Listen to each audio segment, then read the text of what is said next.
Hey, everybody. Welcome to Game Breaking News with me, Jeff Grubb, your host from GiantBomb.com. Thank you for tuning in. In this episode, we're going to be talking about tariff chaos, which is making Nintendo balk on Switch 2 pre-orders, at least in the United States. It's going to be a show. I don't know if it's a good one. I got Jan and Cho with me. Jan, how are you doing? I'm doing great. Nothing bad could happen today. Or yesterday. As far as I'm aware, nothing bad can ever happen to us. Right. Yep, that's true. As long as you keep smiling, Grub, everything's going to be fine. I just want to be stupid and happy, Jan. That's all I need. It's not working. Yeah, we're going to get into it all, but boy, it is. It's hitting the fan today. It's gone sideways, and it just feels like hopeless, and it feels like it could get worse in a lot of ways. And that's just the video games. Oh boy, it's gonna be a show, everybody. Gamers, let's explain what we grab your power gloves, grab your Nintendo zappers, call your representatives, and head to the White House now. Do something. Somebody do something. Go. You know what? Actually, let's just send Paul Reichert after him. I think that's what we do. I think we can get him to annoy him just into submission. I think that's possible. All right. Let's explain what we do here. Let's just get into it. Most weekdays, I, Jeff Grubb, will help piece your gaming life back together. That includes breaking news and maybe even some of our own original reporting. For all these topics, I'll get the input of a bona fide expert who will make me look smart. If you are watching live on Twitch, welcome. You can always listen to the show later on podcast feeds by searching for Game Breaking News or find the RSS feed on GiantBomb.com. You can also catch the show later on YouTube. Hello, YouTube. All right, we have a lot to get into, so let's start the morning mess with Nintendo Switch 2 pre-orders have been delayed due to tariffs. Release date is still, as of now, June 5th. This is from Stephen Petit at GameSpot, who got this statement from Nintendo.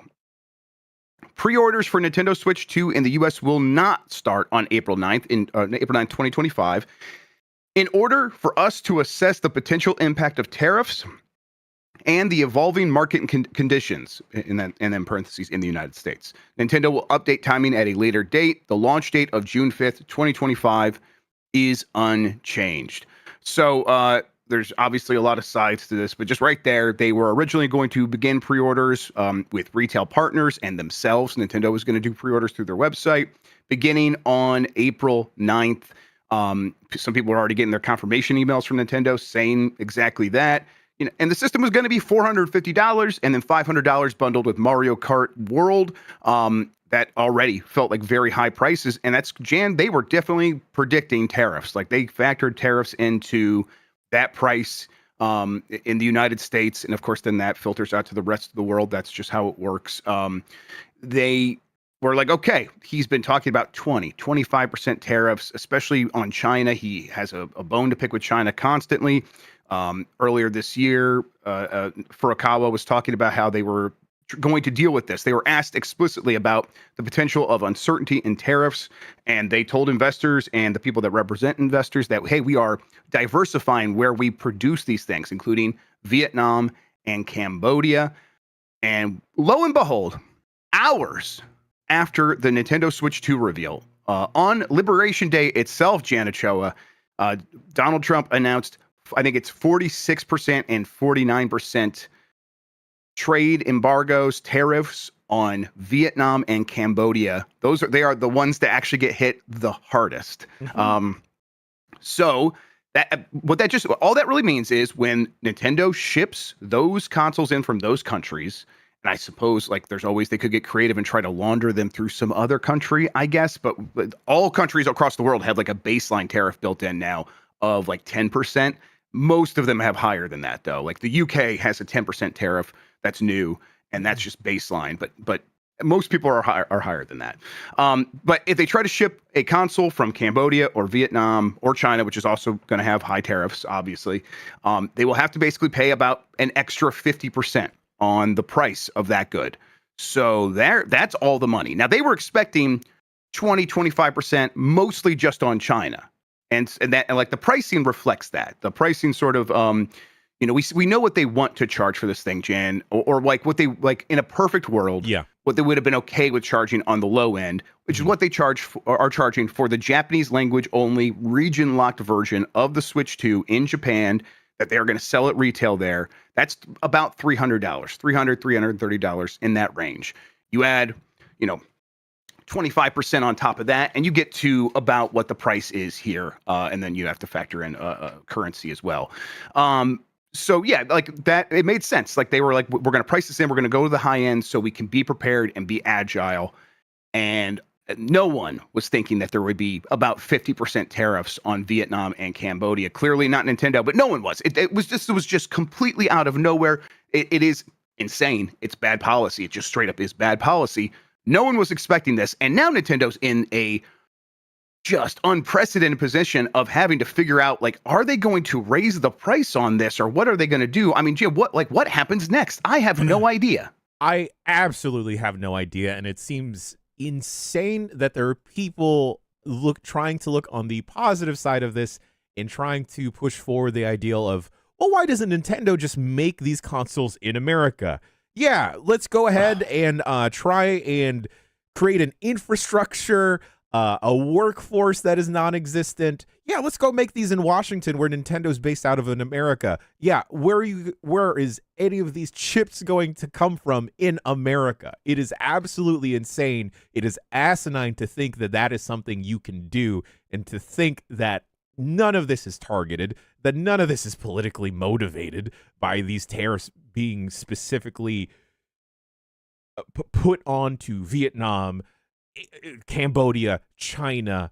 It's insane because Grub, like they were already trying to build the price in with the 450, the 500, and to see the projected price of how the region locked Switch 2 is going to be in Japan.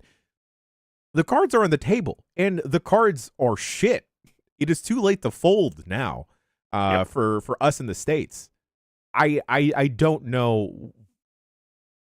Nintendo's in a terrible spot, and it is absolutely wild to me that the Nintendo Switch 2 may be the catalyst for people, I hate to say this, to finally wake the fuck up. It does feel like a moment. Nintendo's position is bad. Obviously, everyone's relationship to this country right now is pretty bad, including the people who live here. Us, it's due process is now a question. That's fun. So we got a lot of issues. It's bad for everyone. I think you're right, though. Despite this government disappearing people, this is the kind of stuff that does break out. This is like everyone's like, look, I don't know what to do about this country saying the Constitution is applicable only in certain circumstances. That's big and scary, and I feel the same way. I don't know what to do about that. But I was really looking forward to the Switch 2 to help me forget about all this. I was watching some people play Mario Party today, and I was getting excited about a Mario Party game. So that's where I'm at.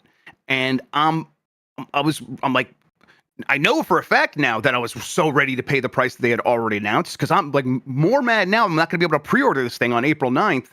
And this is such a weird, awkward thing for a very, Switch 2 announcements all over mainstream news yesterday, right? It's a big new consumer electronics product that gets headlines from Marketplace on NPR and USA Today and all the nightly news shows, things like that.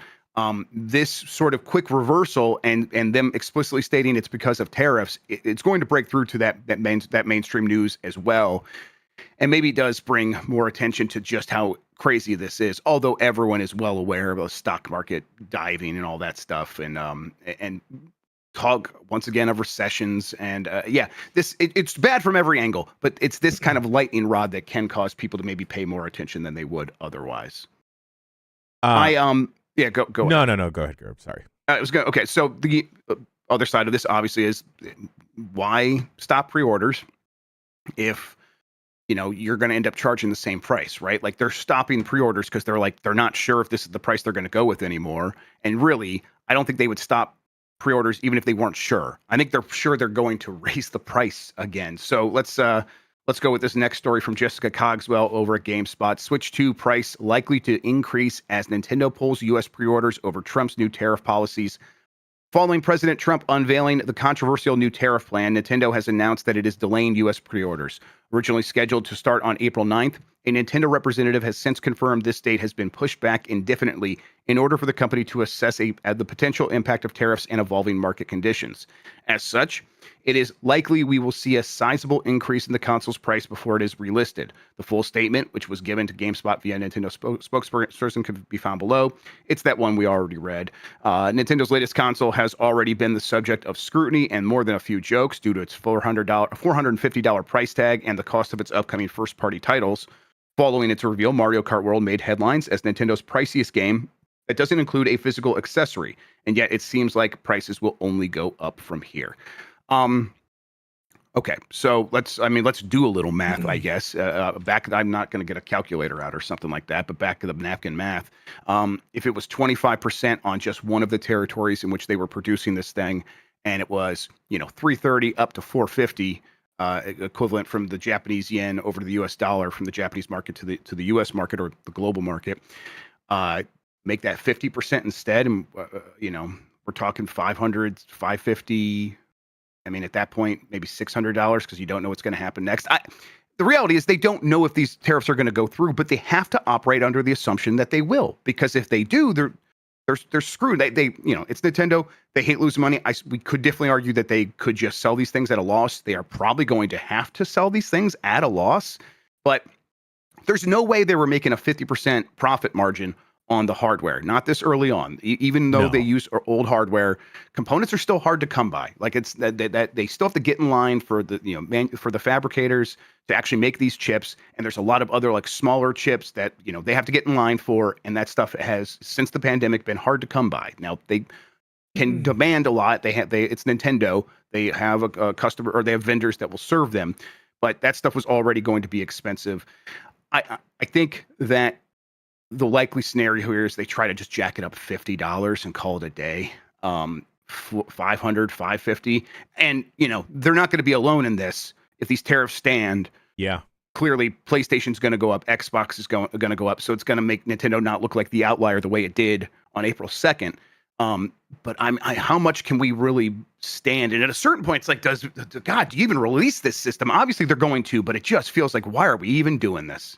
Yeah, because Grub, it's not just going to be consoles that are going to start increasing prices. It's going to be everything that uses chips, and that's appliances across the board now, with how our day to day has been affected by having smart devices in every little thing.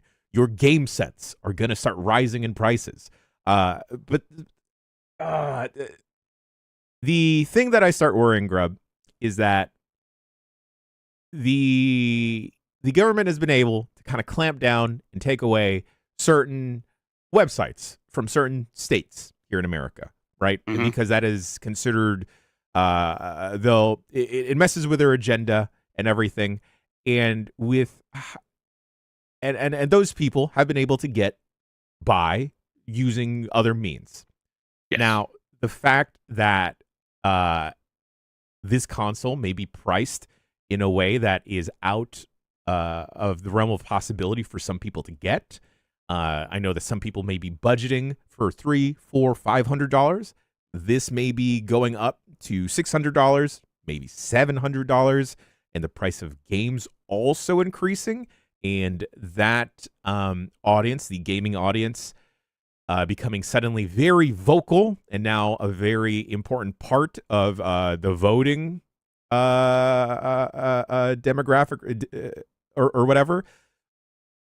I could see this government starting to clamp down on video games in a very hyper specific way that is asinine and so fucking backwards in the world. I mean, they could try to implement tariffs on digital goods. Like, they really could. That money is going out of the country. Let's tax it on its way out. Like when you make a digital purchase, that's something that I think Trump. Why would he not want to do that? He would want to do that. That's money that he would want to capture. And like, just like, tariffs are bad policy. I said that earlier. Like, why does he like them so much? It gives, like, just imagine you're in his position and you are obsessed with people coming to you and bending the knee and begging you for stuff and putting you in the position where you get to say yes or no to the thing that they want most. Trump tariffs are that every single time. Every single time he suggests a tariff, all of the leaders of all these businesses come to him and ask for exemptions.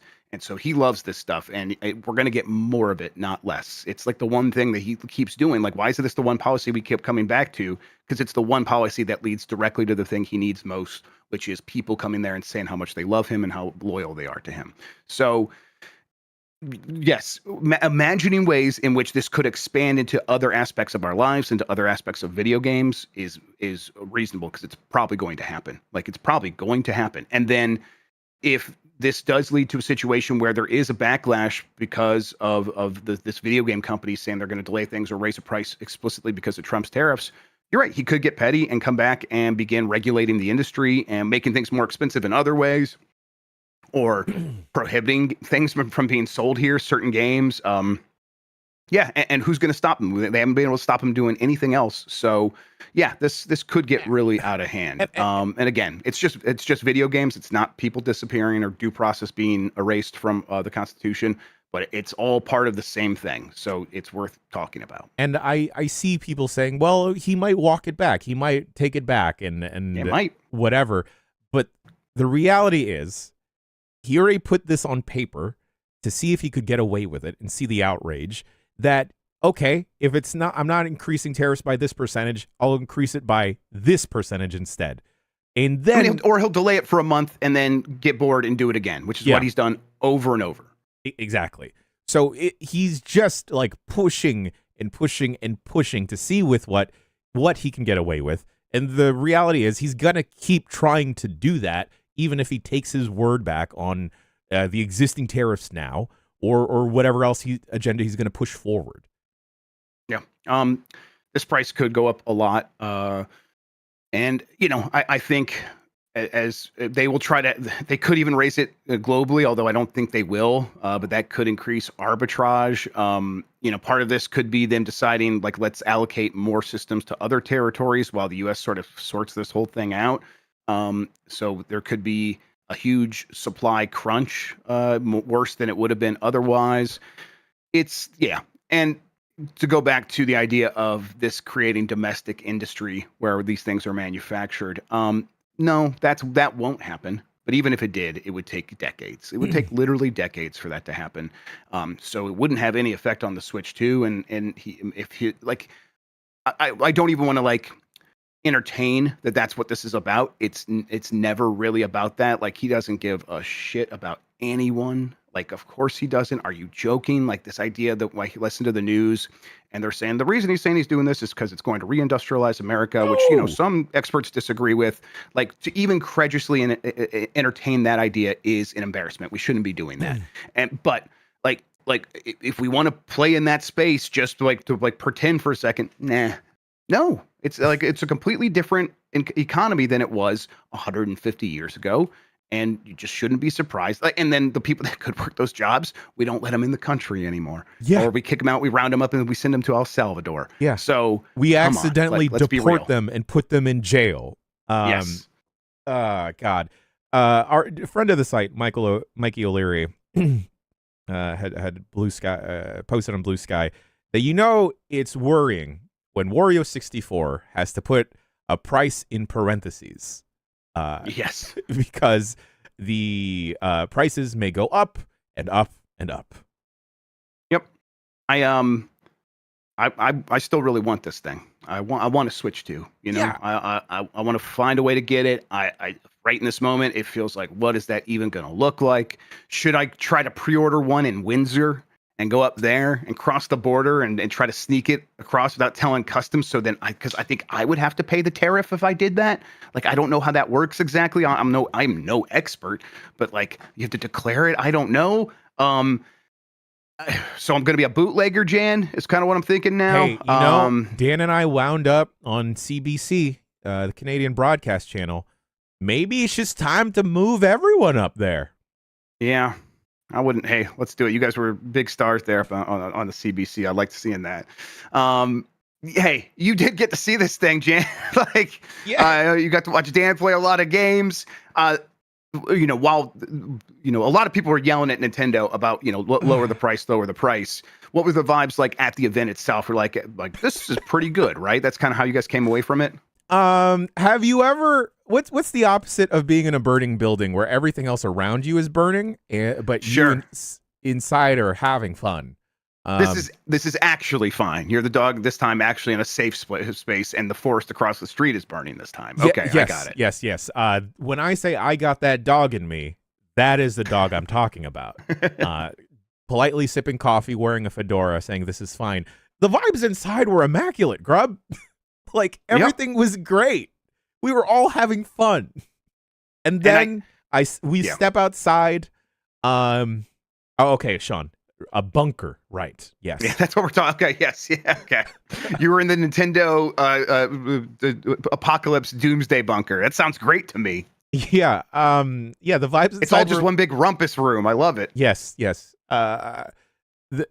Everyone was super excited, Grub. Like, and Dan and I will probably talk about this later on BCR, but it felt very much like an old press event, like an E3 of yore. You got to see it looked like one.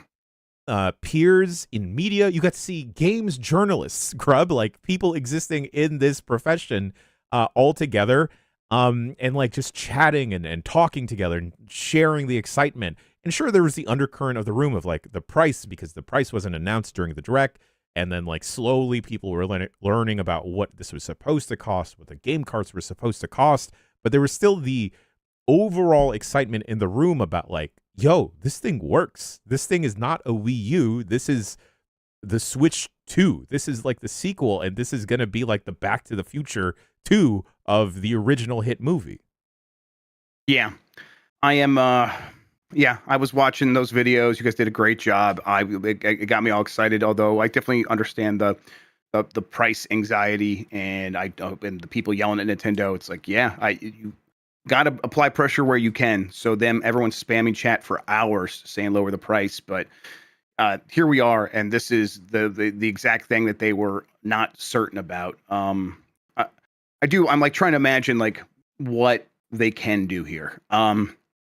And that's really like people.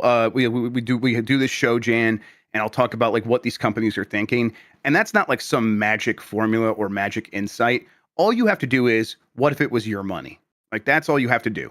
Imagine this was your money and you had a product and you were going to sell it at a price, and someone came and told you, now we need 50% of those dollars that you just made from selling that. That's now ours. And okay, you're left with, you were going to sell it for $500. Now you have $250. Your margins were not $250. They were probably closer to something like, in Nintendo's case, maybe 25%. And that's why they were at the price they were at. And so, yeah, I think like, maybe you try to get creative here. You maybe put a ticking time bomb on this to see if you can be the company that applies pressure. And you say, hey, we already have about 1 million systems in the country. We will sell those at the original price, but we're going to have to raise the price on everything following, just to make it very clear that this is about the tariffs. We're not going to, we're predicting this. We're ready for these systems. These are still $450 and $500. And then everything after that, as soon as we have to ship in new stuff, we're going to have to raise the price on this because it's just the math. I don't think they will do that, but it's like they are probably going to have to try to get a little creative, because I think people are only going to have so much sympathy with a corporation. That's true, Grub. I just knowing and seeing the existing landscape and how people behave for something like Pokemon cards, and how riots break out in front of... Yeah, they probably want to avoid riots. That's a good point. I didn't think about the riots. Yeah, how riots have started outside of Pokemon vending machines. The likelihood that if this initial first batch of Switches are going to be still originally priced at $450, $500, it is going to be bedlam outside of these big box retailers, outside of game stops, outside of your local mom and pop brick and mortars that are going to be selling these. Like Amazon factories, Amazon shipping warehouses may get pillaged, Grub. Yep. Yeah. I'm like trying to I'm struggling to think of what it's just going to have to be a massive price increase across the board, and then because of arbitrage selling, because of bootlegging, does the price have to go up even more in other countries so that we don't try to bring in stuff from Canada and Mexico and all these other places where it's now going to be actually much more affordable, even though it was looking like, okay, yeah, it's more expensive in the United States, but in some of these countries, it's even more expensive. Well, maybe not for long. I don't know. It's an impossible situation. I hope yeah. it stays cheaper in other countries. Me too. I Yes. hope it does, because I don't want the rest of the world to suffer for the fucking mess we have. They should, and honestly, I don't know how, like, Nintendo can't get away with that, right? Like that's like making it clear it's about U.S. tariffs. They just wouldn't be able to get away with that. They have to just sort of ride with it. And I know they were worried about arbitrage, but they can only use that. Like that's their problem, right? That's not anyone else's. So trying to be like, oh, we're going to treat the world differently because of the United States. That's a way to be like, we don't. It's a way to get associated with the United States instead of being opposed to it. And you just can't run that risk. I don't think so. Yeah. I think, and we deserve it. Yes, people in chat are saying, like, of course, like this is what we get. This is our dishwashing liquid. We got to soak in it, and at least maybe things will get better in his third term, Jan. I need all of the people in the Nintendo Treehouse YouTube chat to stop yelling at Nintendo for this. Because the problem is not at Nintendo. The problem is at the core of the United States, and it turns out this Apple has been rotten for fucking decades. And hey, I know on this website, on GameBreaking News, on the Bombcast, we lightly will touch on politics and everything. And because people will come to these shows, come to this website as a distraction in getting politics out of games. I'm sorry, folks. We can't take politics out of video games because politics is actively fucking up video games now. If you're in the States, fucking go register to vote. Do your fucking research. Actually go call your representatives and use that outrage. Use your frustrations.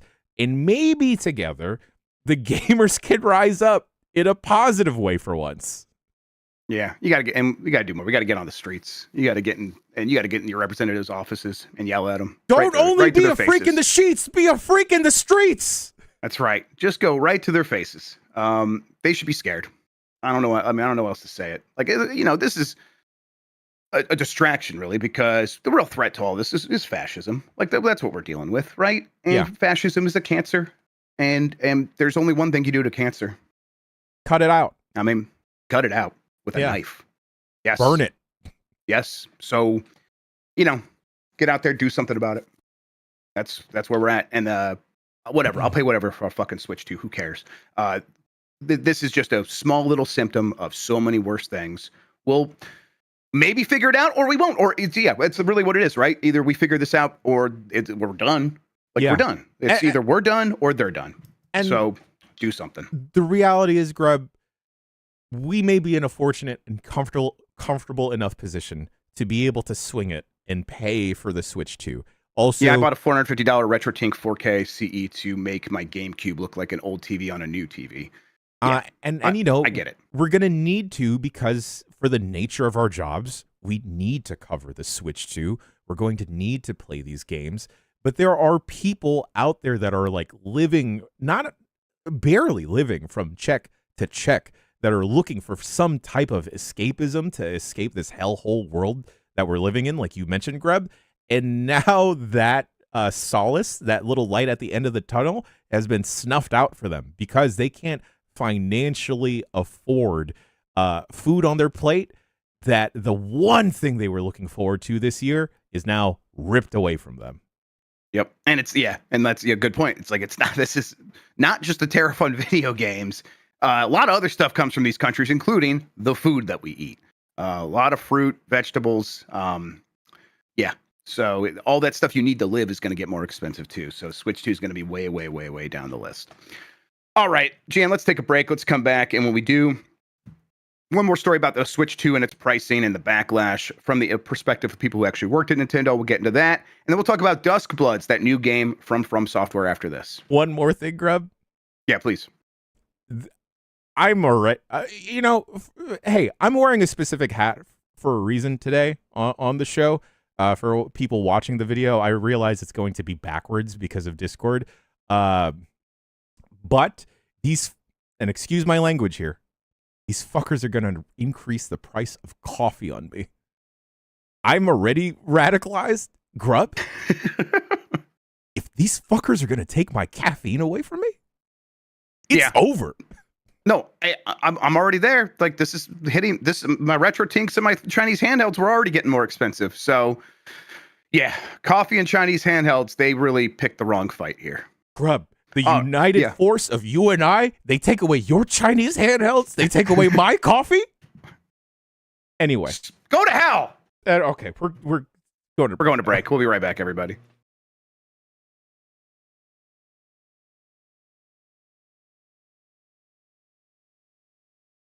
All right, let's get back into it. As mentioned, former Nintendo, this says PR manager, but they were like product managers. They did a lot of stuff. Comment on Switch 2 pricing backlash. Former Nintendo product managers Kit Ellis and Krista Yang have said in a new video that Nintendo is facing a true crisis moment over the pricing of the Nintendo Switch 2 games and the console in certain countries. They said it was a deliberate omission from Nintendo not to reveal the console price in the presentation, leading fans to scramble online to find out how much the games and the consoles cost.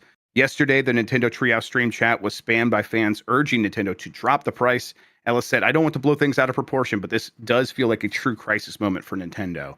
I think it's obviously still a crisis, but I do think that the tariffs just being explicitly said out loud do shift things a little bit in their favor, where it's like they can point to an obvious reason why this is happening. And they can even say it's worse than we were expecting, which is what they're saying by delaying the pre-order thing. But most people, we have this show. Everyone here understands what's going on. Everyone here does a good job of just kind of thinking about these things in a common sense sort of way and understanding how these things work. The vast majority of people don't care. They see the price for something. They see a company charging that price. It is a straight line from that company wants my money and they want this amount of money for this thing that when I compare it to other things, like this is no PS5. It's that simple. And so Nintendo does have to sort of deal with that still. And I don't know how they get through that specific crisis other than to make games that are so good that people can't ignore your thing. That's really all they can do, right?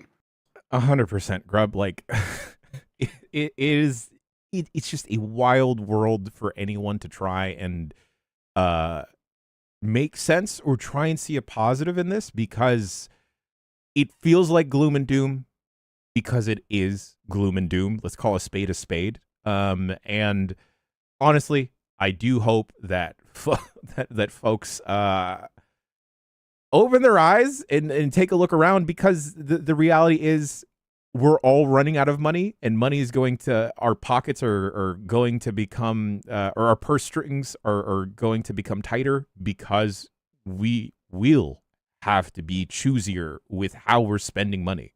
Yes. And that's not just in regard to entertainment.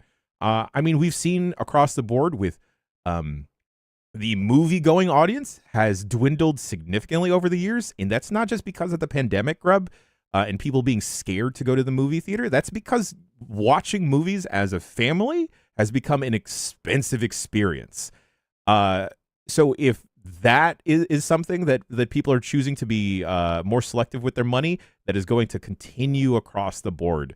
And hey, maybe I would prefer my family to eat and be comfortable on a day-to-day, week-to-week basis versus having an hour, 2 hours of distraction time with like a new fancy device. Right. Yeah, that's exactly it, Jan. Like, we are all having a personal crisis of the cost of living, and Nintendo having to navigate this crisis, again, their problem to a certain extent. I think it is easy to have, or it helps to have them sort of become this iconographic representation of this fight and make it very easy to understand. The tariffs are going up in a product they're shipping from very specific countries. It's going to cost more because of that, and it doesn't make any sense. So it's just like, why is any of this happening? It's a little bit easier to understand than like the complexities of going grocery shopping, something people just do out of habit and don't think about too much, and then they just see the price go up, and that just hurts. It just hurts, and that's all they can really process. It's all I can process usually. And everything's going up in price. My God, it's so frustrating, Jan, because it's like I have less money, even though I'm making more money in some ways. But so it's like, what does that matter if I have less? And then like, oh, cool. Like I bought a house during the pandemic. That was pretty cool.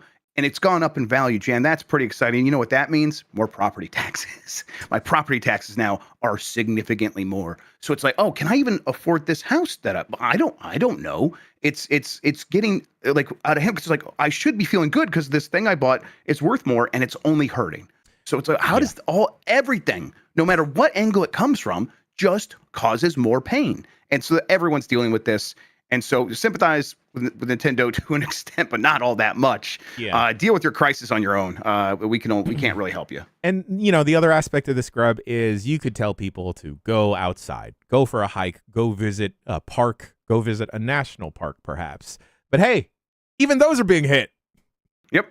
Yeah, everything's being taken away. Yeah, it's and yeah, I don't know what we do other than sort of continue to try to bring this whole thing down. So hey, maybe let's just keep the kids in school. Maybe they'll be fine over there. They can get their time occupied there at public schools. Oh, wait. Oh, yeah. Shit. Uh-huh. Well, at least in Ohio here, they're going to subsidize that with Bible study, so that's fun. Cool. Yep, cool country. I am. I'm pissed off at all this, and so when I see people in chat yelling at Nintendo, and you're right, the Treehouse people having to deal with that, I empathize with everybody. I empathize with the people at Treehouse having to deal with that, and I empathize with the people who just are like, how dare you charge me more? Everything else is charging me more. You're going to do this as well. Like, look at this. You're as much as a PS5 or an Xbox Series X, and the power doesn't justify that. It's a very easy thing to understand for a lot of people. But yeah, this is a crisis that doesn't feel like it has an easy solve. So I think we're going to have to kind of stand back and see what Nintendo does next. And I don't think it's going to be anything other than more pain. And the real unfortunate part, Grub, is like, Dan and I did get to go to that event, and you got to see the hard work that had been like going on for years, right? At this point to gear up for the Switch 2 launch. And video games, as we all know at this point, hopefully we know at this point, are not an instantaneous turnaround process. They take years and years of development to do. And especially when you were trying to tackle something like new hardware, to see all of that work kind of just get thrown away, and just now the common consensus or the general consensus being like, oh, this is too expensive, drop the prices, instead of like, being able to celebrate your years of hard work finally getting to be out there for people is so deflating. It's got to be so deflating for like the Nintendo Treehouse team, the Nintendo teams out there. And like now, what should have been a celebratory moment for the Switch 2 finally being announced and coming out so soon is now being dominated by this idea that like it is incredibly expensive, or maybe incredibly expensive because of real life things. Yep. And all those people that like work there, they like sit down, isolated, siloed off from reactions, and they just try to like look at the numbers and figure out like what is fair. For both them selling a product and people buying a product. They want to be in that sweet spot. That is, just when you look at basic economics, that's where you sell the most, or that's where you make the most money, is charging the highest price that the market can bear while also being able to get the most customers interested in actually converting to pay that price. And so they like do things like, and I know no one wants to hear it, but they're like, okay, $60 in 2017 does come out to about $80 now. That is inflation. That's just the raw inflation that we've already had. And my response to that is the same as everyone else's. Like, I don't give a shit. I don't want to hear it. I don't care. Everything else is more expensive. I'm not making more money. What does that have to do with me? So I get that. But these people sitting here trying to be like, okay, we're spending a lot of money on this stuff. We want to have a new launch. We've got to set ourselves up for success for 5 to 10 years for this next generation. This price is probably fair, right? Everything else has gone up. We're paying people more. Let's actually, set this there. It's like, okay, it's $80 per game, and it's all, and we see it's like this is a cash grab, and again, it is. This is these companies, just like again, think of it as if it was your money. If you could get more money, you would take more money. They can get more money, they're going to take more money. And so it is a cash grab, but it is a cash grab informed by the environment in which we exist. So yeah, I think that the backlash is probably actually going to subside here a little bit over the next couple of days, as the attention does turn specifically onto these tariffs. But it's really going to it's going to determine on how Nintendo navigates the next few days and comes back and tells us how is this going to work with pre-orders. All right, other stories, other headlines. Why FromSoft is all in on multiplayer with Switch 2 game The Duskbloods. This is from Michael McWhirter at Polygon.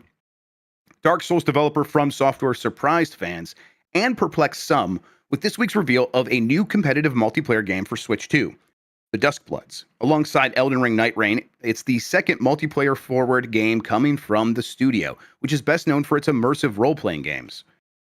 But there's a reason why the Duskbloods director, Hidetaka Miyazaki, is focusing heavily on competitive multiplayer. In a new interview with Nintendo, the game director and From Software president says, "I've always found the PvPvE structure very interesting. It allows for a broad range of game design ideas, while also letting us leverage our experience of designing challenging enemy encounters." Miyazaki unpacks those game design ideas in the interview, saying that the playable characters in the Duskbloods, which are known as Bloodsworn, have abilities that lend themselves to multiplayer action, including dashes, double jumps, and long-range attacks. The Duskbloods setting, he says, allows for the depiction of firearms, such as every character is equipped with some means of attacking from a distance. I feel this is one of the game's unique aspects when compared with our previous titles. I hope these new action elements are one area that the players will enjoy. The 8-player PvPvE structure of the Duskbloods will follow a last player standing rule set for the most part, but the win conditions in the game's multiplayer matches vary. Players may need to eliminate a specific player or team up with another to take down a boss, or they may receive new orders from that creepy moon with wings seen in the game's reveal trailer. Miyazaki says that, like past From Software titles, we've therefore designed the PvE boss encounters to present a tough challenge and a sense of accomplishment upon defeating them. He also confesses to being not much of a PvP person himself, explaining that the Duskbloods boss battles should satisfy the From Software fans who come to their games for PvE. Regardless of whether it's PvP or PvE, the idea to provide players with an experience that allows them to learn and hone their skills as they play is the goal here, according to Miyazaki. Gian, where are you at with the Duskbloods? I haven't had a chance to talk about this with you too much. I think it is still a difficult one to pin down about exactly what it's going to be like. To me, I'm very interested still, although admittedly less interested than if this were to be, say, a Bloodborne successor, in everything but name. Right. I think the common consensus initially when the trailer was dropping was that, oh, is this going to be just straight up Bloodborne? A Bloodborne 2, the spiritual successor, and now that we're learning more about it, I think I'm still pretty excited because, Miyazaki has been hard at work. They haven't let him out of the Souls mines for years now, and I am interested to see what his take on this genre could and would be. And also, like, I feel like they wouldn't make this a Switch 2 exclusive if they didn't believe that folks would get really interested and entangled into it. Yeah, I think that they're maybe thinking about going after, and I know Monster Hunter doesn't have real PvP, but I think they're trying to maybe position it that way, and that's why the Nintendo Switch maybe makes sense to them. They're like, that audience is on here, so we'll have quests that you can go on, and sometimes it is about you teaming up with another person and taking down a monster. That's kind of what he's saying. That could be very Monster Hunter. And then in some situations, it'll be one player has something you need, and you have to take them down. And the whole crew has to go after them. It's a VIP situation. I think that they are like, we want this to kind of be the kind of game where people are just carrying their Switch 2s with them everywhere, and they're playing the game in short bursts constantly as a hobby for a very long time, the way that Monster Hunter has been in Japan for decades now and has become elsewhere at this point. I want to see that. I'm like, I'm interested in that to a point, but I do want the ability to be like, hey, most of the time I want to be playing on my own, and then if that means sometimes I walk into an area and something multiplayer begins, uh, I'm gonna be okay with that. But I want to play these games sort of on my own, trying to figure Yeah. out these scary, creepy places, trying to get my bearings, and then if there's multiplayer intersections with that gameplay, that sounds okay to me. Yeah, I almost anticipate this kind of being uh, almost emulating like a Destiny 2 or maybe like even a Final Fantasy 14 experience where like you can get through a good chunk of this game on your own. But there will be opportunities and moments where snap, I got to interact with people. Or you can kind of just skirt by and doing your solo stuff because I'm with you, Grub. I kind of prefer that. But also I do see this and hearing that Monster Hunter is a point of comparison, I do kind of maybe see them going for the OG Monster Hunter freak audience that existed on the Nintendo DS or 3DS and the Wii, where they want this very niche experience, and we're going to put this on the niche console and appear to those freaks. Yeah, I don't know. I trust From Software to make something that is worth our time at the very least. So I'm still very curious about this. We're not going to get it till 2026. Probably a lot of time for us to learn a lot more in various other presentations. But yeah, Switch 2 exclusive From Software game. PvP is a focus. You can see all the reasons why people are like, I'm interested, I'm not interested. Like, what is this thing? I can't believe it's Switch exclusive, but it is. So it's going to be a curious one when it does finally come out. Miyazaki did go on to say that he promises Switch 2 exclusive Duskblood won't distract From Software from their single player games. This is from Jordan Midler at VGC. Elden Ring director Hidetaka Miyazaki has said that the recently announced Nintendo Switch 2 exclusive The Duskbloods won't mean that From Software is moving away from a traditional single-player game development focus. The Duskbloods, a brand new multiplayer-focused game from Software, was announced during Wednesday's Nintendo Switch 2 Direct. Now, speaking as part of the Nintendo Creators Voice series, Hidetaka Miyazaki explains how the Duskbloods became to be and his interest in the PvP genre. But really, he just kind of gets to a point where he's like, we still intend to actively develop single player focused games such as Elden Ring that embrace our more traditional style. I'm getting the sense, Jan, that Elden Ring taking as long as it did, I think it was their longest development time ever for a game. Like, as they were wrapping that up and looking at like other projects to take on, they did want to try some other stuff. So we did get Armored Core 6, and we are getting Elden Ring Night Rain, where it's like, okay, we do have a lot of the assets, and let's find creative ways to reuse that while trying something new. And we have this PvP stuff in our games already. Let's expand on that. Or I guess Night Rain is PvE. But then let's take the PvP stuff and apply that to this Nintendo game. Nintendo wants to work with us, and Miyazaki wants to work with them apparently and make a game specifically for them. He wants to explore his game design ideas in this format. It seems like they're doing these dalliances in the meantime to help them refresh for what is almost certainly going to be an eventual Elden Ring follow-up of whatever that looks like, right? Exactly. They're following what RGG has been doing for quite a while now. Where good example. They have this existing tool set, these assets, and instead of kind of trying to do like an asset flip game that is maybe considered as mediocre, they're trying to do a spin on it with their existing tool set. And hey, like for as much as the prospect of what Duskbloods is pushing forward may not necessarily be for me, there is a gigantic PvP audience in Elden Ring, in the Souls games, that love messing with each other or invading someone's world. So I don't see this as like detracting from whatever FromSoft is hard at work doing. I feel like this is the type of project that you can kind of maybe have fun with, maybe be a little bit lighter with those existing assets and be like, hey, let's try and do this. Like I remember from a couple months ago, sometime last year, Miyazaki was interviewed and he was interested about the prospects of like, oh, what if I did a turn-based game? And, I didn't think he would be building something from the ground up. I would have assumed he'd be using some existing assets from an old Souls game or Elden Ring or, a turn-based Armored Core? Okay. Yeah. Okay. I would love that. I exactly. I do want them still making their RPGs. And personally, I want Elden Ring 2. That's what I want. And my expectation is that's going to take a very, very, very, very long time.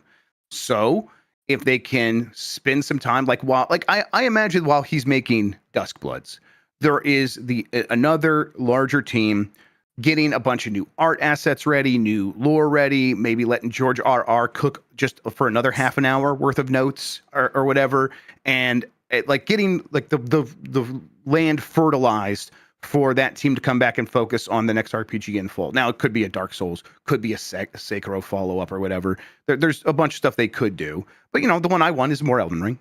I'll be honest, that's the one I want. And all of that is likely what he's going to return to here very quickly. And I think that they are almost certainly have a lot of people already working on that in this moment, even though Duskbloods isn't coming out till 2026. So, yeah, I'm just not that concerned here. And I think most fans, when they think about it, probably won't be as well. Although for people who don't want this, I don't blame them for being like, this does feel like a distraction for me personally, because this is not something I'm going to play. So I get it. All right. Last couple of stories here. Nintendo explains why Switch 2 doesn't run every original Switch game flawlessly, from Darren Bonthus at GameSpot. I think we mentioned that they were talking about having a hybrid of a solution for emulation where it's both hardware and software. This is where it comes from. But they've put out a list that's a pretty lengthy list of games that will have some sort of issue, and they're saying that they're investigating everything, investigating all these problems. And it's mostly going to be like the kinds of lists that you see on wikis for emulators, like the Dolphin emulator, where it's like, hey, this game has a certain graphical glitch in one area where the colors don't show up right, or an alpha layer doesn't display properly, that sort of thing. And they're just being completely transparent. So there's, it's a long list of games, but they said the reason this has happened is because it is mostly a software emulation solution. There isn't a Switch 1 in the Switch 2. So what hardware is in there when they're saying they're doing a kind of a combination? My guess what they mean by that is NVIDIA built them something specific to put on the system on a chip to make the software run better for emulation. And that's what they're getting at, or I don't know. Maybe there's no way there's an FPGA chip on there. That's not what's happening, because that would be way too expensive. So some other creative solution, but this is mostly just a software emulator running these games. And so, yeah, they're going to run into graphical issues, which is something that happens when the PlayStation and the Xbox emulates these old games as well. I'm just happy that backward compatibility is there. And if it's a little bit tricky, I'll be okay. There's a certain level where it's like, if the games really have a lot of problems, I'm going to be really annoyed, because it's like, God, you guys should have figured this out. But I don't think that doesn't sound like what this is, Jan. So us playing old Switch games on Switch 2 sounds like it's mostly not going to be a problem. Yeah. Of course they come after me in Pokemon, Grub. Yeah. Yep. Oh, yeah. Sorry, Marcus in chat just said the Analog 64 is now going to be $600. Yeah, they keep delaying that thing, too. So they almost got that thing out before the tariffs, but nope. Now they've delayed it, so now they're going to be right in the heart of them, right in the meat. Gang, probably $350. I hope y'all enjoy the phone that you have right now, and I hope that the phone you have right now is operating, and can function and the batteries aren't quickly dying or whatever, because we all got to strap in for this one, folks. Yep. Yeah. People might remember, me and you, Jam, were talking about how manufacturing isn't happening here. Like, well, what about the $50 billion that Joe Biden signed to get the chips produced here in America? That stuff is still in place. But the plan was that was going to take literal decades. And even when they did get that done, the chips they were producing are not going to be the super processors that are being produced in Taiwan. So, yeah, if you want a phone that has a decent chip and you want it in the next 5 years, you're still going to have to pay all these tariffs. Here's the thing, Grub. All right. You know what? This metaphor is going to take way too long. Basically, what I was going to say, the TLDR, I'd rather buy a croissant from an old woman in France versus someone straight out of a culinary program that they kind of skated and skirted by here in the States. I'm just saying. Yeah, you're not like that's literally what we're talking about too. Like, and the processors that they make at the TSMC, the Taiwan Semiconductor manufacturer, they have the most talented people in the world working there already, and they all go there to work on this stuff. They aren't here. They literally are not here, the people that can do this work. So you would have to train them up. And even if you do train them up, the expectation that they would be as good as the people who have been doing this and learned the hard way how to do lithography at 3 nanometers, something that is basically impossible. It's a joke. It's a joke that we're going to get there. And listen, I do think that the $50 billion on the CHIP Act was a good idea. I love investment in United States manufacturing. Critically, we do need these chips for weapons. Like if we're going to have a military or whatever, you got to have missiles, and the missiles need these. That's what sunk the USSR, was not being able to keep up with semiconductors that were going into missiles. And so, I get it. But that's not going to save us money on our phones, and we're not going to start making Nintendo Switch 2s here. That's not happening. All right. And then Nintendo confirmed Switch 2 GameCube games are going to come at launch, and that's going to include the handful of launch games, which were Wind Waker, Soul Calibur 2, and F-Zero GX. I think Pokemon's probably coming pretty soon after that. That was Pokemon XD Gale of Darkness. They were showing off GameCube games on the Treehouse stream yesterday, and I think they had Super Mario Strikers as the 4th game in there. So that also seems like maybe that's coming, because later they came back and that wasn't there anymore. So they had a different version of GameCube ready to go. But other games that will come later: Super Mario Sunshine, Fire Emblem Path of Radiance, Super Mario Strikers, Pokemon XD Gale of Darkness, Chibi Robo, Luigi's Mansion, Pokemon Coliseum. Those all don't have a date, but the GameCube itself will be there at launch. And I think, Jan, that's going to do it. That's going to do it for the show today, for the headlines. Let's get to the poll questions from yesterday. Did we actually get that posted? I can't remember, or if we did or not. Yes, I don't think we actually got that posted. So we'll catch up, everybody. I'll do one more check-in, because we got more votes on the grade, the Switch 2 Direct. 45% gave it a B, 30% gave it an A, 17% C, 8% gave it a D or lower. We only had 1 hour of results yesterday. So there you go. I think we asked, are you going to get a Switch 2? Maybe a good thing we do save that question. We'll put that in there, and we'll ask that now, because who the hell knows? I don't know. Am I going to be able to find one? And will I be able to afford it? I have no idea. So we'll see from there. Jan, what do we have going on the website? Later today, or right after this, we're going to roll into BCR. We may just do a fun trip report from New York, with Dan and I telling you and whoever is available to join about the fun times we had. We did have good pizza, at least. That's good. That's fun. That's nice. I saw a building that said Minotti on the side of it, and I got scared. Rightfully so. But after that, we're going to have Unprofessional Fridays. I believe we're going to be doing some hardcore parkour. I forget the specific name of the game, but we're going to jump in together and jump around. And then we're going to have the GameSpot homies finishing off the day with GameSpot After Dark. If you missed it yesterday, on the GameSpot YouTube channel, we put out a quick hands-on impressions video that Dan and I chatted together about. We're going to try to have a little bit of a longer one, because Dan and I filmed a longer discussion that we had and put that out on the GB YouTube sometime, if not today, over the weekend. Promise. I just want to get that out of there, folks. Yep, that was good work so far. Looking forward to talking to y'all on BCR here in a minute. All right, let's see here. We do have a new poll question as well, so maybe we'll run both of these. Are you going to get a Switch 2? Yes or no? And what are we even doing here, gang, is the new poll question. Your options are woof, a pained sigh, or yeah, man, and then stares.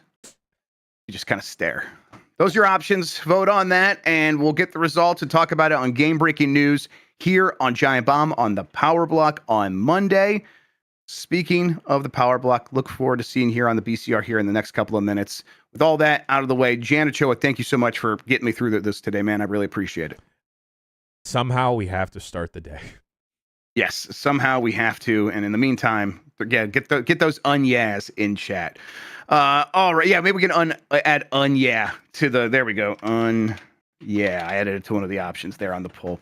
All right, thank you all for watching. You're the best audience in gaming, and that's for every reason. You come in here, you guys are ready to talk about this stuff, ready to listen. You have a lot of common sense. It's easy to have this conversation when I know you all are the ones hearing it on the other side because you already are thinking about this selves. You're thinking about these things yourselves. Let's get out of here. Until next time, have a good one. Take care of yourself, and goodbye. Tell a friend about the show. Yeah.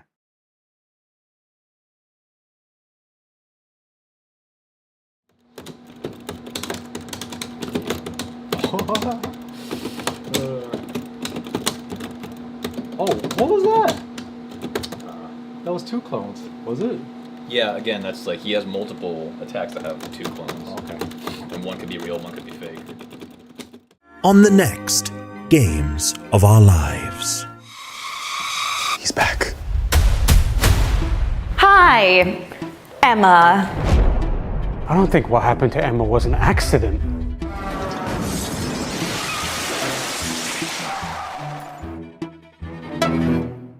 Why don't you reveal who you really are? You're right. They've been cloning Ben Starr.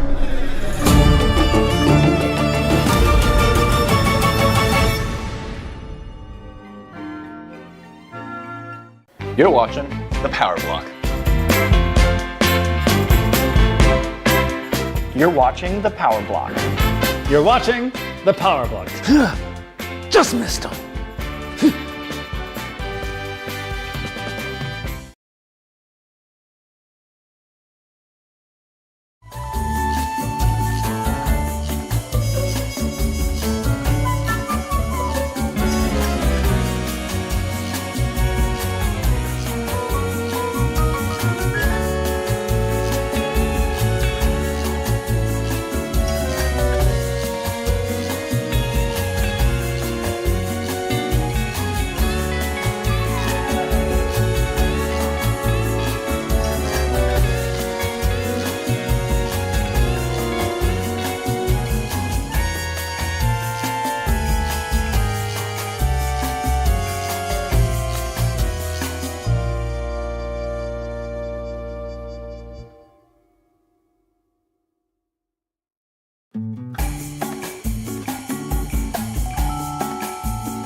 one. Our faces and microphones are now live in front of a live internet studio audience.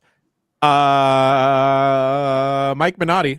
Hi. Do you like a triangle slice of pizza or a square slice of pizza? Oh, I used to be so upset at square pizza. I've grown quite This is a child that had real problems. Yeah. Used to really upset me. It's pretty prominent here. We get a lot of square. Donatos. Well, I mean, look, the whole thing with pizza, the probably reason why it's so ingenious is because you have the crust to hold on to. With square pizza, a lot of the pieces don't have crust, and you just kind of awkwardly palming it for a while there. So it's just fingertips. It's not as good. It's just not as good. So I definitely prefer a triangle pizza, but I don't get furious when I see square pizza anymore. Yeah, he's right. It's just not as good. It's fine, but it's just not as good as It triangle. depends on the pizza. The thin crust Donato Thin square crust cut is slices perfect, is where it's perfect. Yes, because it's That's crispy enough to hold you kind of holding My by a Domino little bit. style is Yes. perfect for that. Yes. Yes. Chef Grub, you have to exclude yourself from this, but who of the Giant Bomb team, and I'm talking about everyone, not just everyone here, would win Survivor? Matthew Rory. I know he doesn't technically work there anymore, but he would find some way. I think when push comes to shove, the man already is basically naked in a row most of the time. So having to fashion his clothes into ropes and stuff like that, yeah, it would be Rory. I'm out first. Yeah, we know. You know. You didn't have to say I'll anything. give you a run for your money. I might be good at the part where I have to talk myself out of the situation at the tribal meeting or whatever, but I would not do good on the Is island. that because you think you're charming, or because you could make yourself pathetic? Do you think it's? I use all the tools in No, I'd beat him at that too. Yeah, he's first out. Hey, my mic software just reset because I was opening the wrong way. I still sound all right, Jan. Am I the same as I was a second ago? Okay. You sound good still. All right, great. Thanks, guys. Dan Reichert. Yes. Which game show do you think you have a realistic chance at winning? Oh, a lot. Supermarket Sweep. I would say Guts out of just knowing the game, but the other kids would be more athletic than me. I think Hidden Temple, I would definitely win because there's less brawn involved there. Anything that's more craft than I wouldn't win Jeopardy. I wouldn't win Trivial Pursuit. Double Dare, I would win. Okay. Fantastic. Yeah, me and Mikey on a team in Double Dare. Oh yeah, Yeah, I'll do get great. real deep in that nose. Yeah. Turbo Sean McDowell. Hey. Do you have it? Oh, do you not get this? Do you not get he this? doesn't. He's too young. No. Mm. Fuck. I could have answered any of those last questions, by the way. I would like to point out. What are you doing here? Guts. Sorry. Hey, instead of the woodpecker pecking right now, they are now just diving into my windows repeatedly.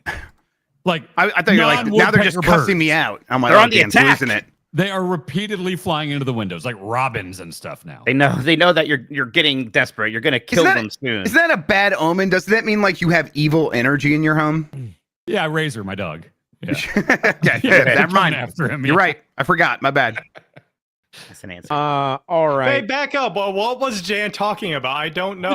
Do you have it? Hey, let's go back to Mo. Mo. What is any of this? Do you know what an aggro... Sean, do you think you could climb the aggro crag faster than anyone here?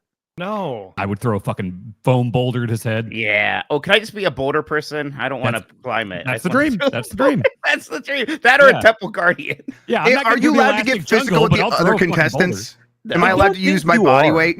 Okay. I bet they think so. specifically tell you not to. Oh, is this that Nickelodeon thing? Yeah. Jan, I didn't have cable. I have the need to internet? this into y'all's heads. I didn't That'll have do things growing up. I didn't have a Work Disney with me Channel. halfway. Well, the answer to do you have it was no. Guts. Oh, yeah. yeah, I guess I answered it. God. Not even basic cable. Yeah. All right. Okay, now I'm opening up an audio software of my choice. Yeah. Let me make sure I'm good there. Waveform. I'm gonna stop recording what I've done and then start Waves. again. What waveform? Waves. And I'm on time.is even. Wow, I didn't even ask y'all to do that yet. Look at you. Yeah, I can do things by myself. Oh, everything seems to be working. I don't think I'm crackling. I'm so happy. All right. Okay, gang. I'm recording. I'm ready to beep at 40:45. 40:45. I'm even going to record the video now.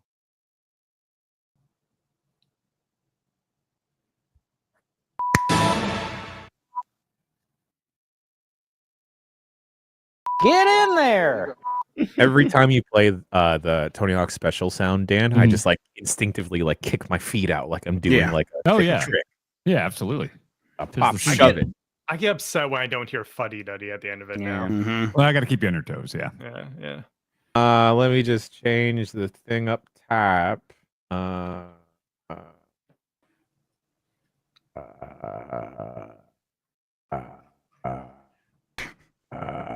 few more us. There it is, vocal fry. I could have kept going if I took a breath. Okay. All right. I'm going to go fade to black now. Now.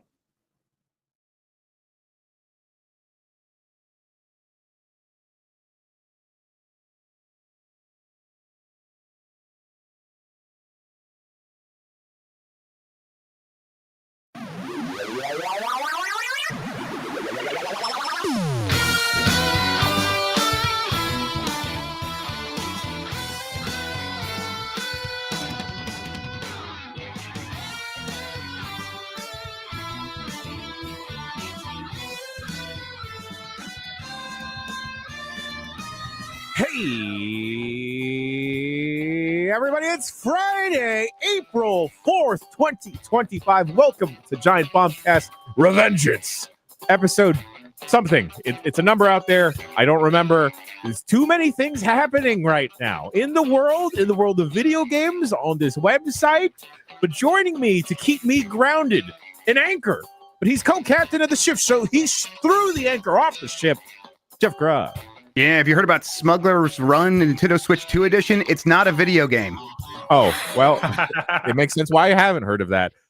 We have the new leading authority on all things bagel, Dan Reichert. I smuggled a bagel to Minnesota from New York City yesterday, and it bagel made legging just fine. Yeah, Bonk ate it, and it was all good. Speaking about all good, things stay all good in the hood because of him. Sean McDowell. Welcome to Giant Bombcast 884 Revengeance, everybody. Glad to be here. 884, and you know, we couldn't do this with just 4 people, so we need the bad boy of games media, Mike Minotti. Oh, why do we have to talk about politics in a video game show? Wait, what happened? What? Hey, I know I'm not known for my political hot takes, but I'm going to be a firebrand here. You ready? Oh, no. Okay. I don't much care for what's going on out there. Whoa, Dan, calm down. I know. Toe stepper. Mute me if you need me. Mute me if you need to. Shoot those toes right off. Sean, we might have to cut that out. Yeah, I'll shut that one out in post. You make the call. It's all good. Actually, I kind of just want you to beep that whole portion. That's better. That's better. I wonder what he said. Hey, gang! It's a lovely Friday afternoon. Nothing hectic is happening, right? Nothing is on fire. I watched GBN. Seems like everything's great. Seems like it's all just super chill. Yeah, absolutely. All good. Well, other than the world, how's everyone doing? Dan, how are you feeling after the travel? I slept for like 12 hours. That was great. You have long fucked up dreams when you sleep that long, but it was still it's worth it. I am missing we're only there for like 2 days.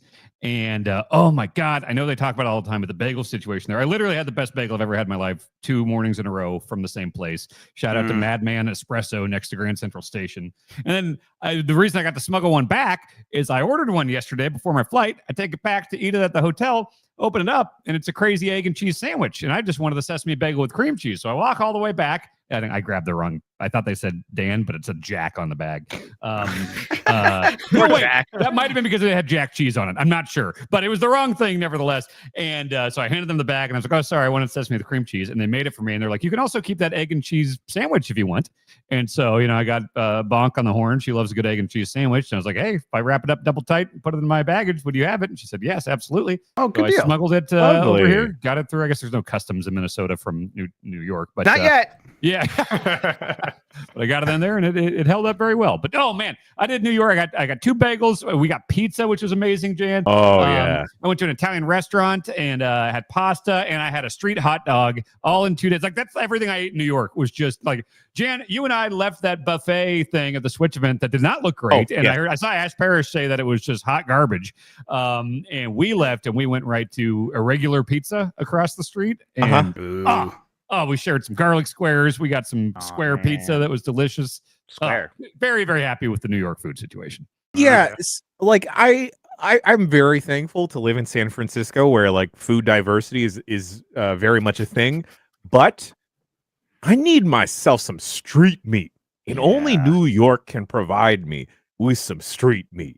Best street meat in at least the country. I would say it's probably up there in the world too. Yeah, because like I had tried before I had to go back and edit the GameSpot video. I had dinner with some friends, but I had a little bit of room in the tum tum, and I'm like, you know what? Maybe I will get that questionable slice of pizza for 99 cents. And you know what? Tasted like cardboard. Really? I got York? Costco pizza. Oh wait, in New York or San Francisco? New York. Oh, wow. I find that even like the cheapo pizza in New York tends to be like pretty good. But then I got some milk tea at a fancy place that looked like it was one of those fancy soap stores, and I'm like, wow, it is like I'm drinking mango sticky rice. How did y'all pull off this sorcery in this cup? It's a good city. I like New York City a lot. I was definitely brought back. Whoa, when another I hot lived take there. from Dan. Yeah, New York City's doing a good job. Walked by the old GB East office. Looks very different in the lobby and stuff. What's that? You never complained about living there. Like you lived there for a minute, right? And you 2017 to 2020. Yeah, and I remember like listening to you like talk about SF before that, and not so many kind of things for you personally, not your city. And then you lived in New York, and it seemed like you liked it quite a bit. I love New York. New York City is, I'd say, 3 best cities in America: New York City, Minneapolis, New Orleans. Those are hey, Cleveland's really nice too. I like Cleveland a lot. But yeah, New York, New Orleans, and Minneapolis are my 3 favorite cities. I'd probably throw Chicago in there, but yes, those are very Chicago's cool too. Love Chicago. Yeah. You know what? I really liked Philly when we were there for WrestleMania. Big Philly style. Big Philly style. That's totally a thing they say there. Yeah, I mean, there's definitely things to complain about with New York. Like, I mean, God, living in a Matchbox apartment and spending more than I've ever spent in my life. But you're paying for like living in New York City and everything. Yes. It's like there's a lot of things that city affords you, and at the cost of like, well, you're going to live in a very small place that doesn't have a kitchen, and if you want to get a microwave, you have to get a separate little cart to wheel it around on because there's no counter space. But no, I love New York. So, folks, that's what we're doing today. We're ranking U.S. cities. Oh, hell on yeah. our Mount Rushmore today. And your city, listener, whatever it is the last. Yeah, and you won't believe what happens to the loser. Yeah, if you're in Missouri, it's going to be the worst. We're finally taking advantage of the name of this website.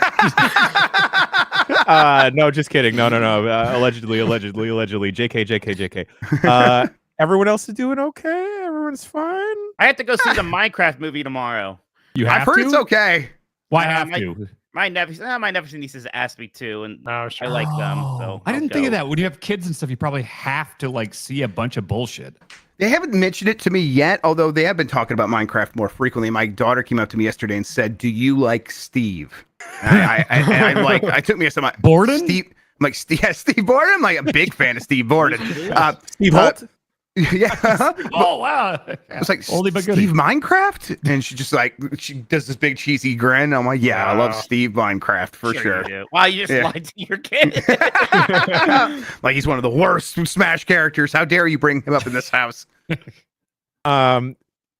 Okay. Anyone else intending to see the Minecraft movie? I saw a big ass board for it in Times Square. I do kind of want to just go to a movie, so maybe I'll ask them if they want to go, especially if Mikey comes back and says he likes it.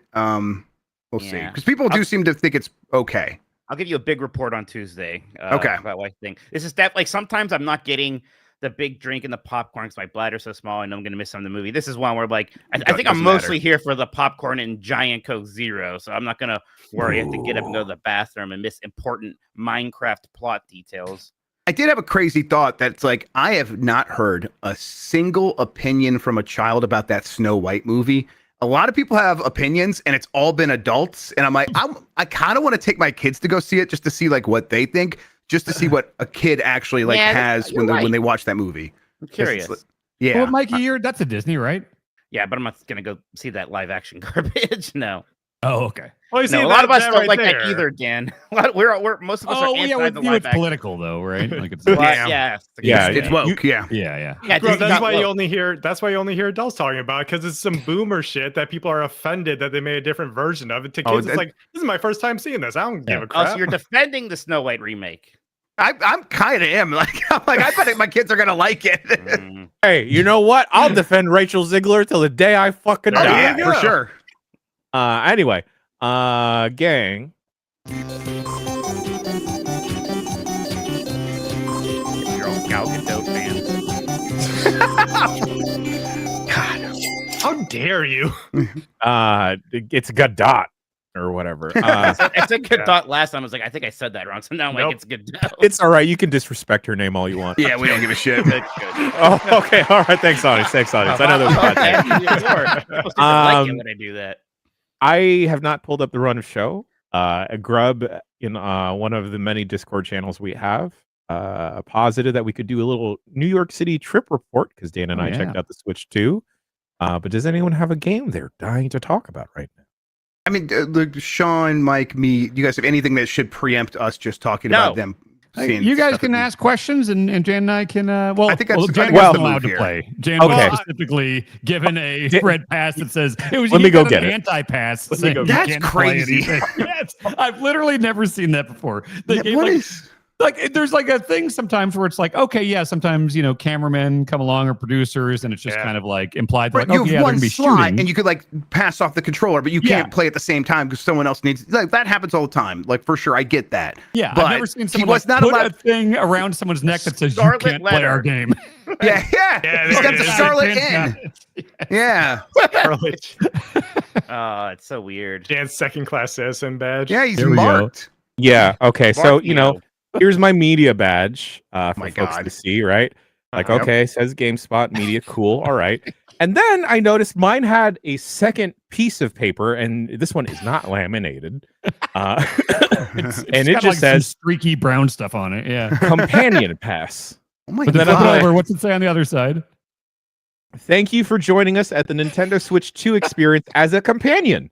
And then in smaller text, it says, not eligible for gameplay. Just wild. Can you make that your bio on Blue Sky? Not eligible for games. Yeah. So does that mean that Dan had one that says he can play games? No, I just didn't have the bad one. Wait, Right. so Jan, if it's not laminated, just rip it off. That's a good point. Throw it in the trash. You know what? Like that's funny. While Dan had to use the restroom, and then my companion pass fell off, and then I just made a new hole. I could have just let it go off. It had a reason. You're like, I like this hole. I like being down here. Man, nobody brands themselves. Jan's a good boy. All right, leave him of a Boy alone. He Scooby-Dooed himself. Yeah. That's the thing. Yeah, that's right. Jeff. That's right, Lexi. Jeff Baclar, coworker of me, companion. It don't spell it like that, everybody. Jesse Vitelli had posted this on Blue Sky, but my favorite thing from the whole day, Dan, you can attest to this, is in the lobby where the registration area was. There was a small TV there, a monitor, and I thought, like, oh, they're going to display some relevant information, perhaps a QR code to scan, The only speed TV up the in the registration process. Yes, the only TV in the room. Yeah. And there was like a weird, very small square photo of Mario, and it wasn't even high resolution. It was like 300 by 300, and it looked kind of like he had some pixels on his hat that were fucked up. And so it's like that was the only thing displayed on the only TV in the one room everyone had to wait in for a while to get their passes. This. It was like wing cap Mario from the box of 64 or something. Yeah. Like 480p, maybe. Yeah. I think I saw a situation from that movie. They wrote the dimensions on the napkin, and they did from Spinal Tap. 10 inches. Yeah. Everyone was speculating. I think I saw Eric Van Allen call it the load-bearing Mario PNG. We can't. For some reason, if we move this, everything gets fucked up. Yeah, it's like a Virgin Mary candle. Like you never light it, you never use it. You just have to keep it there. I had a moment when I was walking in there on the first day, and it was Garrett from Pace, who I haven't seen in a while. I ran into him on the sidewalk, and he was going in the right entrance, and I told him, like, oh, I don't think that's where we're supposed to go. I looked on Google Maps. I think we're supposed to go over here. And he's like, I thought it was here. I was like, no, I think it's over here. And we walk in, definitely the employee entrance. And so I was completely wrong. And so we walk in, and it was just this huge room, and there were like, I want to say 150 people there in different like Switch gear, like attire. And I was like, what is this event going to be? Like, this is huge. Was it like when at Stan McKenna's Donuts in Wayne's World, where he opens up the rooms full of ninjas? Was it like that? Yeah, it's like, what the fuck? What is going on here? And I did not anticipate it being. I thought it was going to be like I've been to the 3DS reveal event like 15 years ago, and it was like usually smaller things. Like Reggie does a lot of that, and it's like no, this was like 150 Nintendo people there. Then I went into the line room, and Klepek was behind me in line. Got to talk to him for a while, so I got to see like it was kind of really nice looking around and seeing like, oh man, I guess there are.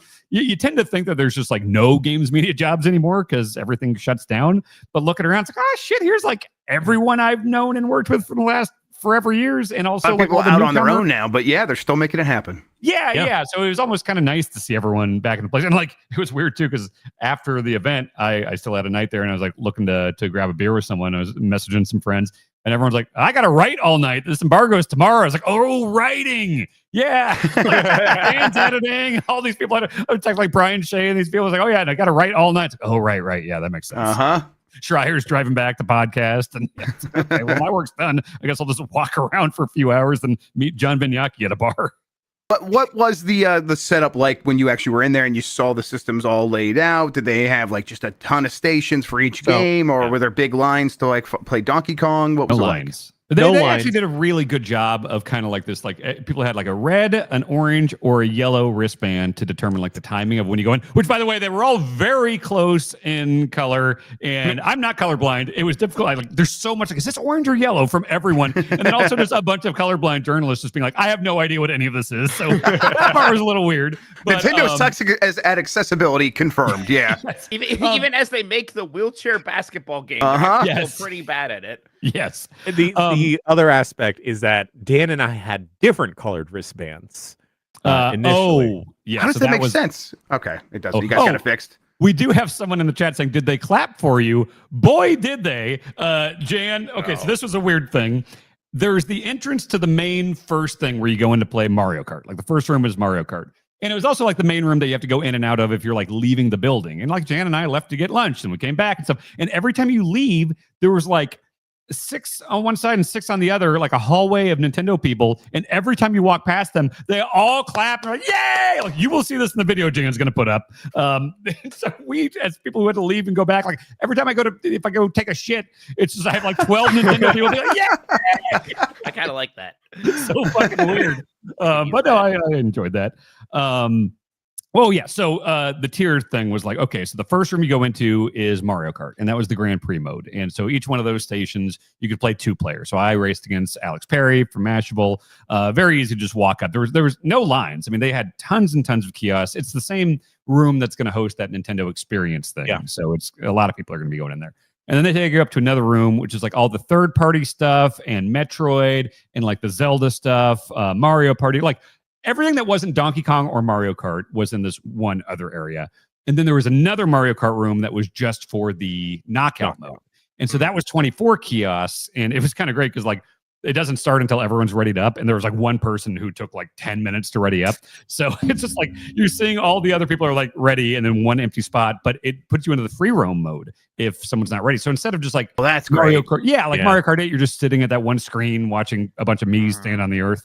No, you get to just drive around Mario Kart world.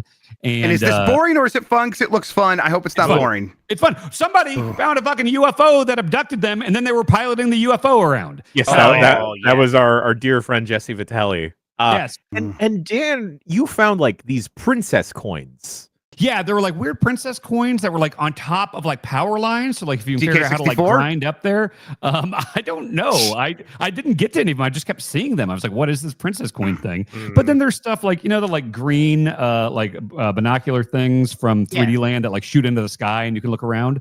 I found those at different places, and if you run into it, you can like just like kind of binocular all around the world, and like there's definitely, it's not just empty fields. It is like there is a bunch of Nintendo shit everywhere. Are you getting like Burnout Paradise vibes or Forza Horizon vibes, or is it much more its own thing? There are elements of both, certainly. And SSX3 also. I think about how SSX3 was that one big mountain, and you could chain together multiple legs, and that's kind of how this works. Like the knockout mode chains together all these things. And I think as a result of that, I probably raced on 4 or 5 Grand Prix tracks and also the big knockout mode thing. All the tracks I saw were more of that like Mount Wario kind of new Rainbow Road thing where it's different legs instead of laps. Because they all connect, so it's not like 3 laps around. I don't know if that's the case with every track in the game, but like that's really good for variety. Because the first track I did was like, okay, it was a bunch of like dirt paths and stuff like that, and then in like the second leg, there's just a bunch of dinosaurs everywhere, like huge, brontosauruses and stuff stomping all around. And then the third lap or leg was this big facility where they're like keeping all the dinosaurs and stuff. And I realized like, oh shit, this is a Jurassic Park track. This is like 100% like a Jurassic Park reference. And like, it's so much more fun than just doing the same thing 3 times in a row. So that was super cool, I thought. Was that in still the knockout mode, or were you talking about Grand Prix? That was Grand Prix. Okay. But knockout mode has to be that way because it has to like chain to the next level. Right. But they did show in one of the videos that there's at least one of them where like the simple oval track, whatever it might be, it kind of looked like the Excite Bike track or whatever. It like one of the walls like opens up at the end and everyone drives to the next course and you just start racing on the next course. So interesting. Okay. So maybe that's the case with some of them, is that it's just like a path out. I have always been a little hard on Mario Kart, and I am so excited for this. It's so neat that they actually are taking a bigger swing here, and they actually are changing things up. They aren't just doing Mario Kart 9 or 10 or whatever. Yeah. I mean, the idea of exploring a world in the cars, because the cars look really fun to drive. They like the big wheels and going off-roading, and the way they change vehicles to go across water or to turn into planes. It all looked really fantastic. And like hearing that there's just stuff to find everywhere. It's like, oh, that is something I want to spend time doing in this open world Mario Kart. And then occasionally setting like a high speed thing on a road. It looked like it had some of that stuff in there too. I'm like, that's perfect for me. That's something I was curious about, Dan. When you talked about exploring and going out of your way a little bit to find something, were you doing that during the knockout mode or during free roam? That was free roam. I feel like I did that during knockout. Like, I mean, maybe there's some opportunity for shortcuts and stuff, but I was just sticking to the course. Well, that's what I was curious about, because they did show, it seemed in the knockout mode, I think was when like you could get inside the giant truck and like drive the truck for a little bit. I think it would be really cool if there are reasons to go out of your way, and maybe if you find something in free roam, you can take that knowledge into the race. So then try to go out your way, and if you successfully do something, you get something that might end up putting you ahead in the race. Oh sure. Because like Mario Kart always like blasted for being so rubber bandy and so like trying to keep everyone close. If they could have something that is more skill oriented, that gives you incentive to learn the map and then try for this thing in the middle of a race, I think that would be cool for people who are playing at maybe like a higher skill level. Like when being Grub, we basically go back and forth until someone gets blue shelled when we race, but if we have reason to maybe go on a different path and find something different, I think that would be really fun. Yeah, Dan, you during the free roam section, this didn't get put into the video, but you were just having fun grinding on some railroads, and then eventually Mission Impossible like started riding on top of a train. Yeah, I just saw train that's tracks, awesome. and it was very much like that old 64. I forget the desert level with the train, but like kind of looked like Kalahari that. Desert or something. Yeah, yeah. And I kind of just like did a U-turn, and I found like a ramp or something, and ramped on top of the train. I'm driving on top of the train and stuff. And like this was not part of the course necessarily, but like just messing around. It was super fun. Yeah. Another thing that I think is just real quick on the how did the grinding feel? Because the grinding was awesome. Driving was on really walls fun. looked awesome. Yeah, because like there was a part where it's like railroad tracks, and so it'd be like grinding on one, and it's not like Tony Hawk where you're gonna easily fall off or something like that. Like I went hard right, and like you couldn't fall off with just like analog stick, and so you have to like intentionally like hop off. And I would hop from like one rail and try to like grind on the other, and then try to get up on a power line, and felt great, felt awesome. Okay. You guys might not like hearing this, but it's Sonic rail grinding. I was going to say it. More Sonic grinding. Yeah, it keeps you locked on, and then you have to manually hop between the two. Yep. Okay, cool. Yeah, no, it feels awesome. It feels great. And like a smaller thing that isn't as apparent and they didn't really talk about that I really like is Mario Kart is such a game that is, you know, like casual gamers will play. Like I'll go home and like my sister Katie doesn't play a lot of games. And so if me, her, and Kayla are playing, you know, it's like, okay, I got to explain, like, okay, turn off this thing. That's like bumper bowling. Turn off the auto accelerate. And then like, don't worry too much about the wheels or the glider. Like, it's just like, there's those barriers when you're picking your car and stuff. Yeah. And this one is just like, pick your character. Do you want a car or a bike? What do you want? And then it's like, not like, I don't know if there's like weight stats or anything, like if you pick Bowser versus Toad or something like that, but it's more straightforward. I think stuff has come out since in one of the Treehouse streams that there may be stats still, but I don't underline stats. Yeah. Okay. But is that bumper bowling thing in there? Because my kids use that, and it's been fantastic. Maybe. I mean, it's not like, you know, on the old one on 8, it was like those 3 things that were very apparent when you're picking. It was it's the bumper bowling, which steers for you. It's auto accelerate, and it was motion controls were the 3 things. Yeah. I wonder if but we know that there's going to be some semblance of motion controls because they showed those wheels. Yes. So I wouldn't surprise me if it's like in a pause menu or some other way of accessing it versus having to pick it every time and defaulting to certain things. Yeah. So sounds good. We were speculating about speaking of stats, which by the way, the chat says that stats are seems like now associated specifically with vehicles, not with the character necessarily. We were also wondering the outfits, the costumes. Did you guys figure out what that was all about? Yeah, 'cause it looks neat when you could pick them, but I was confused about what the mechanic is for when you switch them in the middle of a race. Yeah, we thought that might be like playing into the stats and it affects your stats based to like make it more appropriate for the course you were on or something. So Dan was originally in a racer suit for Waluigi, and then when we switched to the next level or the next world or stage, Waluigi became like Mad Max Waluigi. So I think it may just be a visual thing. Because Dan, like, there wasn't any like discernible feel, right? I mean, unlocking cosmetics is something you would want in an open world game like this. But So, things do seem like it triggers it where it's like, I actually started this mariachi Waluigi. Oh, 'Cause you can't do that. Racing suit thing is not like a selectable thing. New sentence. Yeah, I went to the Yoshi drive-through fast food place. Right. I ate like a big stack of pancakes, and then all of a sudden Waluigi was wearing like a skin-tight racing suit. And then I crossed over into this like kind of more southwestern style, like desert area, and then Waluigi's got a purple mohawk and like spiky shoulder Road Warrior stuff. Yeah. And so I wonder if it is going to be like on those longer races, like as you cross the barrier into a certain thing.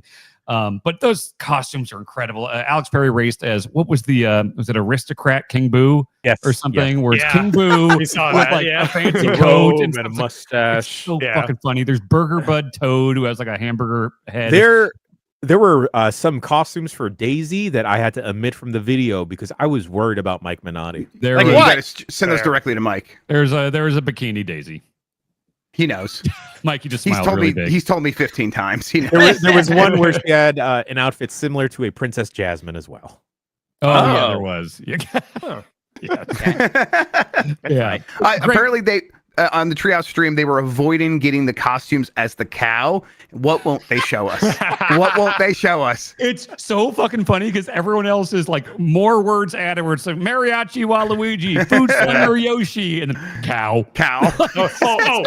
Yes. Okay, hang on. Before anyone says anything else, Jan and Dan, how do you feel about just like random like Moo Meows, cows and stuff being racers? I love it. I love it. There's the fucking dolphin with goggles. There's the fucking penguin from 64. Give me all of those weirdos.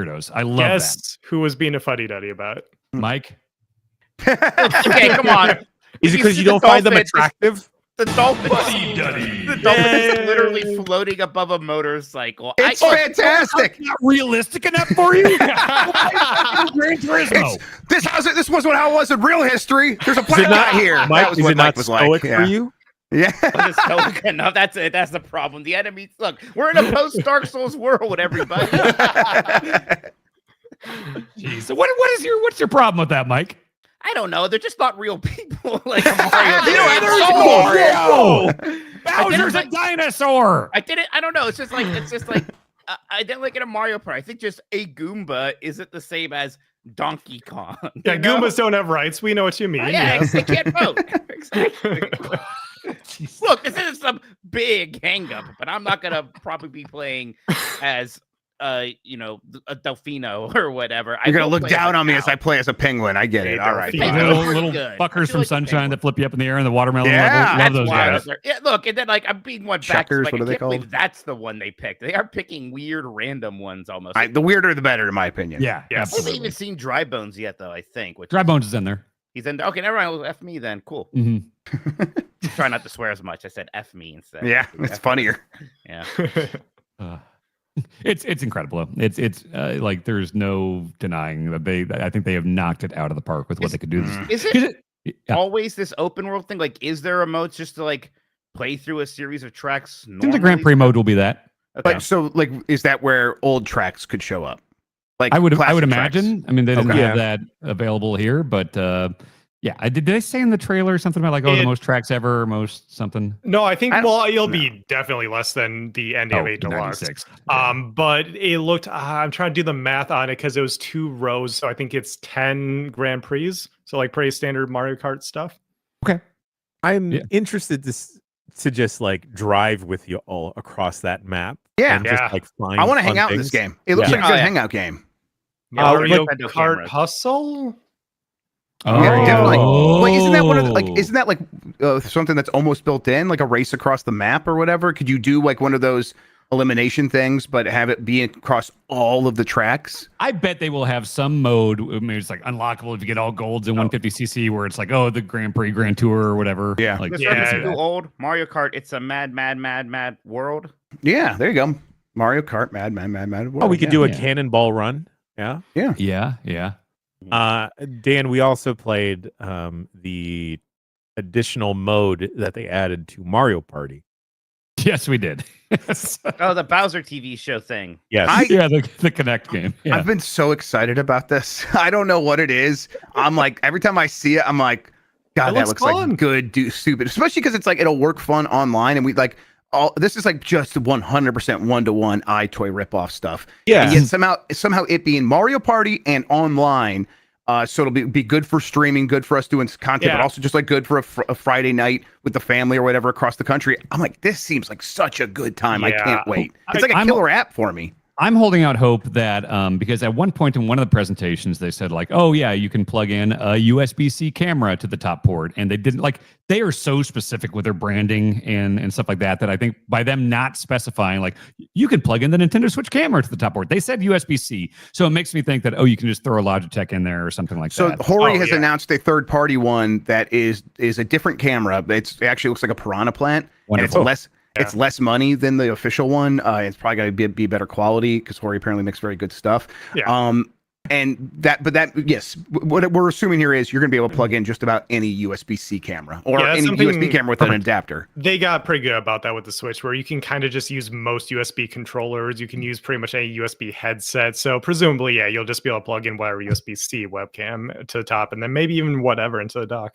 Quick aside, I learned last weekend that I was playing Metroid Prime Remastered, and I was curious, like, what if I plugged in a Shoot GameCube controller through the Switch adapter? And it did, and it automatically just swapped all the controls to the original Metroid Prime. I was like, whoa, they thought of Well, that. That's- yeah, because I think everything's mapped already, and when you plug a GameCube controller into a Switch, it just reads as a Pro controller. So, well, but I mean, yeah, every button was exactly what it should have been. That was cool. Anyway, I was thinking, but sorry, I'm getting all over the place. But I was at the airport bar yesterday waiting for my flight, and I was playing Metroid, and I needed to charge it, and so I did only have to charge it from the bottom one, and so it made it really like awkward to like stand up. I was like, it'd be good having that top port, and I'm sitting there with the Joy-Cons disconnected, playing like this, and I had at this point played Metroid Prime 4 with the mouse mode, and I was like, Mouse mode would be really good right now. Hey, Yeah. can I quickly share my airport debacle from yesterday? Yeah, do it. All right. So I had an early flight to leave 8 a.m. Supposed to board at 7:30. I was roughly when I checked Google the night before, it said it would take about 30 minutes to get to the airport. I woke up at 5 a.m. and then I looked at Google Maps 5:30 a.m. and it said, it's still going to take 30 minutes. I'm like, okay, cool. Let me just double check I got everything before I go rushing out of the hotel. 6 o'clock, I jump in the Uber. It suddenly says it's now going to take 50 minutes to get to the airport. And I'm like, okay, that's cut it a little bit close, but that's fine. That's okay. And then my Uber driver drops me off at the wrong terminal. He dropped me off at Terminal 1. I had to be at Terminal 8. So I quickly run over to the AirTrain. AirTrain says, like, it's going to be 10 minutes until the next shuttle. I'm like, okay, that's fine. Just keep calm. It's okay. And then I finally get to the right terminal, and then I jump into the security line, and this lovely TSA person keeps changing the line dividers on me. Like, just as I'm about to proceed to the next section, he's like, no, you got to go over that way, son. I'm like, all right, okay. And then it happens not once, not twice, but 4 times, where I am now being corralled into like the furthest possible TSA line. I get through that fine. They check my passport, my boarding pass, no problem. And then there's only a handful of folks in front of me for the X-ray machine. And I was a little bit worried because I'm carrying a bunch of camera gear. Oh no, they're going to be confused at some of the cables in my bag or whatever. Camera bag goes in fine, comes out fine. My luggage, which had my CPAP machine in it, gets flagged. The lady is taking her sweet time to unzip my bag and tell me what's wrong with it. And she was like, I'm gonna have to run this through the X-ray machine again. And I'm like, you have to run both? Gotta run both? You're just one. I gotta run both. Runs both through. And I'm like, okay, all right. It's still, oh God. Okay, we're kind of close, but it's fine. It's fine. Boarding takes a while, right? I'm the last boarding group. And then, but my CPAP machine goes through. My luggage gets through. No problem. Throw my CPAP machine back into my luggage. I run all the way to where my gate was, and that involved going down 2 different flights of stairs via escalator, and then up another flight of stairs. And of course, there are people in front of me that just not fucking stick to the right and let me move from the left. I hate that. And earlier in the day, I just opened up my Apple Wallet. I looked at where the boarding gate was. I run all the way, and it is virtually on the end of the wing of the part of the airport I'm in. And I get there, no one is there. There's no sign. There's no agent there. I'm like, huh? What? No, they normally hang out. If I missed it, I didn't miss it yet. What's going on? I open up my American Airlines app, and I see that the gate had changed. And then because it was so early in the morning, my phone was still on Do Not Disturb, and I did not check the texts to see that it had updated, and that I had gotten that text at 7 a.m. So then I am like looking around, and I just start bolting. I, at this point, take my rolly bag, I put it on my shoulder like a big ass boombox, and I'm bolting down JFK, trying to get, which is now the opposite side of this wing, the furthest fucking gate possible. And then I get to the gate, and then like the oldest man in New York is working at American Airlines. He's like, "What's your rush, buddy? You got 1 minute left before we're taking off." And I'm like, very funny. And then I get in, and then I got to do the dance now of like, there's no space to put my bag. Great. In like economy, and I go back to like first class. I'm like, hey, can I just put my bag up here? And the guy goes like, no, you got to go over there. And no one wants to help me say that and tell me that there's a free section or whatever, free space up top. I eventually throw my bags in. I sit, and then the worst part of it, I had a middle seat. Jen, wow. All that for a middle seat. Yeah, and then like I'm just sweating buckets trying to calm down, and the guy next to me kept sneezing. Yeah. Okay. Oh God. So you got the 12 monkeys disease on top of it. All right, then. Yeah. Anyway, sorry about that quick Well, I diversion. thought I had it bad because they offered $700 to someone to take the next flight, and I didn't take it, and I regretted it. Oh man. Yeah, I know. So feel bad for me. Yeah, I do, Dan. Yeah. I'm sorry. That's a sorry you retro had to go thing. through that. Yeah, it's a retro take. I realized I did divert from Grub. You're talking about the camera stuff for Mario Party. You being super excited about that. So what is it the Bowser game show thing that you're particularly excited about? Yeah, I just like the idea of even when I'm miserable, now you'll be able to see my misery on the screen, and something about like my face being right next to my character and me just being in such like pain, like that's funnier to me than anything else. Yeah. That's the thing. I didn't play the actual Mario Party mode. We just did kind of the Bowser game show thing. Which But that stuff looks great too. I mean, it looked fun. Yeah, and I do think that Wario with like a glittery Bobby Heenan jacket would make for a better game show host than Bowser. But hey, maybe I'm splitting hairs here. It was very fun. It's just there's something very funny about like. It's just taking this. It's not like some crazy advanced 3D camera. No. It's just taking the flat image of me and Jan and having us come out of a pipe, and it's like we're Parappa characters. It was 100% NVIDIA's just like we're pretty good at like tracking bodies. Now you want to do something with this? And Nintendo's like, sure, we'll put this it is in all Mario just Party. NVIDIA broadcast stuff. Yeah, it was fine at like cropping out. Like it does. It's kind of that zoom thing where it's like mostly text out the background, but every once in a while, kind of whatever. And then like there was the Goomba game thing where it's like you're supposed to like put them on your head. Yeah, and it was definitely just like fucking up the tracking on my head and things like that. It kind of reminded Jan seemed to do just fine in the video I watched. I'm bald and have a shiny head, so maybe that's my problem. I need to wear a beanie or something. But it did kind of remind me of like that first meeting I had with the Xbox One Connect stuff when I'm sitting on a couch with Phil Spencer and Don Matrick, and they're like in a room that is like designed to be perfect for the Connect, and it still didn't work. It's like, well, okay, well, this is clearly supposed to be a good space for this camera thing, and it was kind of being a little funky, but ultimately it's a goofy, silly like Mario Party side mode that I'll probably laugh a lot playing on a stream or something. We'll do it like once or twice, and that's kind of all I need to get out of it. I'm excited about it. I think it'll be good. Something I've been noticing with Switch 2 is that it's pretty clear that Nintendo learned what a Zoom call is during the pandemic while they were designing the system. And a lot of that is in the system with Game Chat and everything. But also I feel like they're trying to bring like streamer culture to the individual and just hanging out like on a Discord call with your friends and everything. People do that a lot already, but also bringing the concept of putting yourself in the game, seeing yourself on a screen and sharing that with your friends. They're trying to make that the very Nintendo family friendly version of that with a lot of stuff they're doing. I can't even get my own friends to watch any of the things I do on the internet. Now they're not going to pick up my game chat calls. I do think it is smart having like, you know, even if I saw a lot of people being like, oh, Discord exists. And it's like, yeah, but like you think about like, again, that casual gamer, like I think about my sister Katie, who will get a Switch and just Mario Kart, and that'll be all she plays. And now it's like, oh, if I play with her, like she doesn't have USB microphones and a Discord account or anything. Like if it's just like, yeah, use the one on the controller and then we can just kind of chat and play Mario Kart. Like that will, I think people will use that, even if it's not like as good as the stuff that we use, you know?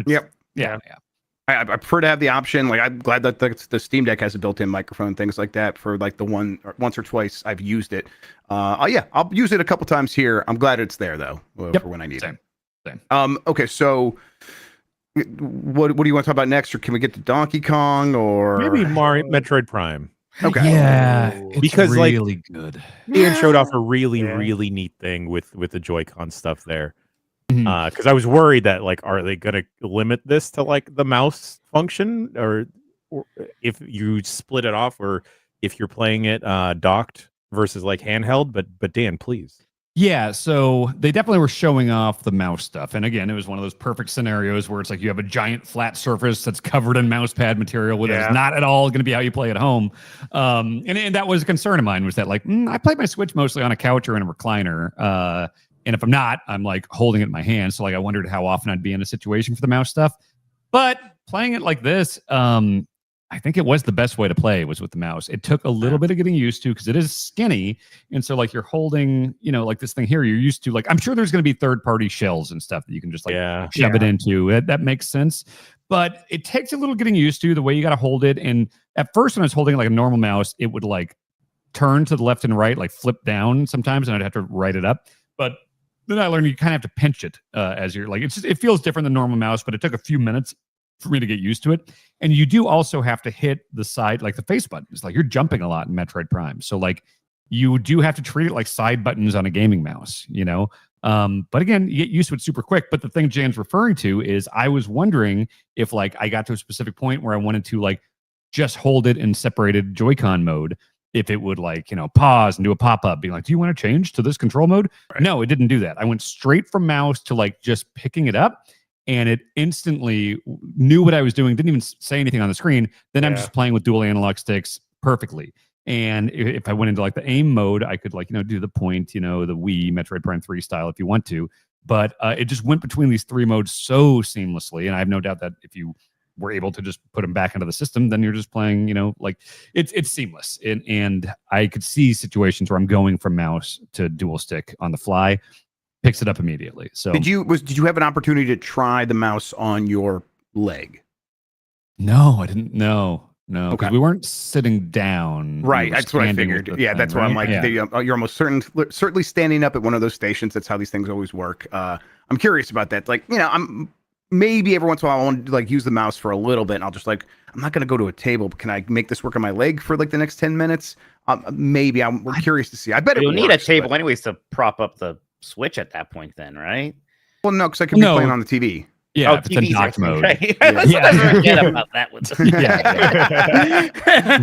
Yeah, I don't see myself getting like a lap board or anything, but like I can plug in my Switch to this at the computer desk and just, you know, play here. If I'm doing like, if Mario Maker gets the update that lets you do it with a mouse, like, then I'm just going to sit down and do it that way. Like, which they have not announced, by the way, which is insane. But it was in the, like, it showed the kind of scrolling background of games that are getting Switch 2 upgrades, and it did show the icon for Mario Maker 2. It did. Yeah, it didn't say mouse stuff or anything, but it did say, like, there is a thing where it's like, and more games are coming, you know, Switch 2 stuff. And there was like a scrolling three-tiered background thing, and they showed Mario Maker 2. All right, let's go. I'm hopeful.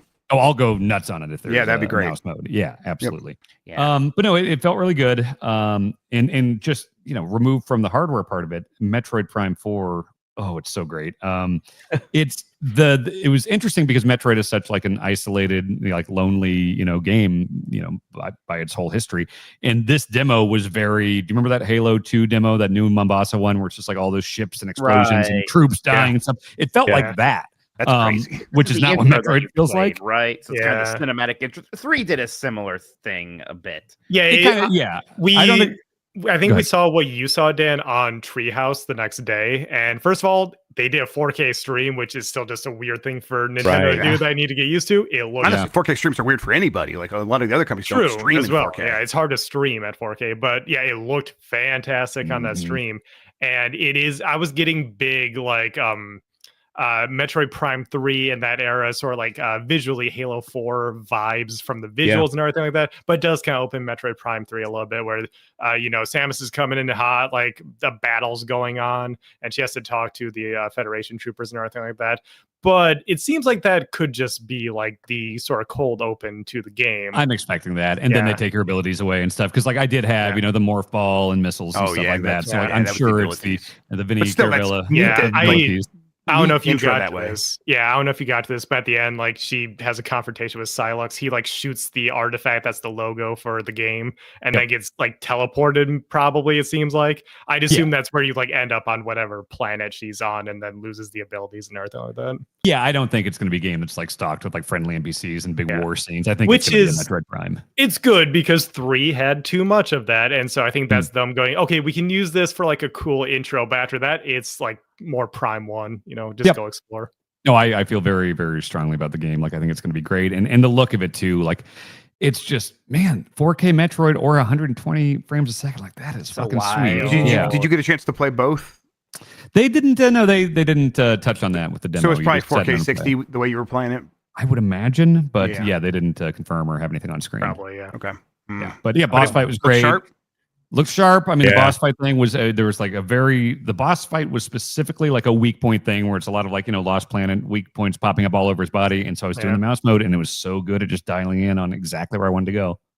Jan, did you see Dan maybe like whispering to any Nintendo employees about delaying Metroid Prime 4 into next year? So no, but Dan did get critic. Dan get in did get into a little bit of a sticky situation after he was done with the Metroid Prime 4 Oh, demo. yeah? Oh, God damn. Tell us more. It's just in the video that's coming up, right? Yes, yeah. I have been I'm sorry I've been telling people this story because damn, what happened here? All I know is you got stuck. It was an MC Escher Joy-Con wrist strap situation where I finished just playing in mouse mode, and then I was like, great, and I got up to walk away, and I couldn't. And was it because I had a wristband for the Switch thing? Yeah, you had like a festival-style wristband, and then you had the safety strap of the Joy-Con on. Yes. And somehow in the process of using the mouse or the Joy-Con as a mouse and then flipping it up to use it as a Joy-Con and a pointer, you tangled yourself into it in such a way that we needed 2 different people to help. It was like the video you sent is more than a minute long, right? It's like almost 2 minutes. I had to cut out another minute. Oh my God. I had to get 2 Nintendo employees to come try to figure it out, and they were looking at it like, what? How did this happen? Like, we've never seen such a thing. And your face in the video are like, well, shucks. Yeah. Oh, no, I guess I'm chained to the Switch too. Cancel the flight home. We've seen how you take your phone out of your pocket, so a lot of wrangling can go on there. Yeah, that'll be in the longer video we've got coming up. Yeah. But yeah, that's Metroid. So excited for that. Oh my gosh. GameCube. So yeah, played some Soul Calibur 2 against Alex Perry. Whooped his ass. I think I popped the hardest during the entire presentation when I saw Soul Calibur 2. I went back and I watched it. I saw Mike freak out about it. Like, you know what? They announced the GameCube thing, and I was like, okay, it's going to be Sunshine, maybe F-Zero, like just thinking of the obvious first-party Nintendo stuff. And so, yeah, when fucking Soul Calibur 2 popped up, I was like, oh, shit, I didn't even consider that, and that sounds incredible to me. They did say also you would be able to switch it from 4x3 to 16:9, and I am curious if it is the, like, using the actual, like, GameCube progressive scan thing. I bet it is, yeah. I hope it is, and not just stretching it out. Knowing Nintendo, yeah, probably is like in supported games that do this, yeah. Yeah, the way it was with GameCube. Yeah, it won't use like a widescreen hack Dolphin style. Yeah, right. Yeah, it'll just be games that natively had it. And you got to use the new GameCube controller that they're gonna use. So, I'm still got the weird fucked up little D-pad and all that. Like, yeah, they just like got the Game Boy Advance D-pad like this. We're already making these. Yeah, yeah. But no, I was thrilled to see GameCube on there. That was great. Then yeah, Donkey Kong. Oh boy. Oh yeah. Tell us it had a subtitle. What was it? Bonanza, I think, is what it is. Oh, alternatively Bonanza. Yeah. I just have to say again, Bonanza. Yeah. When that word popped up on screen, it was just like, like how did we as humans take this long to get here? Bananas, that series is lousy with bananas, and we've had a bunch of great subtitles. We've had our Barrel Blasts and our Jungle Beats and all that stuff, but Bonanza was right there. Like whoever came up with that, just make the president of Nintendo. Well, we already have Doug Bowser, which is a pretty good name for a Nintendo. Yeah, great name. And that game, like it's, they didn't say it at the thing or anything, but like playing it, you can see the Odyssey in there for sure. Right, just the way you get those crystal bananas, and it like the camera does the same thing as when Mario gets a moon, right? It's like, And the moon thing is exactly how it felt getting the bananas, because like they had one kind of open area that you could play in. Like think of like a New Donk City or something. So, and you're just kind of exploring around at your leisure, and like occasionally you'll find like a weird thing, and that's a moon. And occasionally there's a bigger fight or objective, and it's like, oh, you got a bunch of bananas. That's 3 moons basically. Like it's very much that style, and just the way when you watch DK's face doing anything, when he's coming out of the water and taking a breath, when he's taking damage and he's like kind of doing Doom Guy damage face, like it is all animated in a way that's like, yeah, this feels like the Odyssey team for sure. Yeah. It's really cool. Like just, I said it on Blue Sky, but like 3 of the 4 face buttons are just fuck shit up buttons. Yeah. And you are just encouraged to run around like, just fucking everything up. It is so fucking cool. And then like you check the map mode where it zooms out and like all the destruction is in real time. So if you like destroy a mountain and you look at the map, that mountain's gone. And then if you fuck something up in a way where you can't get to another part of the island, there's like a reset terrain button, and it just takes you back to the last checkpoint you hit, and Yeah. it rebuilds all the stuff you fucked up. And there's just so many times where it's like, it wouldn't be like some super obvious blinking arrow pointing at a thing. I would just see the side of a mountain and just fuck it up. And then it's like, oh shit, there's like a river inside this mountain. And oh fuck, there's a bunch of bananas in here. That sounds awesome. It is. I've played a lot of 3D platformers. I have never had the feeling this one has of just like, I'm just going to run around and just go, no pun intended, ape shit. And stumble into cool stuff. It is, and like, there's the ZR button is basically just that button from Control that lets you like pick up a chunk of something nearby and throw it. You know, you're ripping up the terrain and holding boulders and just chucking boulders at everything. It is so fucking cool. The impression I almost kind of got, because you can run up walls and everything like that. It's like maybe not as much of an emphasis on platforming as Odyssey, but more so on that sandboxiness and just the pure exploration aspect. The whole ultimate destruction stuff of like just that's the way what you sprint up a skyscraper and that. Like this isn't Breath of the Wild. There's not a stamina meter where you have to be really, careful with it. You are just sprinting up mountains and fucking them up. It looks so awesome. Is it so fun? Do you know at this point, is it theoretically possible to like lock yourself out of a collectible or something by doing that, and that's why there's the reset terrain button? I didn't see that specific scenario happen, but that could be the case. Like you said, like if you like destroyed the pathway to another island, you said when you brought that up, that's what made me think, like, is it possible that would something be floating and then will like crash down if you like break off enough terrain? Do you know if that's a good question? Like if there was something high up and you destroyed the land leading up to it, maybe something like that could happen, but I didn't see that specifically. With the dig down ability that you can also do when you're just punching straight down, I could imagine you kind of get yourself into a bind where you just are stuck in a pit in such an awkward way where it's a game about digging a hole and you don't have enough jetpack juice. Exactly. But the thing is, DK can just bound up the sides of stuff. So. That's true. That's very true. Whole year just got real interesting, boys. It's a game about holes. Yeah. Sometimes it's the holes you make. Yes. Grub, I think you specifically, I think we're all going to like this game a lot. I think most people will probably like this game a lot. But Grub, I think like you and I are going to really just thrive on just fucking these levels up. Yes, it's like, honestly, as soon as I saw it was about deforming terrain, I'm like, oh my God, they put Mud Runner in my Donkey Kong. What are you talking about? So I'm like, yeah, I want to destroy stuff. And then it all turns into Bips and Bobs like from Astrobot. And it all looks just as good. Let's go. July. This is out in July. Yeah, it's crazy. The whole time it's going to cost. Well, I was just thinking of Hulk Ultimate Destruction the whole time watching Dan play. I'm like, yeah, let's do this again. Yeah, I want to be able to take a car, rip it in half, and make gloves out of it so bad. It was a minecart. This is a small thing, Dan, but like one Nintendo trope I don't love is the Navi character, right? You always have one of those. It seems like there's another one of those here. Was that little Geo dude annoying at all? These fuddy-duddy tendencies, my goodness. No idea. Good one, Mike. Mike, honestly, I played my whole demo, which I probably played 15, 20 minutes or something of it. Yeah. And it wasn't until later when I was going back it was at the end of my thing, Jay. And I remember I was just moving the camera around to look really close up at DK's face because it was so expressive and stuff. And I was like, oh, what the fuck is that little guy there? And I noticed a little ingot with the face. And so he didn't say anything. It's definitely not like a Skyward Sword situation where it's like, do you know what money is? Right.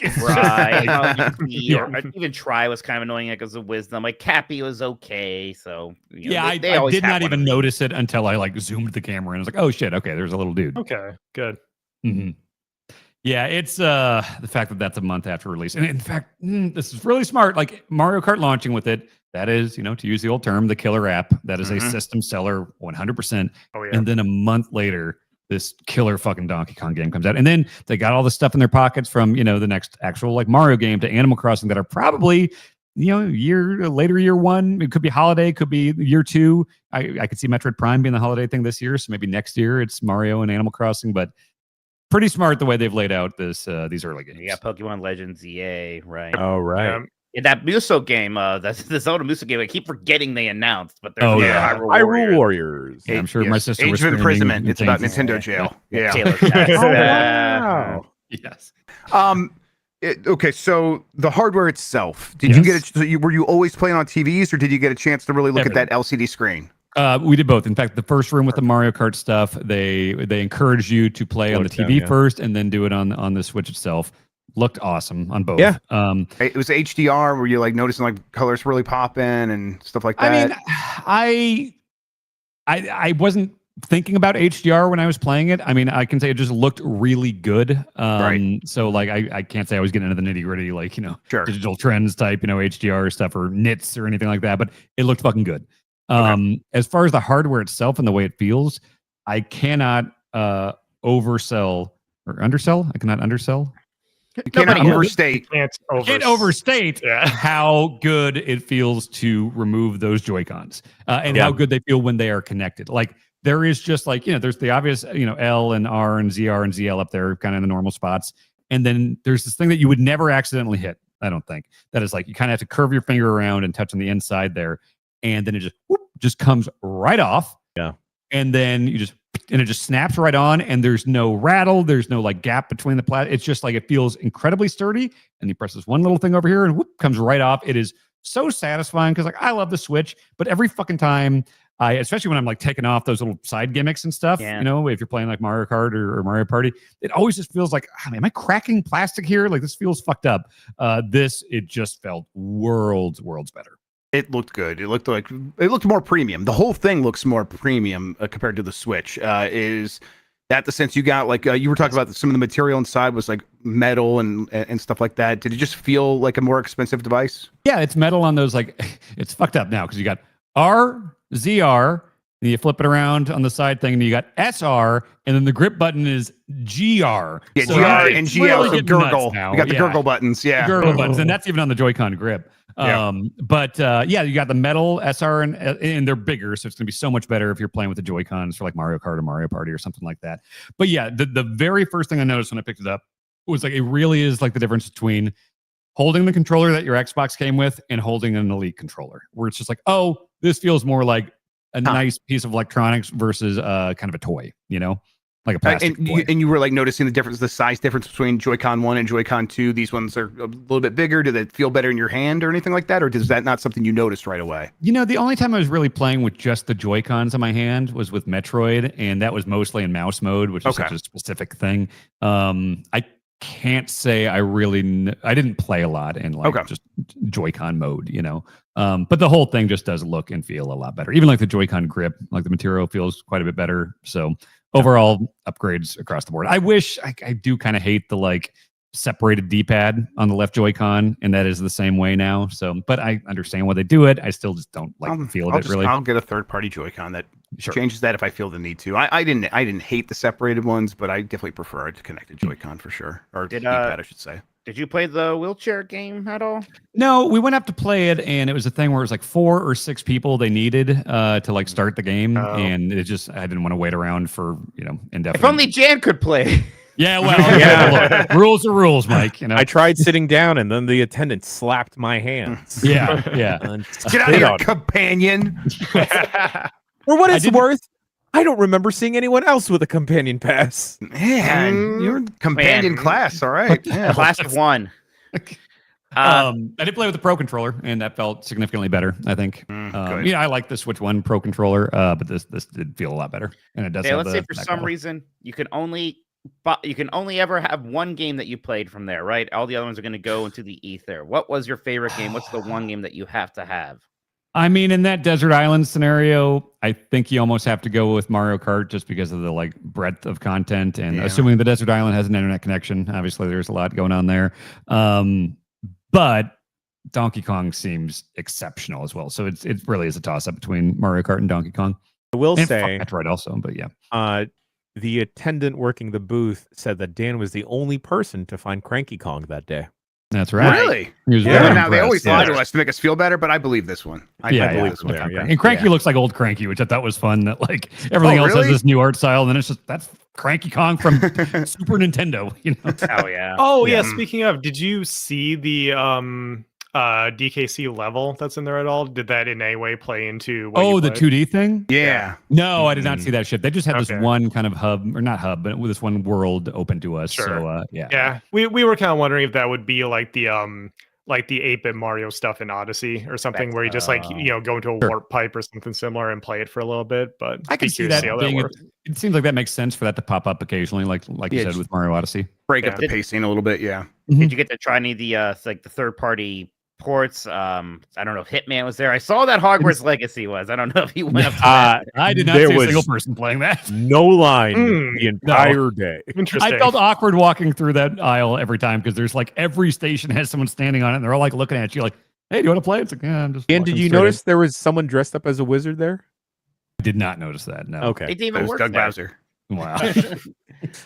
What else? They did not have Hitman. They did have the Breath of the Wild and Tears updates, which I just kind of looked over his shoulder a little bit and watched some of that, and like it looks a lot better. I think I will finally play through Breath of the Wild again. This seems like the way to do it. Vitelli did check out Cyberpunk, and he said like it felt good via handheld, right? Like it looked, he said once it gets blown up, that's when you can kind of tell a little of the I heard the like opposite. Okay, I was confused by that. I bet Vitelli's right, and what I heard was wrong. So okay, cool. He was also better, he was also very high in Yakuza 0. So that's exciting to check that out. Yeah. What about Bravely Default? Anyone check that? I don't know. It's probably not a Dan game. They didn't have that. No, I don't think that was there. No. Okay. I might have named everything on that was Treehouse there. today.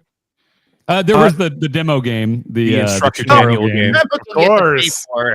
Did you get to guess the frame rate? Did you play guess the frame rate? Do that where it shows the like basketball or whatever, and it's like, how many frames was this at? Like most people, when they showed that, I was like, "Oh, this seems fun. This seems cool." And then they said paid, and I was like, "God, what are you doing?" Incredible Nikki post on Blue Sky of the domino meme, and the little one is Obama making fun of Trump at the dinner, and the big one is Nintendo charges for the tutorial game. Turns out, okay. There's really so many more dominoes after that, though. Yes, but I mean that looks fun. I'm sure I'll get a code for it and enjoy it, but I'm not going to defend them charging for the like, here's what the Joy-Cons do, here's what a frame rate is game, you know? I mean, did you see the cool thing? I like the 4K Super Mario 1-1 where like the level stretches across the whole screen. That stuff is neat. Cool. Like that's like I like those things, those like gimmick things that come like Face Raiders. Do you remember? Face Raiders, that shows off the AR thing. Put your face in the little thing. Like Nintendo's done that stuff in the past, and I was hoping for like something like this tutorial they did game. Wii Sports. Wii Sports was a full-on pack on. Mario World was a pack in. It seems like there's cool ideas there. I think I'm gonna have fun with it, but charging for it is. I just thought of the dumbest idea that I want with the mouse functionality. I just want air hockey. Oh, they have air hockey in Mario Party. I saw that on Treehouse Live. With the mice. Okay. There's a bunch of mice game in Mario Party Live as well, I think. So dragging the like Bowser emails to the trash can and stuff like that. Exactly. Yeah. And one of them was air hockey. And Clubhouse 52 is gonna pop off. Yeah, let's go. Oh yeah, I'm gonna move play stuff. That sounds awesome. I'm gonna use my trigger buttons to move my chess pieces across the board. It's gonna be great. All right, gang. That was mostly Dan's fun times checking out the Switch 2. And I saw there was a picture of you with 3 cameras in front of you. What was going on there? Okay, well, I gotta be the ultimate companion here. I gotta get Dan on every single angle. I gotta do one for social on the phone. I gotta get more additional B-roll on the Osmo, and then the main camera right in front of me. And then edit together 2 videos for an embargo that lifts the next morning. Yeah. Jeez. Thanks, guys. Actually, I have some. Talk amongst yourselves while I get something that I want to talk about that frustrates the shit out of me.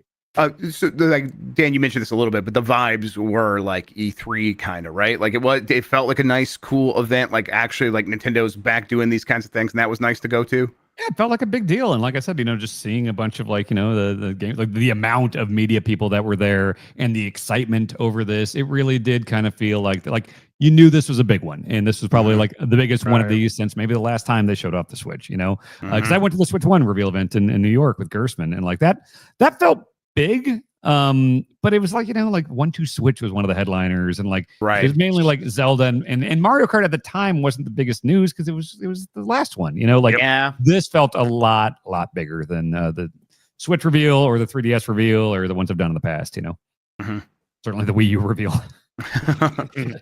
Okay. Speaking about having 3 cameras, I borrowed the GameSpot kit for going out on the road and filming events, and I think I took this Peak Design tripod on its maiden voyage, and Dan guessed the price of this correctly. Grub, Sean, Minotti, this is a carbon fiber tripod. This unfolds to like maybe a little bit shorter than me. How much do you think this Jimmy Jam goes for? Carbon fiber, that's the stuff that Navi bones are made out of in the movie Avatar. So it's got to be worth quite a lot. I thought you meant the fairy Navi. No. I'm always talking about the Avatar Navi. Yeah. I'm going to say, because the way you're presenting, I'm going to say $199. Well, I'm going to say $250. $300. Sean? $500. Pretty close. It is 400 smackaroos. I got it on the dot. Dan had it on the dot. Sean and I tied. Jan, you know I spent $30 for an Amazon knockoff, right? They work fine, I'm sure. Yeah, I have a correction. I won. Sean went over. Oh. Price and right rules. Can't retroactively prices Price is right. right rules. That's the default rules all the time. All right. You know what? And so like for folks that don't know, Peak Design has like kind of a rep in the game for bags and camera gear for being pretty pricey, but the stuff is pretty well engineered and it feels nice. This is a very like this is super tall. It's a nice tripod, very light the for traveling. The angle is you can put it very high. Okay, yeah. So it cost $500 then. I wonder what it's going to cost in a month. $400. You lost now because you got the price wrong after he told you what it was. So yeah, shit. But let me tell y'all, as a camera person, an important part of a tripod is a fluid head mount where you can like point up, point down to get angles. Yeah, this looks kind of cramped. And it's the head here doesn't go up or down. It doesn't even pan. What? So why the fuck am I going to spend? I didn't have to spend this $400 on a fucking tripod that can only just point forward, and like I have to haphazardly like squeeze the legs together to make it kind of go up more or down. I mean, you could probably bring your own down. like resistance, like a swivel thing or whatever, but then that kind of defeats the point of this. That's not the point, Grub. Yeah. If this is gonna fold down super small, give me some good head. Shit. Give me like a flexible fluid ball head. Sorry. Just like with camera gear, I get very worked up. Anyway, if Peak Design wants to send me one though, like, hey, I'll take it.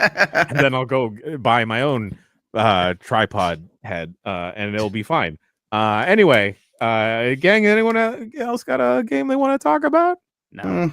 So I want to talk about tariffs, actually. Yeah. Really. Dan, you take the floor. Okay. I got a fun announcement here. I accidentally wore this shirt today. I got on the pre-call and Sean was like, oh, good choice of the shirt. I was like, oh yeah, I love sunshine. Forgetting that today was the day that months ago, I reached out to Sean being like, hey, they're probably going to announce a new Mario at that Switch 2 thing. And, we put up all of Metal Gear Scanlan. We put up all of Mario Party. Maybe if the day after they announced the new Mario, we put up every episode of Steal My Sunshine on YouTube. And Mario didn't get announced, but Sean had all that work done and they are ready to go. So I believe, Sean, is it tonight? We've got 18 episodes, 40-ish hours of Steal My Sunshine going up? Yep. So after the power block is done today and everything else is posted for the day, I'm just going to drop all of those into your YouTube feeds in order. There will be a playlist where you can watch them all in order if you want and just revisit another, classic Giant Bomb series that we're busting out of the premium vault. You really messed up by not doing Burgle My Bonanzas. Yeah. Scrap that plan. Can you really quick get those all ready by tonight? All the burgles? Yeah, it took me a little bit of time. Sean, where are the local files for that? It's on your local personal drive, not on Drive? Okay, all right. Because I was thinking, what if we just let the power block keep running? Oh shit! Like over the weekend, run 18 hours to Steal My Sunshine. Yeah, we might be able to do that. We can make that happen. You know what, Sean? I'll download the videos from YouTube and then put them in a playlist on the VMix machine. Yeah, okay. Just so you don't got to clog up your pipes. Okay. My pipes aren't big enough for that, anyways. Yeah. Hell yeah. Uh, But that'll be on YouTube as long as we have a YouTube channel. And so check it out there and check out Mario Party. Check out Metal Gear Scanlan. I really like the idea of just letting all these things out of the old paywall vault. So Steal My Sunshine is the new one. Fantastic. I'm going to watch that. That's exciting. I love it. It was one of my favorites ever. I love that. Yeah. If you haven't seen it, I did a bunch of game show bullshit to Mario Sunshine, and it was very fun. And everyone else is not having as much fun as he is. I don't know. Abby was into it.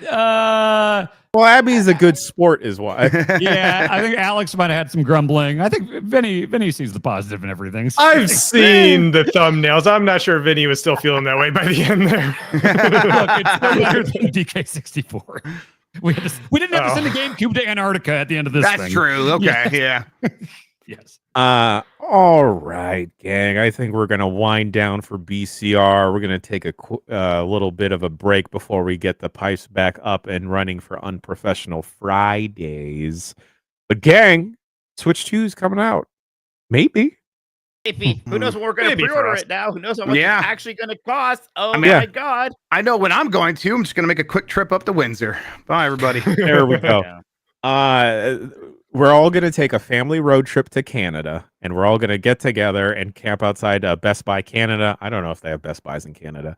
And buy one for each other, and then get back and then have to avoid the border police for different reasons than usual. By the way, thinking back to Alex grumbling, I forgot that Alex hated Sunshine so much that he refused to be on Burgle My Banana. I had to put my hearty in there. Yeah. That's funny. All right, gang. If you're watching live, stay tuned. We'll be back with Unprofessional Fridays and then GameSpot After Dark. But until next week, we'll see ya for another episode of Bombcast Revengeance.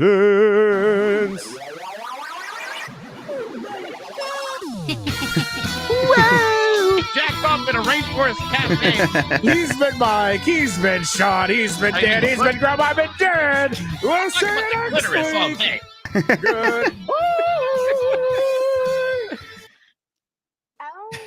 Ooh.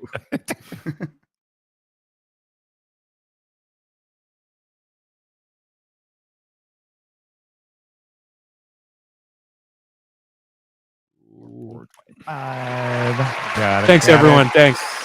Moving on forward. I fell asleep on the plane back, and I started the movie Craven, and then I woke up to see Aaron Taylor Johnson like climbing on a wall like an animal, and then I fell back asleep. Is Aaron Taylor Johnson? I don't know who this man is, but is he related to Anna Taylor-Joy? That's how you want to ask that one again? Is Aaron Taylor Johnson related to Anya Taylor-Joy? It seems close enough to be feasible. How do names work, Dan? Which one is most important to match? What the notes if you're related to somebody? I just think there's a chance, and it's worth asking. You think I'm related to Michael Mahardy? That's ridiculous. Or Michael Heim? Or Snow Michael? Snow Michael. We are. Yeah. All right. Let's go. No, they're not related. They're not related. Let's everyone have time.isa. Yeah. All right. Let's go ahead and clap beep random noise respectfully at I already 10 stopped. and 15. I'll sync.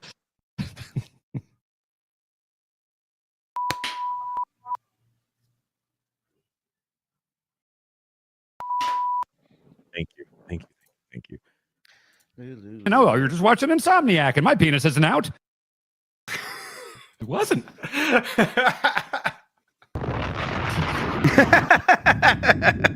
All right, I'm gonna go ahead and make a folder for this Jimmy Jam. Wait, I almost saw David Tell do comedy on 2 nights ago, but everyone was writing, so I wasn't able to go out of the comedy cellar, so I just went to bars. Yeah. All right, folder is made. Okay. What are you goobers doing on UPF? Parkour. Right. Are y'all okay if I just sit back and produce that? Because I gotta take care of things. Sure. Yeah, we'll just hang. And Grub, if parkour sucks, we'll bounce into something else on your gameplay. Sure. Cool. Yeah. Why not? Cool. Hey, I don't know why I'm getting a lot of TikToks for this recently, but should we check out Project Zomboid? Sure. Tell Yeah. me about it. What's the deal? Like like a isometric World War Z. Not World War Z. It's got like a DayZ. lot of systems. It was it's been running in early access. It ran in early access for a long time. It's been out now for a little bit, but it got very popular. Yeah, I could check it out. That'd be fun. Okay. Yeah, people love it. Okay. Hey. What's going on? What's going on? What the fuck just happened? Doing that, Mike? Why'd you do that? What'd I do? What'd I do? You got super gain. You got super weird. gainy. It's just fucking. Your gain went as high as it possibly I could was have gone for a mumbling second. because the stupid site, because I was mumbling singing this song. Oh, right. Because I hate it. Yeah, now it's muffling you. Yeah, okay. Yeah, because this site sucks. Grub, do you have Croc? Abos? I can get Croc. I think they gave me Croc code. Yeah. It's not on Steam. I was trying to put It's it on my on Steam GOG. Deck. Oh, okay. Okay. I need to get Croc code. Send me an email. Yeah. Cool. Don't worry, folks. I'll rep for the gobos out there. All right, gang. I'm gonna fade to black. We'll roll some interstitials. We'll probably be back at 12:10. Does that sound good? Sounds good. All right, friends. See you in a bit. Bye.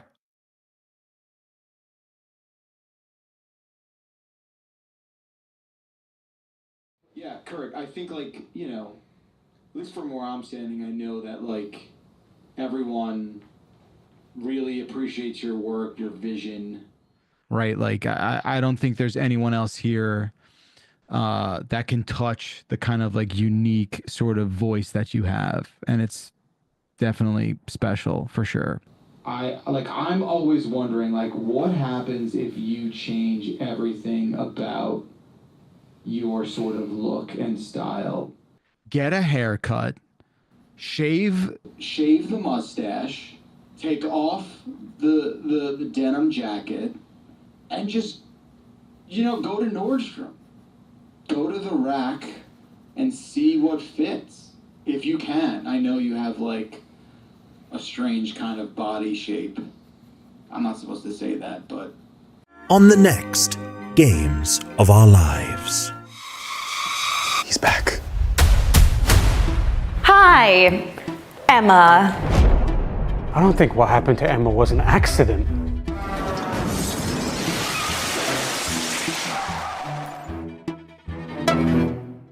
Why don't you reveal who you really are? You're right. They've been cloning Ben Starr.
Mic is not on. Now it's on. Stop going away, menu, and I'm going. Oh, there's a ragdoll button. The stick input while in error. All right, I invited you guys to the game. Did you guys get any invites? Yeah, No. I did Dan Reichert. Hey, how do you feel about curly fries? pro, but they're not really a big part of my life. Okay. That's kind of beautiful, you know? Yeah. Yeah, bars, man. There's more space for it in my life, but I just don't have it right now. Wow.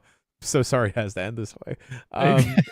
Sean McDowell, your feelings on tater tots? The menu won't respond. I like me a good crispy tater tot because that's nice and like crispy, crunchy on the outside. You got that steaming hot tater on the inside. That's some good stuff, Jan. Yummy, yummy in my tummy. Jeff Grubb. You okay? The game, I went to the menu to change the graphics setting and it froze. Oh, I tried to accept your thing and it did nothing at all. Okay. All right. Try. Maybe we call an audible. Well, we're gonna try for a little Friday, bit. fucking. Well, yeah, we'll try for a little bit. Jeff Grubb, when I say the word hash brown, do you think of the diner style hash brown or the McDonald's style hash brown first? I think first I do think of McDonald's, but I immediately I do think of all of them. Really, it's like in that instance, the first one is McDonald's, but immediately followed by diner hash browns or the little hash brown bites you get from Burger King and or Sheetz. And I am a favor of all form of hash browns. Now, I do like taking hash browns on St. Patty's Day, mixing them up with some mashed potatoes, frying them up in a pan to make what I'm sure is an abomination version of Irish boxty. But boy, it's really good. It turns out frying up potatoes in oil makes them delicious. I'll take that answer. Now I want to go do that myself. Holy smokes. You do. You should want to, yes. All right, gang. Well, I mean, you can start the show whenever you want to start the show.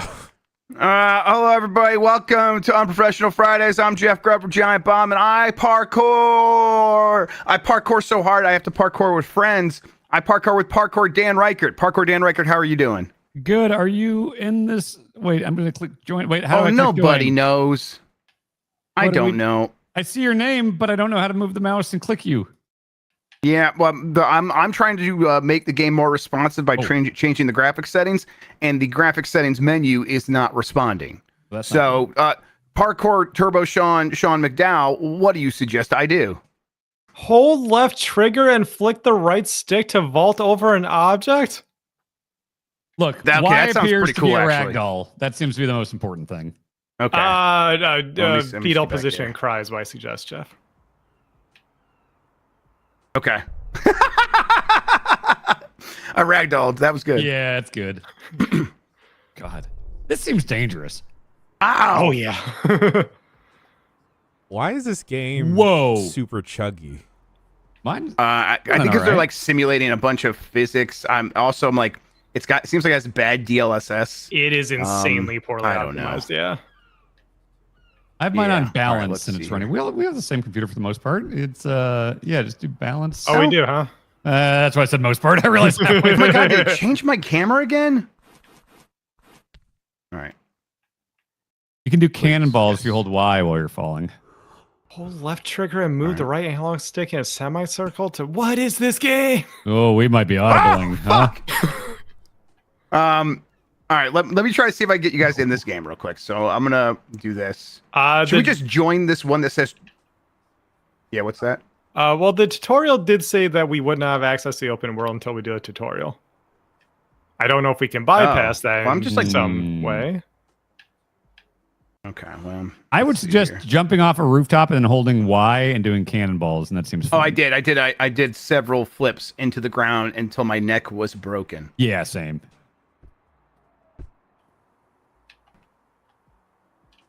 Right, so wait. Okay. Well, I tried doing what Dan said, but instead I fell off of a Pokemon-style short ledge and fractured my arm. Hell yeah. Sweet. Yeah, this might not be there. This guy just sort of slapped his face against the wall. How do I pull myself up? I think we do have a even start the tutorial? Yeah. Oh, it was all the game gave me when I started up. It's not giving me that. Huh. do like that I heal instantly. That's pretty cool. All right, so what does Square do anything any other time? Oh, it helps me wall pop. Is the game running like a normal frame rate on your end, Jeff? No. Normal-ish. I mean, it's 37, now it's 64, now it's 55, now it's 47. Okay, it's like 3. So it's all over the place. Weird. Mine's good. Oh, it's 3 for the stream? Yeah. What? Oh. Yeah, it's real bad. No. Oh, okay. Yeah, my resources seem like they might be kind of booked. Let me let's just go play Croc. Let's go play Croc. Hey, Croc! I'm giving Same thing. All right, you know what? I'm in this show now. Yeah, let's go, James. All right, there we go. All right, yeah. Let me stop streaming. I'll come back with something, Jan. Give me a second. Yeah, I think the game is just like taking up all my computer's resources, so it's not even letting me stream to Jan all that well. Makes sense. Okay. Yeah. I could probably there's other things I could probably do. I could just probably make it my camera in OBS, but no, let's not worry about it. All right. Let's see here. I just got asked if I want to go to an anime rave in Minneapolis. No. Let's go, Dan. Let's go. I'm on my way over. Come on. Oh, I don't do that at all. No. I'll show you all about raving and the glow sticks and the cat girls and the fishnets. Let's go, Dan. Come on. This is like the 2 worst words I can imagine next to each other. I don't want that at all. All right. Let's see. Okay. While Croc downloads, I have something else. I haven't played this yet, so it's a little PPR. I'll share it with you all in Discord. Parkour Pro Remastered? Let's see here. Live. Oh, can you mute yourself, Jeff? I muted him for myself. No. I will mute myself now. Thank you. Yep, there we are. Okay, let me make sure I'm muted. Okay, I should be muted. Okay, I'm sharing the game, right? What the fuck is this? This is PPR. What is this? The world's foremost superpower, the Federation of Pan-Europa, is heading into disarray. Everyone's gearing up for the Great Human Extinction event. The EFP, the ACTF, the EFSA, the CERH, the FRAF, the ECB, and even the cosmetics industry. I'm placing a great amount of trust in you as the last individual left of Twin Terra with an iron backbone and a strong sense of justice, a fitting hero for the federal age. Is this supposed to sound like my sound blaster's dying?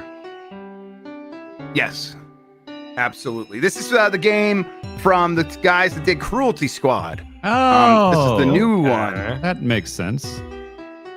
Yep. I pledge to uphold the law and the sanctity of the state. I submit to the holy automatism of action. Circulation of blood is, what they said. All right. Let's press any key. This game is currently in early access. That's fine. I accept. Let's see. New game. All right. I want huge vitality. Can I go? Yeah, I'll go normal. All right. I'm just going to go with this guy because it's not letting me change anything here. For people that don't know what Cruelty Squad was a first-person shooter where it just took a bunch of it looked a lot like this, honestly, and you would go through levels, and then they had a stock market. This has a lot of the similar elements to this. This is a good HUD. Yes, I like that. What you want is some just mess around the corners. What is that? I hope it doesn't represent anything. I hope it's just nonsense. Mm-hmm. Sorry, let me try to get my mouse sensitivity dialed in here so it's not as juddery for people. What the fuck are you? What is this fella here?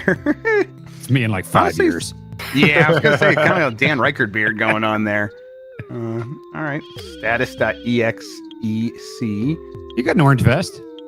Yeah, that's a video game character. Look at this guy. Is that a P90? Sure looks like it. Yeah. Yeah, look, I was holding a P90 for a second.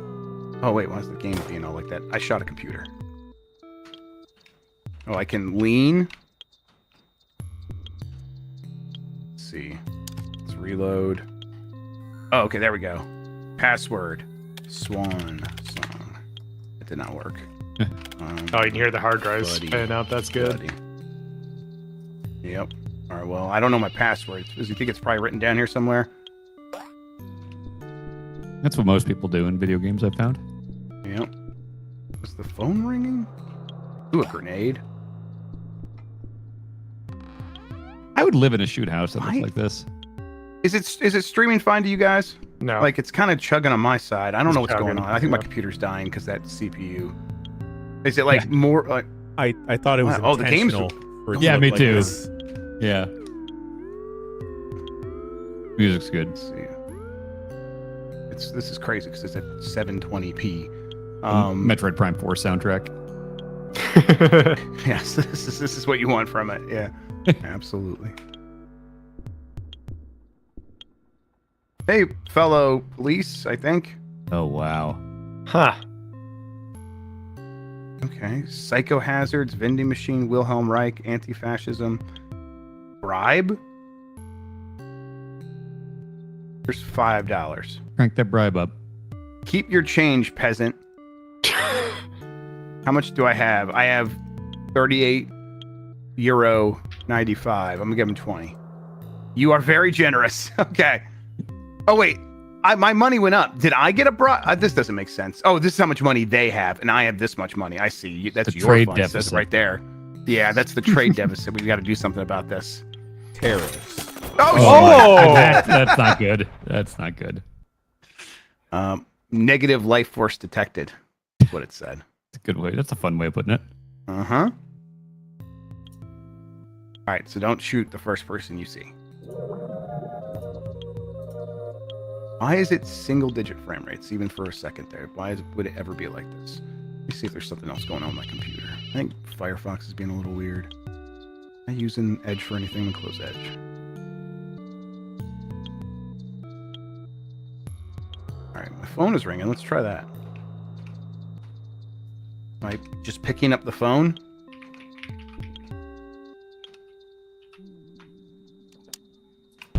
Oh, I kicked it.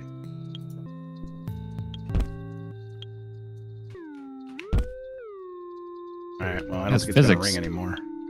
Yep. Like when Homer gets a gun and he's like opening sodas with it. All right. An oasis of love and friendship. This is all useful information that I fully understand. All right. Wait, what's happening? Why won't you let me move now? Oh, there we go.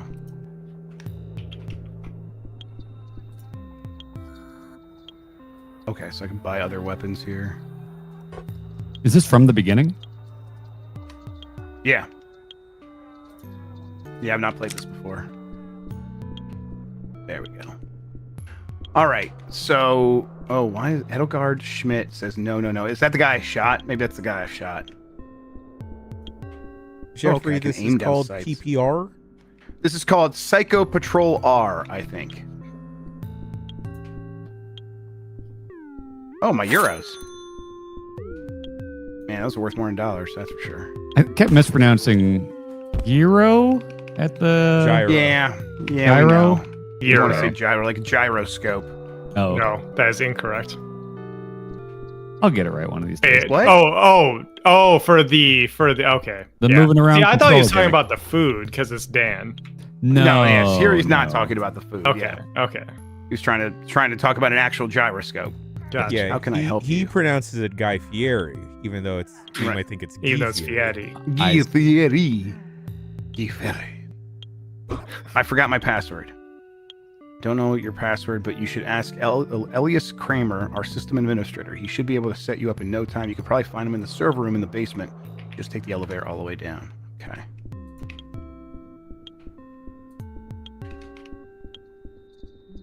I miss bagels. Sure. One day, Dan. Man, they're good. Man, look at this guy. You remember those pretzels we had in Philadelphia? Pretzels. Where were they? I'm thinking of the ones in Germany. What were the pretzels we had in Philadelphia? They were like little smokies, the little wieners. Where were they from? Was this at wrestling? No, this was we went to that market. Oh, that place is good as hell. Yeah, the big market downtown. Yeah. Yeah, that was great. Remember the chicky crab fries. Oh my god, yeah, my sodium levels spiked. Yeah, that's great. Man, this is actually a pretty cool mech. Jeff Grubb, why do people like these kinds of games?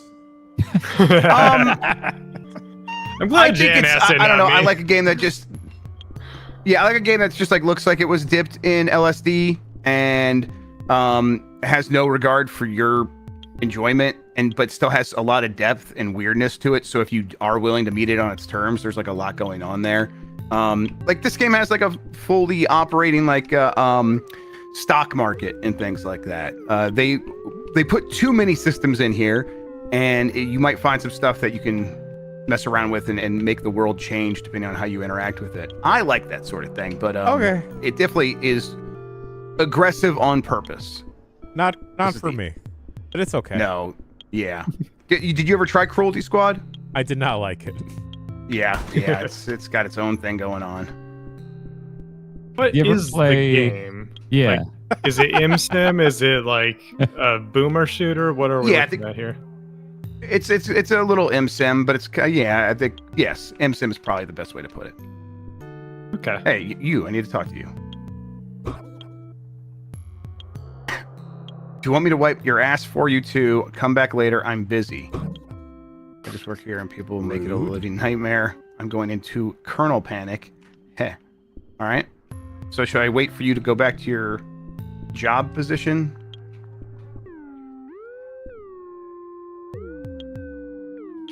You ever play N2O Nitrous Oxide on PS1?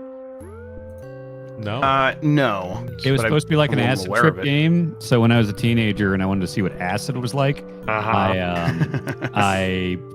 had a spiral.exe that I downloaded from Kazaa, and it's supposed to be a thing you stare at, and then when you look away from it, the longer you look at it, it fucks up your vision, and it worked. So I would just stare at this fucking spiral.exe for like 5 minutes and then play Nitrous Oxide on PS1 and be like, I know what acid's like.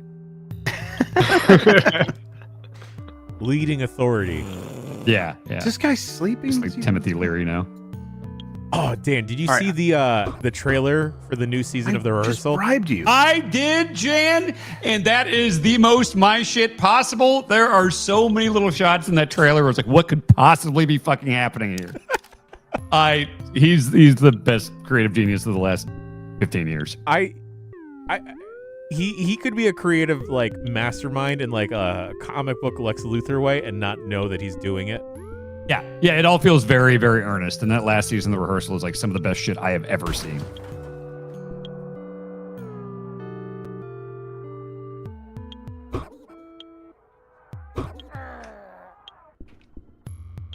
Is this a Mike Mahardy game?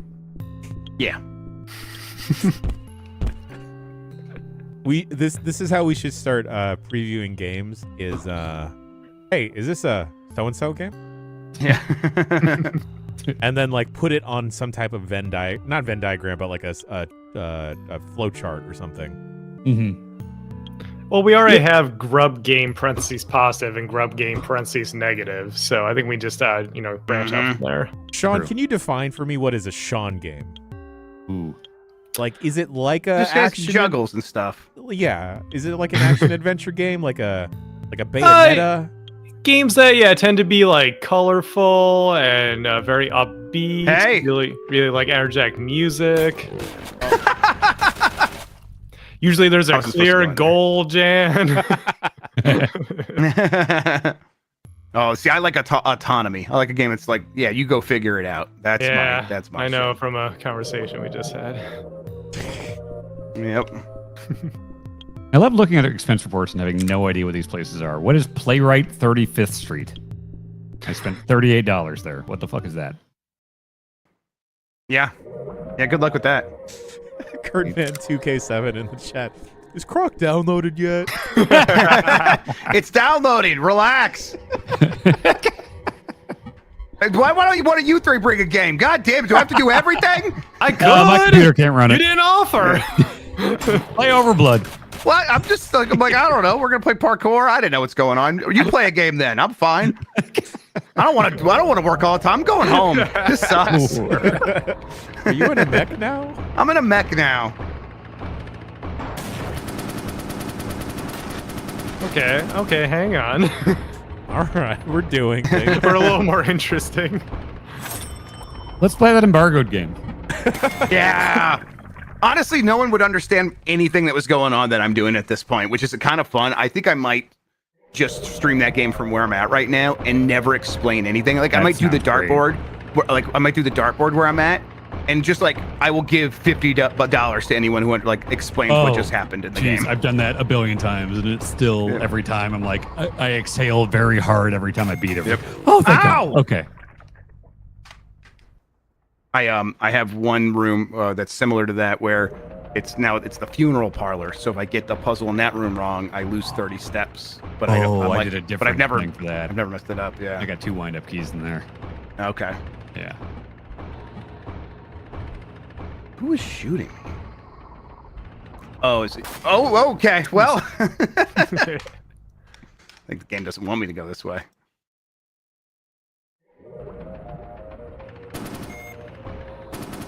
Can I go through the fence now?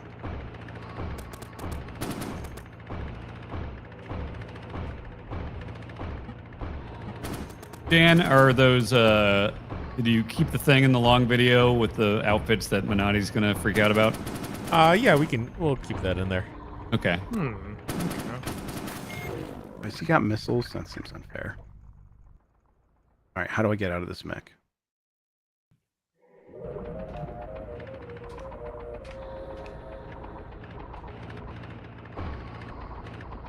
Oh, Perkins in the go chat. in with the mech? What? Oh.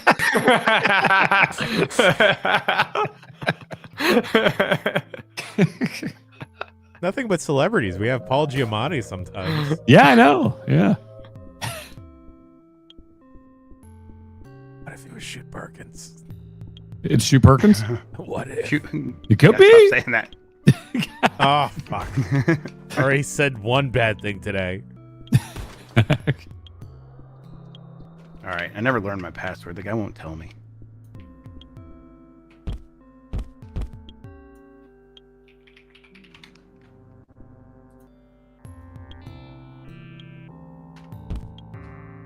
We have to have receipts for anything over $25 expense now. And I got a single beer at the airport bar, and total with tip was over $25 for one beer. Jeez. Cool. Good stuff.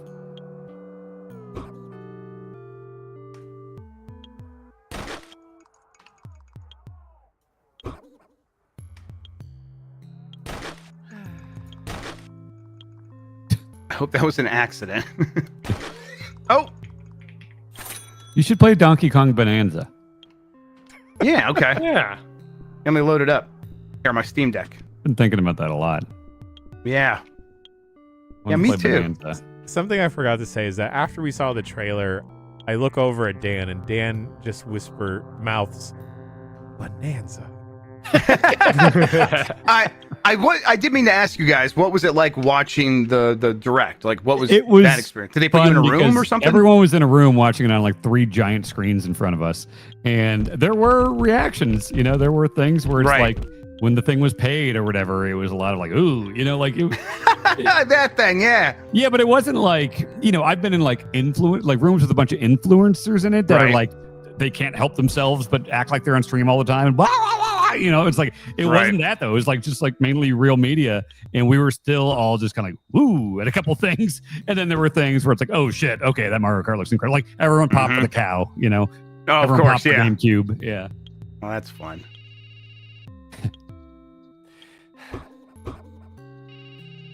Is that the Majora's Mask Moon turned man?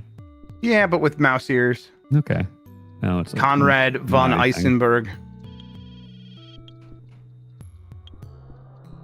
I hate that I can't disassociate the name Conrad with a specific podcast host. I was very close you mean to I having think to you work mean a with him. realtor? Oh, one and the same, really. Yeah. Actually, is he just like a mortgage agent or something like that? I can't remember.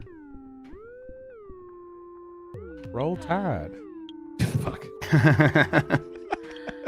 Oh! Whoa! Oh. All right, well, time to kick everybody.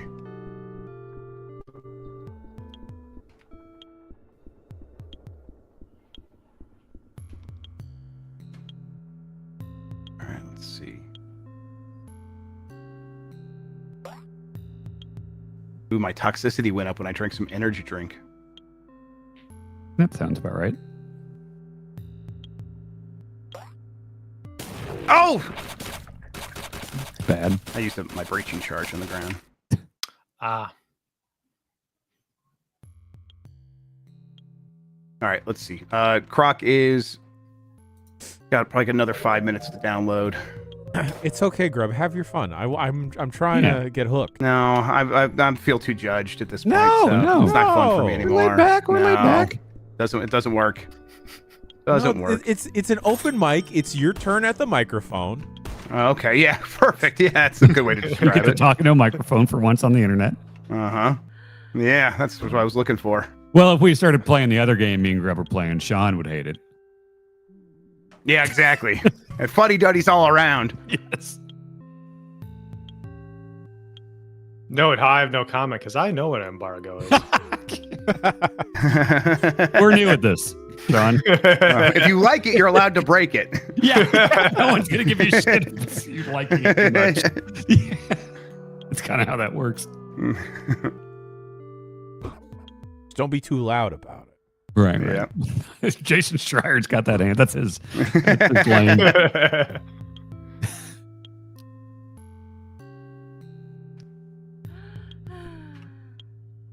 Okay.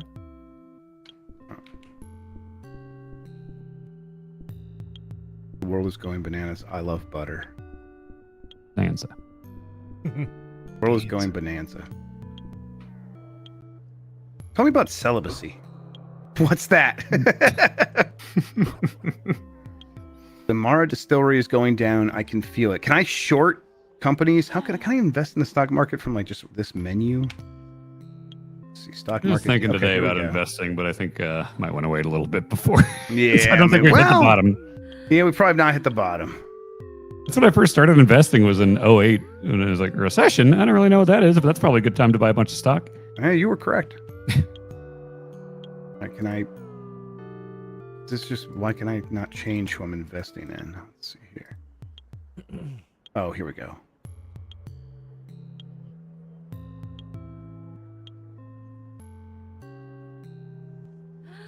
I'm going What's that sound? It's this lady right here. I dealt with that problem. And she went very far away. I think this is the way I went before, and there was mechs and everything trying to kill me, but I want to look again. Straight to the They were like Samus mechs in Metroid Prime 4.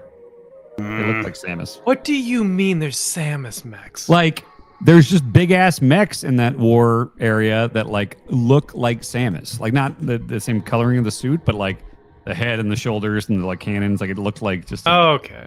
Like it seems like that was just like part of the military mech output, you know? Oh yeah, copying the Chozo tech. That's what they do. Oh, that's Shoot Europe. That is Shoot Europe, an oasis of love and friendship. We are always saying. Scramble? Okay, I'm back in a mech. Ah! Why are you shooting at me? Aren't we on the same side, or like gang members immediately outside of here? Remember, okay, how many of the 3 gangs in GTA 2 can you name right now off the top of your head? I don't think I can name any of them. I only remember Yakuza because that was the first time I heard the word Yakuza. But then there's like the clowns. Oh, there's 7 gangs? Oh, the Zaibatsu, the Yakuza, the Loonies. Those are the clowns. Yep. And then in Area 2 is the Rednecks, the Scientists, and the Zaibatsu. In Area 3, it's the Zaibatsu, the Krishna, and the Russians. Right. Yeah. I love GTA 2. I played the shit out of that. Same. What a jump up that was at GTA 3. Yeah. All right, let's see. Yep, almost ready. Here. In the meantime, I want to see if I can do this. I could mess around with my RetroTink 4K for 5 minutes. Hey, RetroTink guy.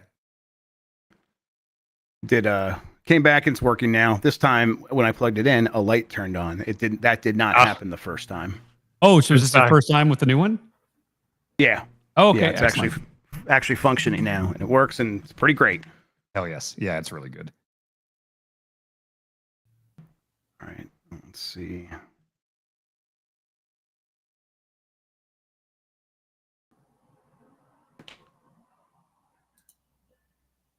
I did play that demo, Octo, the demo for GTA 2. Yeah. We're just being enamored at the fart button. Some things never change. Mm-hmm. What's the last name of the fart button? Glover. Heave-ho? Oh, Glover has a fart button? Yeah, you press that. Well, on the pause menu, but still. Oh, okay. Oh, right. Yeah. But it was like a diegetic fart in GTA 2. Right. Diegetic fart. Is that the first MP3. time that sentence has been said? No way. Probably. No way. All right, you guys seen gameplay? Hey. That's Earthworm Jim 3D. Yeah. Here, Yeah. let's see if this is Play Club worthy. We've talked about it. Yeah, let's do some investigation here. Yeah, this is journalism here, right? Yeah. He looks stupid. He does look bad, but what? Right. This might have a Yes, fart button.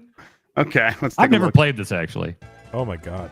Is the game What running would the too fast? fucking costume be like? This is a garbage looking screen. Wow.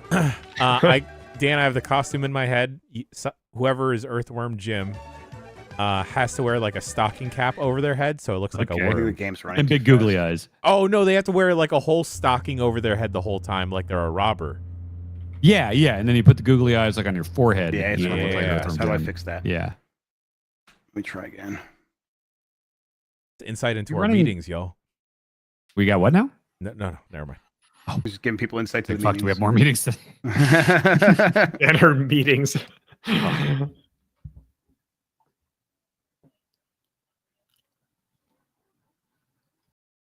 Amazing how much different companies do different amounts of meetings. Yeah. Yeah. Why is it doing this? That's what I say to myself in the mirror every time I look at after I wash my face. Why is it doing this? Yeah. Dang. Everything's just breaking on this computer. I'm sick of it. There was a yeah, moment. Earthworm Jim's it was running like 150 frames per second or something like that. It's going crazy. Oh, jeez. There was a moment before we went into the Nintendo event where Jan, I can't remember who said it, but it's like, do you think there's a chance the Costco guys are here? Because they did because they were doing the Donkey Kong thing, and I was like, oh, Was it not you that said that? It might have been me. I keep finding myself ever since they called me a dope. I have found myself in a couple of circumstances where they could conceivably be there, backstage at Dynamite and at the Nintendo Switch event. So at some point, I'm destined to run into them. I love how destined is the phrase. Yeah, but it's true. It is destiny. It is, and I'm gonna throw the fucking Rizzler at him. Yeah, listen, you can't throw kids, but maybe that one. I remember we were talking about like, oh, should we adopt a child? Oh, we were talking about that together in New York. Yes, like us as a website, should we adopt a child? Hey, let's get the Rizzler. You already adopted two. What are you talking about? Oh, that's right. Yeah. You are So old with- enough to have a child now, John. Phew, don't say that. Don't say it. How old are you? Pretty soon here, 30. Okay, so at your age now, when my parents were your age, a little 9-year-old me was running around. I don't like that one Imagine bit. you with the 9-year-old me that you were in charge of. A 9-year-old you. Life would be a little different. Just a touch. That's a series, brother. Sean, surprise. 9-year-old me's knocking on your front door. He looks just like you, just, half the size. Yeah. Probably smarter. Oh, hell yeah. World Tour? All right, so this is Donkey Kong here. It's Niner. Yeah. This is Bonanza? This is Bonanza. Okay. Wow, look at you doing those punches. Yeah, you Yep. punched up, punched down, Yeah, punched the forward. fuck stuff up button.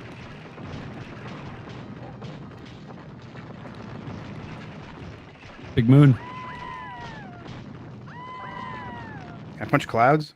No. I saw the new Jason Statham Kills Everyone movie, and the moon in that movie is like GTA 3 size in the sky. Like every time they show the moon. It's always weird. Yeah.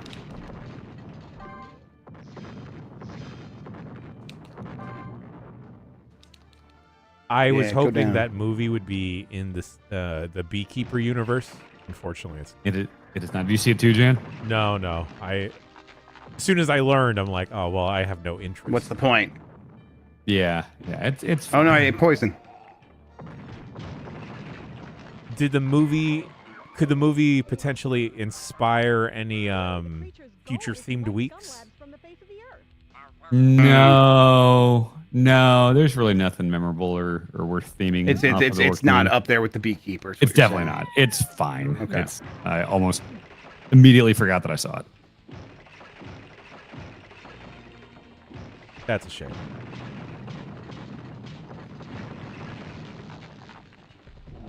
More power.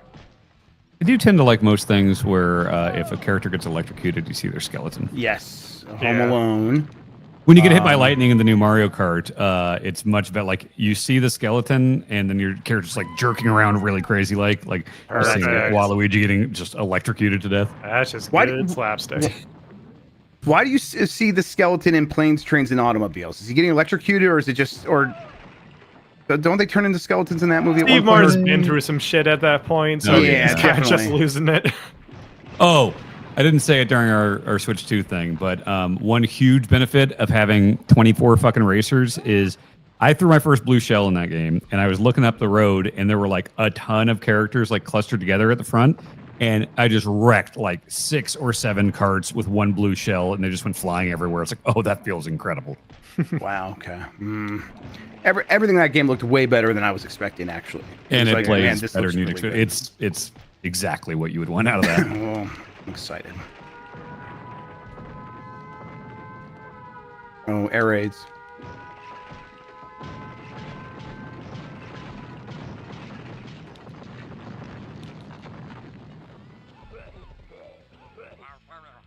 All right, looks like Croc is ready to go.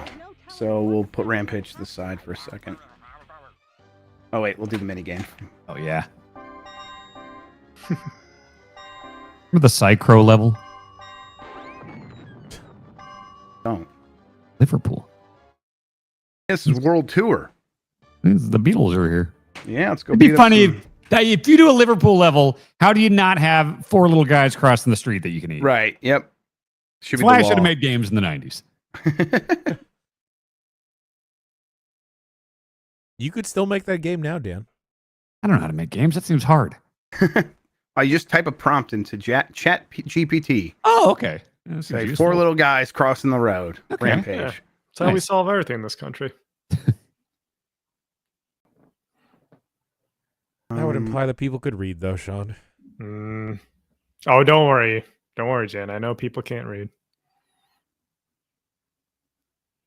You get Drucker's book, Grub? Yes, it arrived the other day. Excellent. Just about to finish it. All right. Should be seeing Big Boat Interactive. Big Boat, Big yes. Boat. What instrument I've played is that? some Croc, but I've not played a ton of Look Croc. at this dude. Excited. Why has he got one tooth? Yeah. Mm. Oh, boy. It's Yoshi's Island. I want to punch through that. Gonna change the way I look at every game. Yeah, like when you see Tetris pieces falling now, just when you see mountains, you're like, I'm gonna punch through that. Yeah, I want to bonanza my way through there. Are these Gobos, Jan? I like the look of these. I don't dudes. know. I've never played Croc. Gabos. Those have to be Gabos.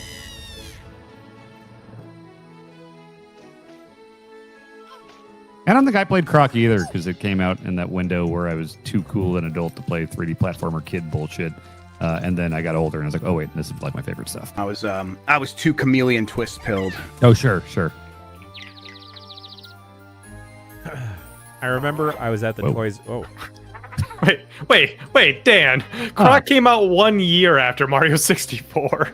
And you know what? I didn't really play a ton of Mario 64 back then. I didn't Really? Well, because it was just like I didn't have the money to buy it, and so like I played it at like. Okay. So if I couldn't afford it, I just tried to tell myself I didn't like it or didn't want it, and so like I played it at Target on the kiosk, and it blew my fucking mind. But then I had to fucking convince myself like, no, I don't need a 64, and it wasn't until GoldenEye that I got one. So.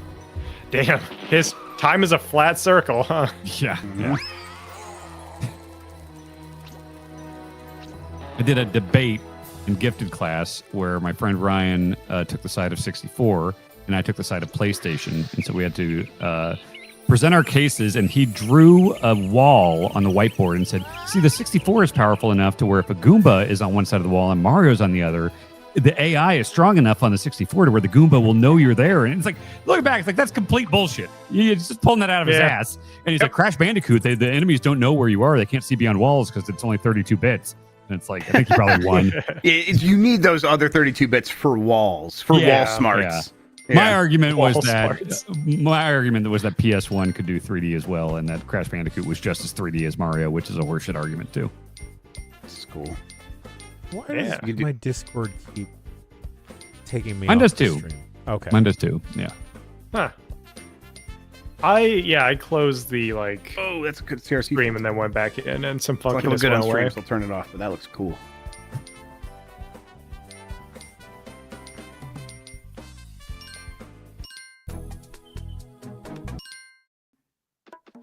This is snappy. This looks pretty good. Oh shit. Hey, was Gex any good? I never really played those either. I mean, MVG is about to release that collection, right? I mean, yeah. And was it limited run games? So we'll know. I played. Everyone rented Gex at one point or another. So I rented some Gex games, but I don't remember them all that well. And there was a 3D Gex, right? But I didn't play that. That's what I'm trying to remember. Yeah, so Gex was initially 2D. I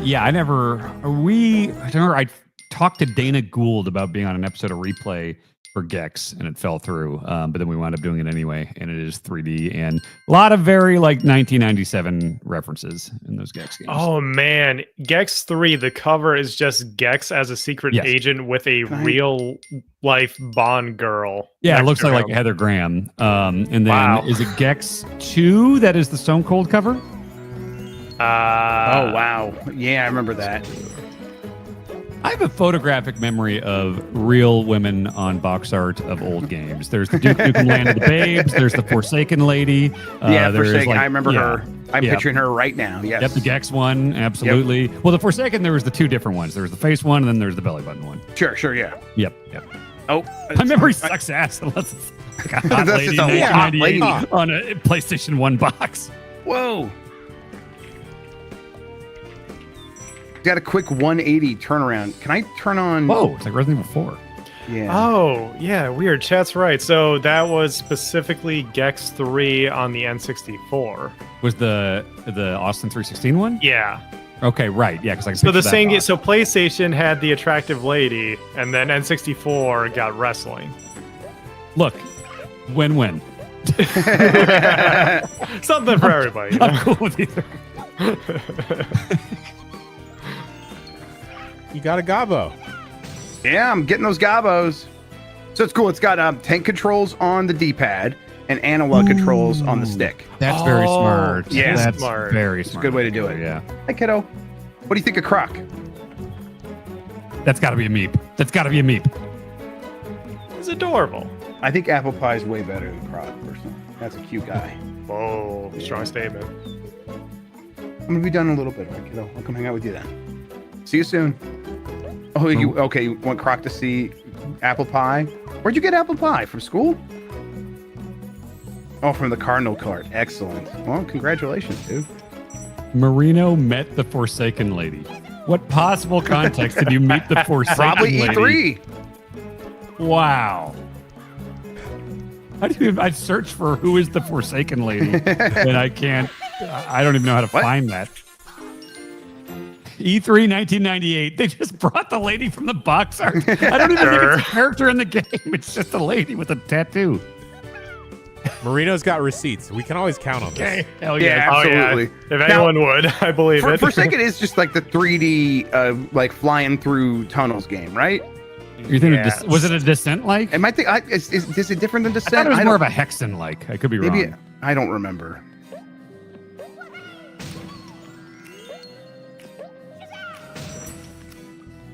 Okay, Donna DiCiani.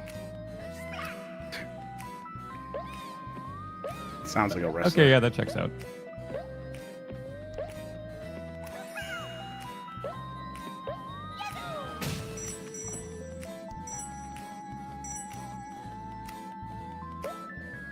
This is not bad. I'll be right back.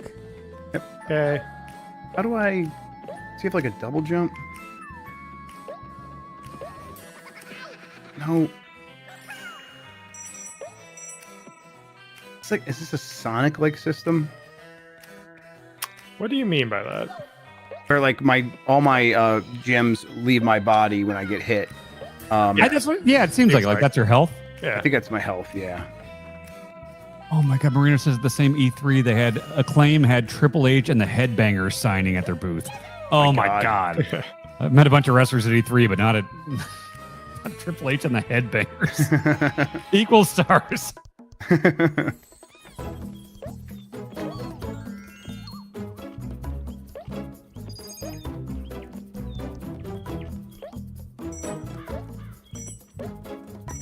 Whoa.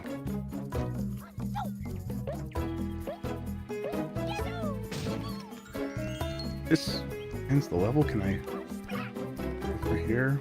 All right. I guess we're supposed to come back. Hitting a gong is an interesting way to end a level. Yeah, I like it. I'm not against it. I like the way this looks. Yeah, me too. And Yeah. like, you know, let's go ahead and try some of the I other might options play here. this. Yeah, it's pretty good. Let's see. I think I graphics. wish the wall textures were like blurry. I feel like that would Oh, be more appropriate. They feel I like had 'em on too retro. sharp. You can fuck them up, it looks like.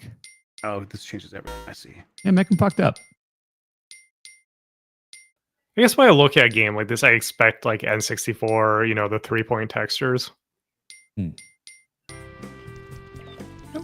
of fucked up. Oh, that's weird. Like the PS1 graphics, but it's running super smooth and everything. Mm-hmm. Now the warbling.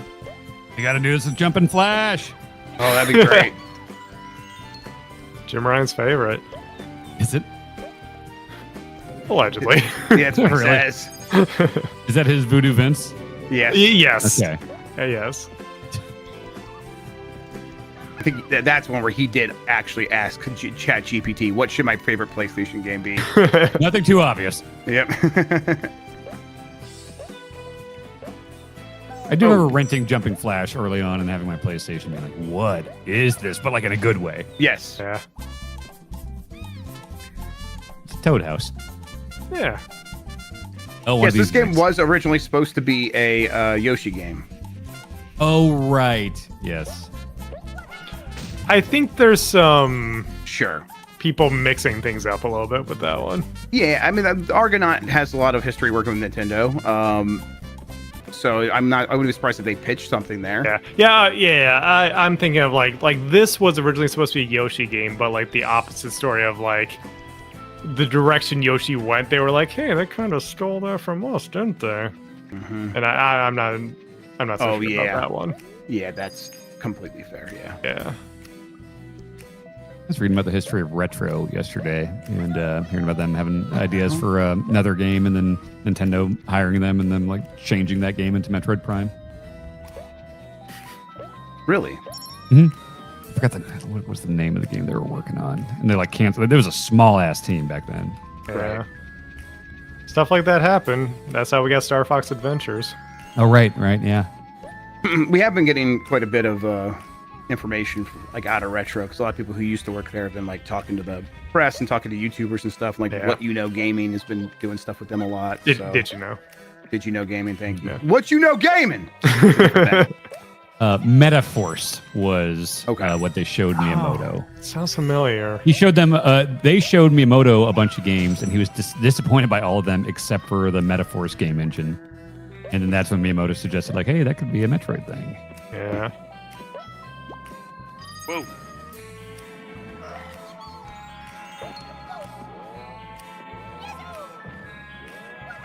What was that?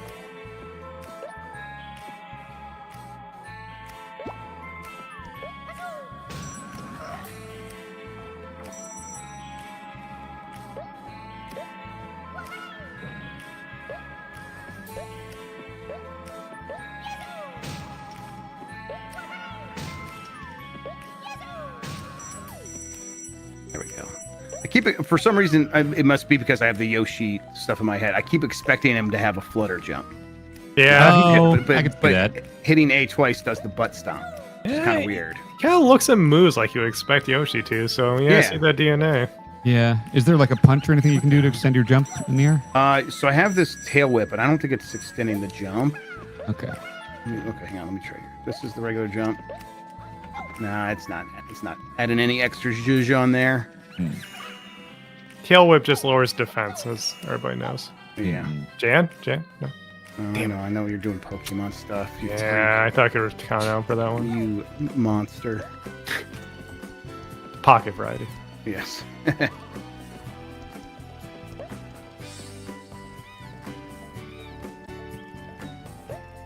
All right, I know it's gonna look like shit on stream, but whatever. Yeah, fuck it up. Yeah, let's fuck it up. Man, this is crazy. This is a crazy CRT effect. That looks like what I think you look for in a CRT, right? Yes, absolutely. Yeah, really, like a lot of extra. Like, I want imperfect signal being sort of translated through some bad cables. Yes. Yeah, some composite ass video. Yes, it does look good.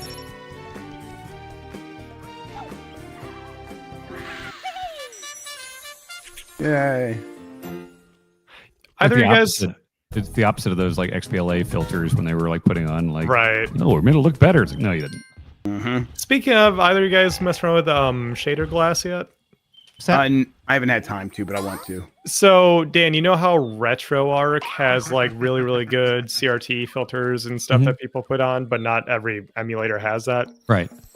Someone just like basically took all of those, like ripped them out and put it into an application that's literally just like a transparent window that you put over other windows. So it could be anything on your computer, basically. Yeah, could have that? It could be a Zoom call. You can make us look like we're on a CRT or something. I think I want that. I want you guys to be PS1 characters. Exactly. Yep. It's really cool. So now you can do it on anything from, like a game you might want to have that, to like some old video, to like an emulator that doesn't support. It's really cool. Is there like a shoot piece of glass that you could just put over anything and then it looks like that?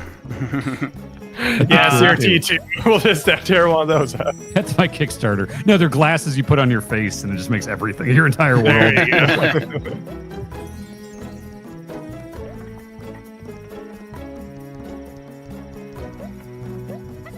This is like a very pleasant game. Yeah, I would definitely put it like in the somewhere between Spyro and Crash. Kind of in that Spyro range. is better than Crash, right? Because Spyro is better. Spyro is better than Crash. Okay. Okay. Oh yeah. Make sure we're on the same but side of history. oh damn it! I was doing the flutter. Like even that was just kind of talking about like in terms of like what the game kind of gameplay it's going for. But yes, I think this is right around Crash in terms of quality. Yeah. Okay. Oh, that's right. Got tail with these guys. It's fucking me up seeing the HUD elements be not shadered. Yes. Yeah.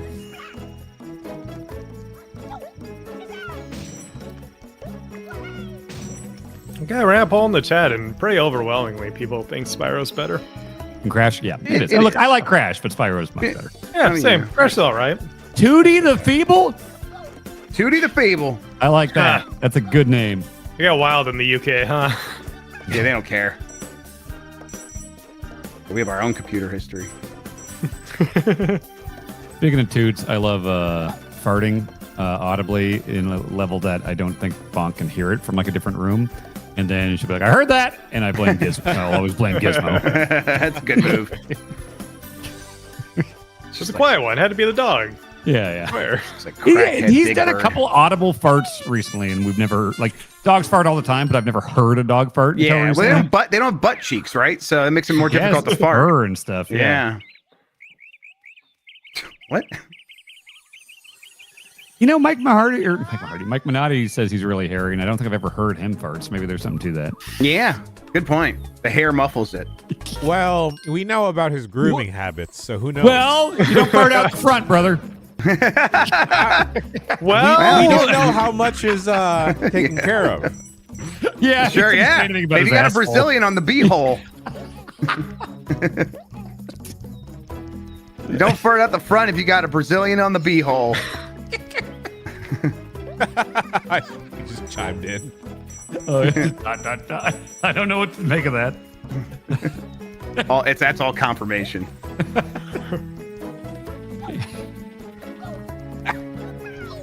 You asshole. His last audible fart was in 1997. And Mickey made fun of him, and he hasn't farted since. Yeah. I was gonna say it was at Disney World. Yep. Of course it was. Okay. Am I missing something? Fun little dance. Yeah. Oh, Jan, remember Mario's little dance, idle dance on Oh, the it's so characters like good. screen in Mario Kart? It's just he's like really getting in there on the like Mario RPG level up dance. Yeah. It's great. He looks awesome. Is that in the video, Jan? It'll be in the video now. Yes, I forgot. Okay, about good. it. I love that dance. Why yeah. is this guy doing cartwheels instead of just dying?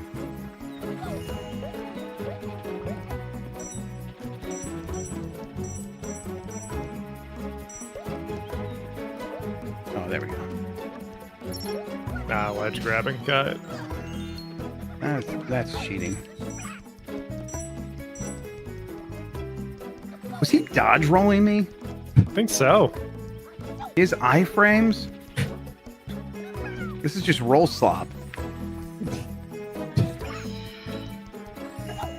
Alright, well I can't kill you, that's fine. Use this key here. Alright, this is, I think it's a bonus stage, right?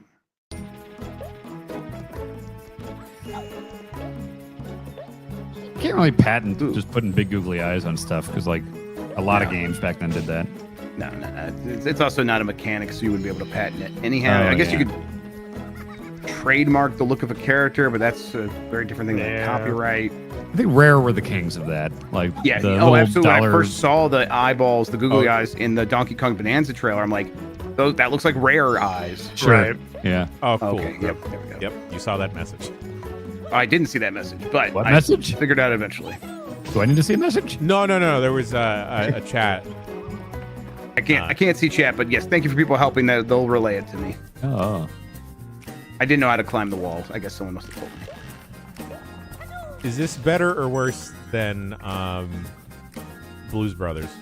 This is so much better than Blues Brothers. Oh, yes. Just the way it feels. Like it feels like a pretty good platform. Okay, but how is this compared to Blues Brothers, the movie?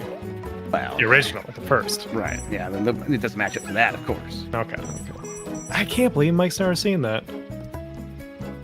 Yeah, I mean, at a certain point, people's like their gaps had moved. Like Mike, it was the early on when we were volunteering in BitMob, he got a reputation with Shu and Damian Lin always making fun of him for having never watched like Aliens and a bunch of other stuff, but he had seen National Treasure, and so I checked out. Like, Yeah, it checks that out. was his whole thing. Yeah. There I for feel like a Blues while. Brothers has like musical elements to it and everything. Yeah, I mean, It's I think you alright. would like it.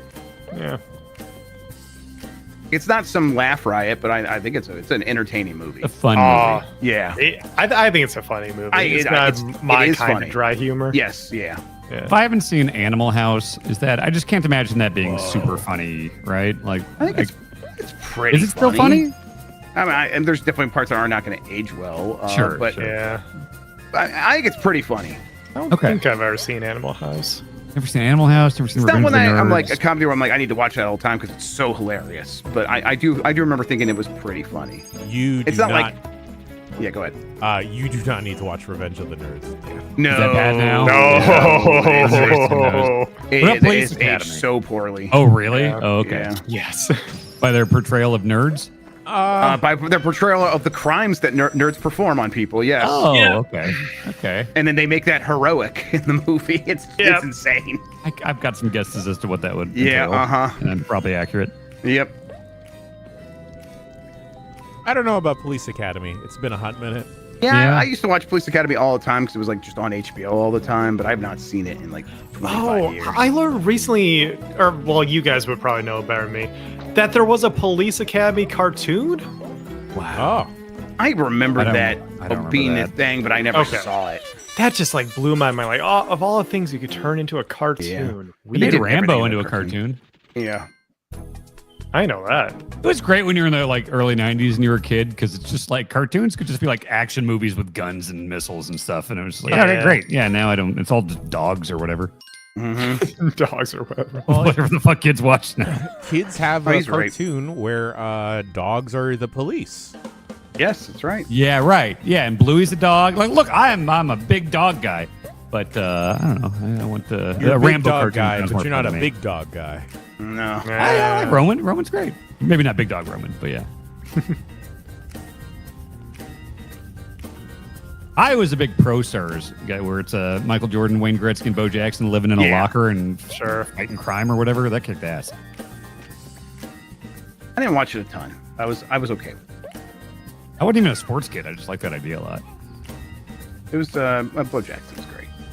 Yeah, I was from Kansas City. We had plenty Yeah. of Bo Jackson back then. It's weird that he played for our baseball team and our rival football team, though. Yes. People love him. I could probably make that jump. But let's go. Oh this yeah, way first. Toxic Crusaders. That's another fucked up one to Yes. for to exist. Toxic Avenger as a cartoon. Yep. There's that.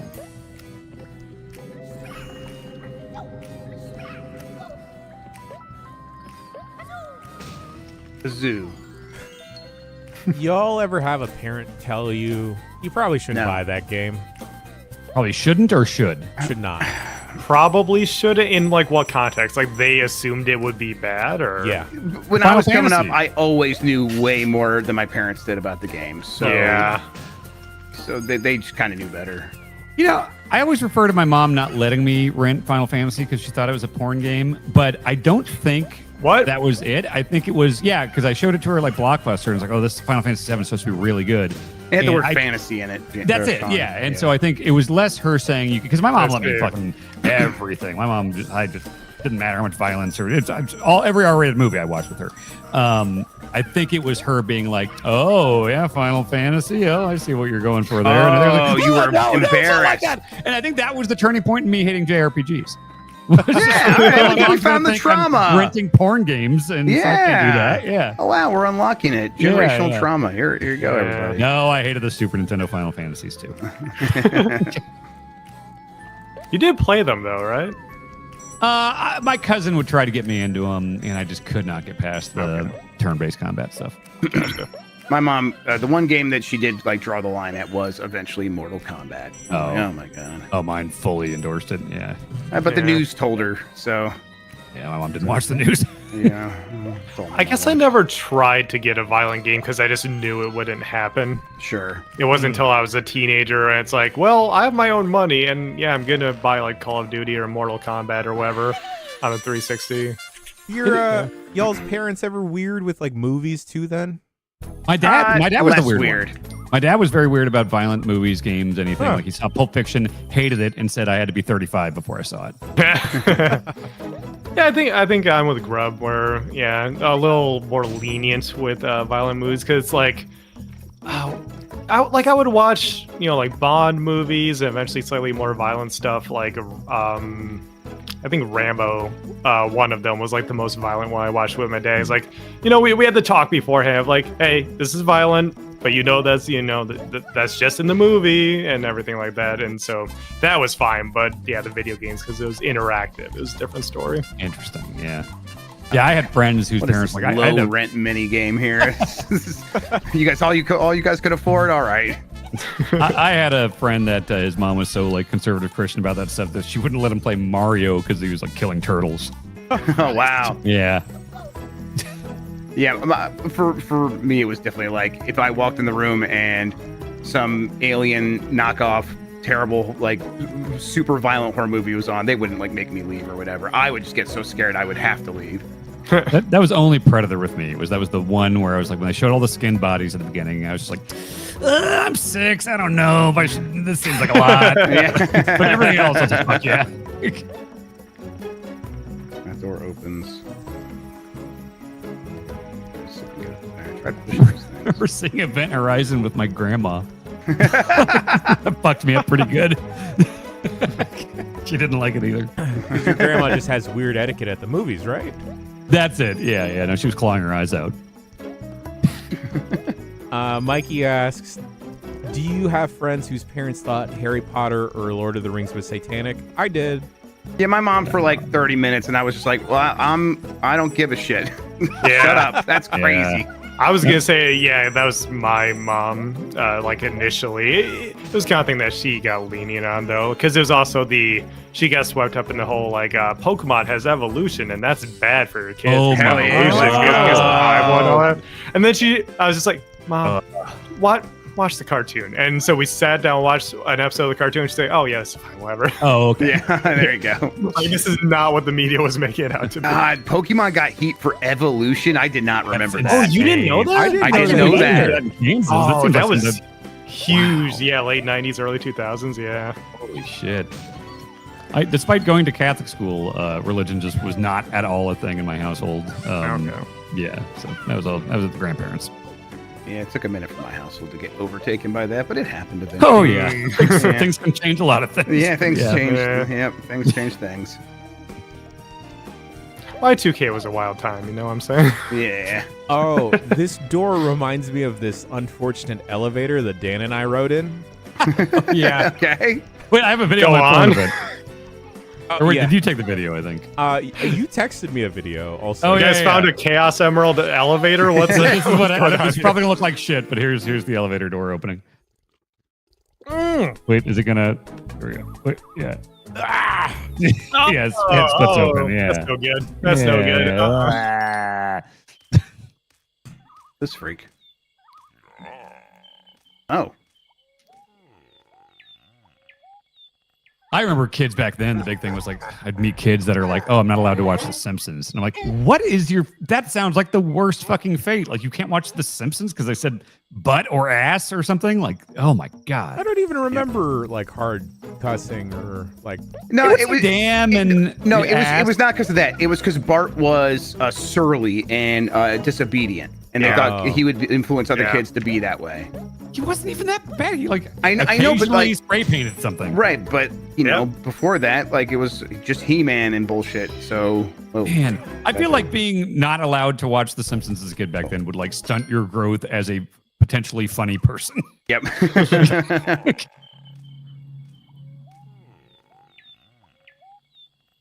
Remember, there's like any other big cultural thing. I don't know. At a certain point, it's just like I was finding stuff on my own. Beavis and Butthead. We had a school meeting about Beavis and Butthead. Wow. Oh, really? They refused to say the name. I remember Miss Ciani in fourth grade being like, "There is a show that you might have heard of now, and we can't even say the name of it, and neither should you. But you are never ever to watch it." And meanwhile, I'm like, every night I'm going to bed, and my like 24-year-old dad is like, I'm hearing him just crack up at Beavis and Butthead in the other room. I was like, this show seems pretty funny. I've tried watching some Beavis and Butthead the other day, and the kids are like, "Yes, I'm gonna watch this." I'm like, "All right, whatever. Here we go." Yeah, it's awesome.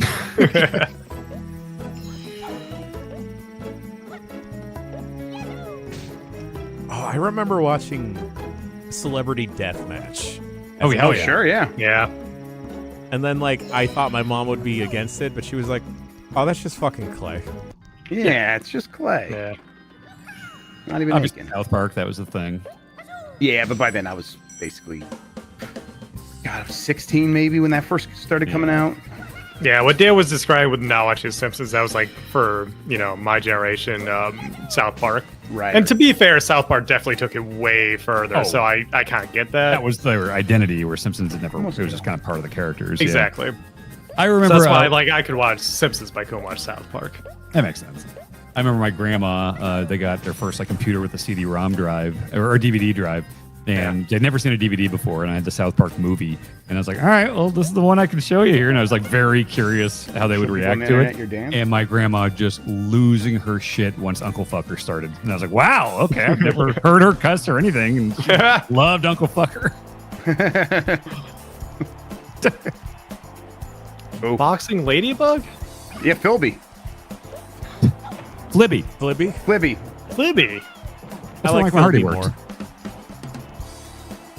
Sekido. How old is the crocodile? I don't know. I mean, he was just born at the beginning of the game, so he's probably like He's 43 4. and divorced. Yeah, he's 34 and divorced.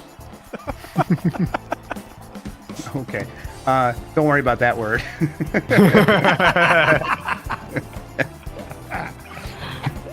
Wow. Didn't consider that. Imagine learning about the concept of divorce. I guess I just assumed kids knew about that. Well, I guess I did 'cause my parents divorced when I was 4. Oh, hey, kiddo. Hey, kitten.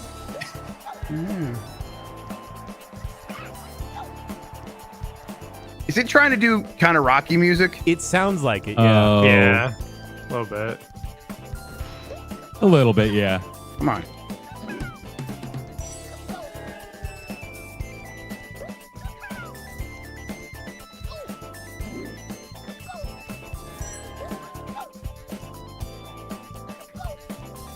Okay, when can I hit you? Got punished. Come on. All right. This specifically a jump and hit him. You got hit the head. You beat Bubsy. You can do this. That's right. That's right. Thank you for the pep talk. Oh, I get killed. All right. What? Oh. I got hit, I guess. Do y'all think you've become better gamers because of Blight Club? I don't know. No, because we're just kind of playing the same shit that we rented games like that all the time. Yeah, back then. So, like, it's not like the idea of playing shitty old video games is new, you know? Right, and I don't learn that well when I'm mad, and I'm always mad on Blight Club, so... Taylor texted me yesterday that she went through the entire Blight Club, like watched every single episode going back to Sonic. Wow. Jeez. Hell yeah. Yeah. Now she knows about Daikatana. Keep accidentally not pressing continue. Yeah. I'm just like, because I'm spamming through it, and then yes, I keep catching myself, and then at a certain point, I'm just like, I just stopped caring. Now I'm just doing that. But also, I wanted, in that last instance, I wanted to go back to the main thing to see if it would reset my gems. Oh, so that I wouldn't go into that fight without any gems. Gems. Hey kiddo, hey, is this a meep?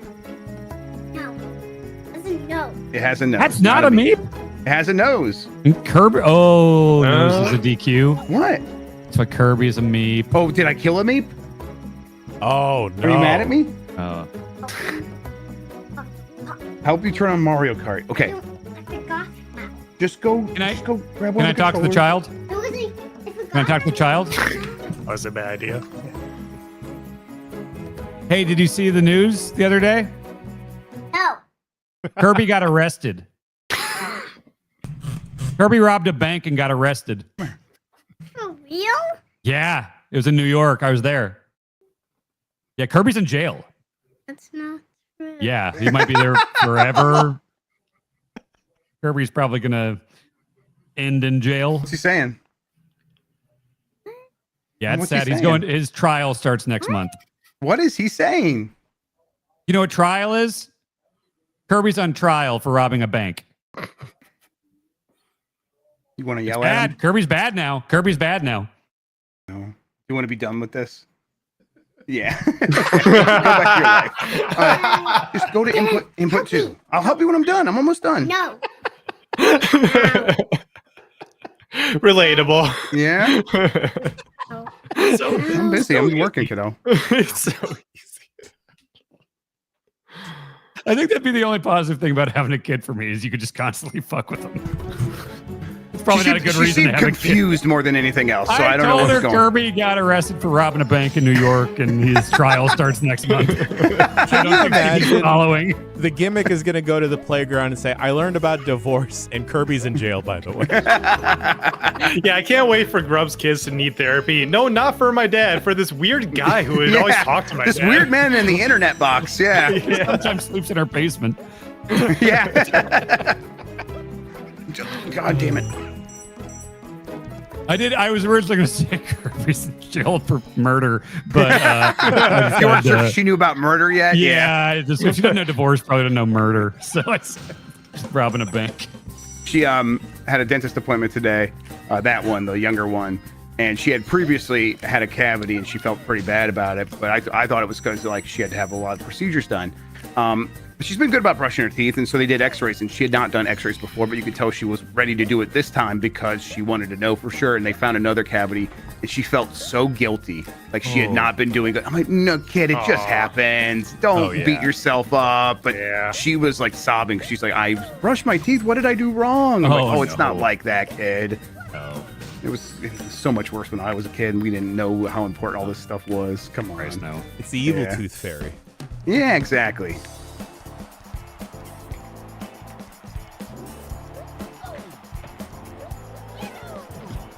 Oh shit, Kirby is arrested. Look at that. Dang, you see that link in chat? Kirby's arrested? Yeah, you Oh, the get to link's copy broke. paste, Okay, that's but good. yeah.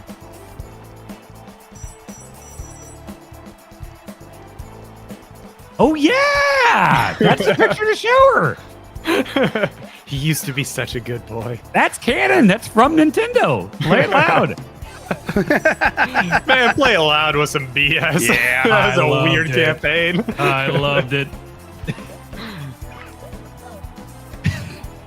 I think like 80% of my personality came from 90s game magazine ads. Yes. We can And 20, tell. 20% Simpsons. When I was like sending stuff to Jerem for art for Game Breaking News, I'm like, I don't know, here's a bunch of 90s game magazines. Make it Yep. like this. Yep.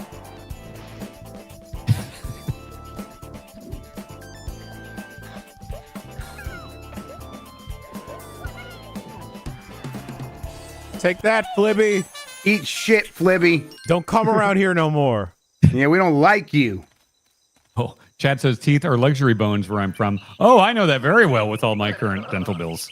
Yeah, insurance. Yeah, it's luxury bones. That's just fun bonuses, your teeth. Yep. Not going to cover Bone that. is his. Yep. All right, ice stage. Let's see. Oh, it's slippery. I like it. Oh, you got it. Yep. Okay.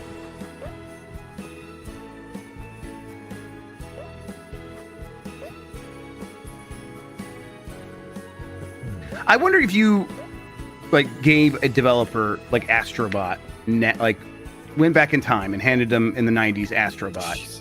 Like, would they be able to do some really crazy shit on the PS1 and N64, just knowing like gameplay mechanics and how they Knowing what was evolved and stuff possible. Like that? Yeah, knowing what I'm was possible. sure there Like would be a skating Back and to the stuff. Future moment where it's just like, oh, it diverts history and like, Yes. yeah, I could see that. Oh, I'd love to Oh. do that. Oh, this is huge. They changed the picture for repo on Oh, Steam. it's much better now. Oh, my God. good. Thank God. I had it hidden in my library because I didn't want to look at it. It's Yeah, that's everyone much hates better. that. That's Because they much have better. fun-looking characters. Show them, you know. Yeah. Yeah.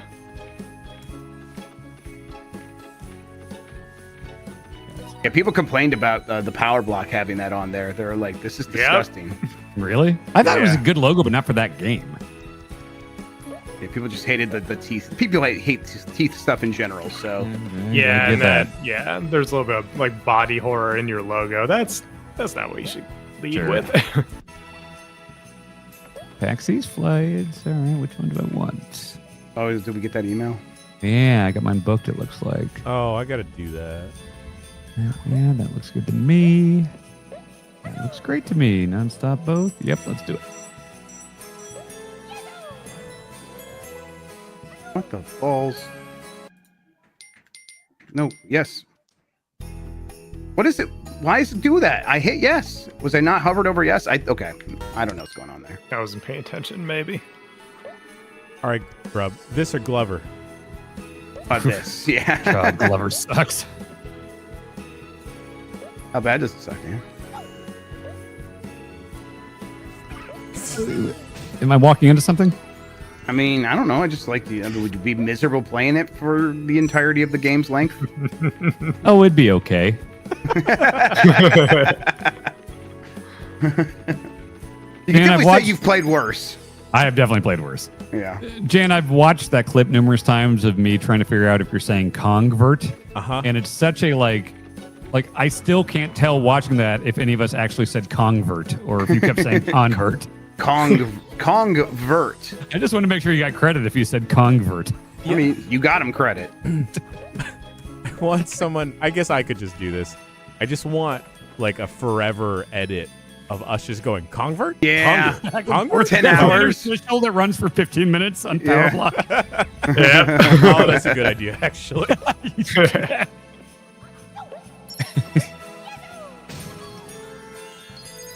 Love those gobos.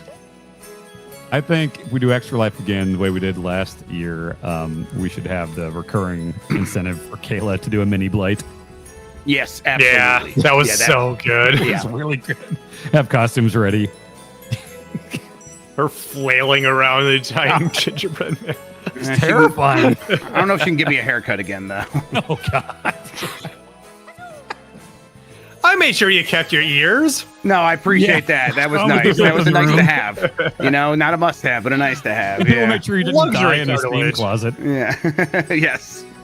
I really appreciate everyone checking on me and making sure I didn't physically die.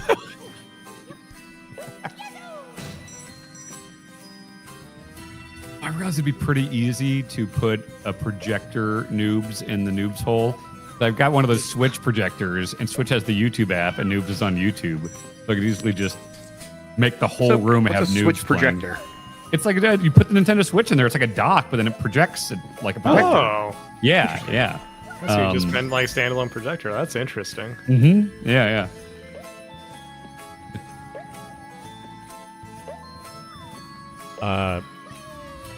I disappeared for a little bit because I went to go pick up packages in my mailroom.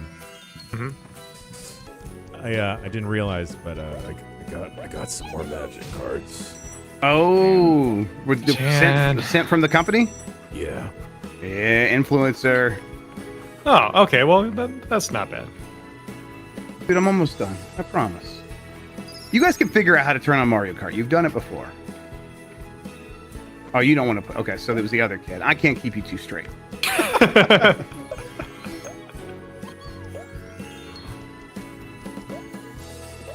This is glowing like it should... Oh, hey, shit, it did open. How much is 2 kilograms in pounds? Ooh, fuck if I know. Like, it is a lot more pounds, right? So it's probably like... I'm going to guess 8 pounds. Really? Don't know. Kilograms more than a pound? I think so. I love doing this mystery. I got a notification from UPS. I've got a 2 kilogram package coming from Sandhamnsvugen, Stockholm. It's like, what could that possibly be? Oh, it's 1 pound. A 1 pound package from Stockholm. What the fuck is that? Huh. A kilogram is a little over 2 pounds. Okay. Hey, you know what I just remembered? I'm running a 5K this Sunday. Oh, nice. Nice. What? What? Right. Yeah, 5K's good. Yeah. I mean, that's like, what, 3 miles? Yes. It's 3.1 miles. Yes. Yes. Okay. I've started doing those as I ramp up for the training stuff. Should take you at a leisurely pace. Should take you about 32 to 35 minutes, I would guess. Yeah, my partner hasn't had the time to train along with me, so I may just have to go at her pace. Yeah. You've been training, though. I've been training, yeah. I can do it, no problem. Outside? Yeah. Nice. Yeah, because it can be real different on a treadmill versus on roads. I saw people when I was walking around New York, like people in full-on running gear, like clearly doing training for something, and it's like, I cannot fucking imagine doing like marathon training in New York City outside. Yeah. Dan, the friends I met up with, they just finished their run club. Yeah. And they did like a quick 5K around Central Park that night, but that day was cold. Yeah, but if you're running, like the half marathon I did in October was 40 degrees. I think it was less when I started, and like I thought like this is gonna fucking suck. But then like you run like a mile of it, and your body just kind of warms you up. So not that bad. I remember that's a thing back in high school when we used to do like a lot of running for gym. Always wanting to go outside and like, sure, it's cold, but then you get running and it's like, oh, equilibrium. Yep. Yeah, the one I did in July was like 80 by the end of it. And oh my God, when you run 13 miles and it's 80 degrees, that it's like I almost like passed out at the end. Yeah, running in hot weather, no bueno. No. We should have a GB 5K. I'd do it. We did a Game Informer community bike ride when I used to be there. Andy McNamara was a big cyclist, so we had a bunch of people meet up with bikes and we went around the city. That sounds fun. It was. All right, to what end am I over here? Yeah. What? Chat says 80 is hot, question mark. Not normally, but when you're running for 13 miles, it sure as fuck is. It's also not cool. 80 is very hot. Remember, there was a kid near the end, and he had a hose that he was spraying the runners with, and I remember I like crossed the street to get closer, and I was like, "Come on!" I just had him blasting with the hose. I was like, "Thank you so much."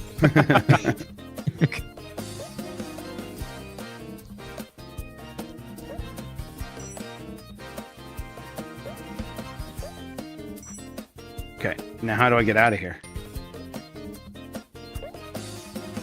What the hell?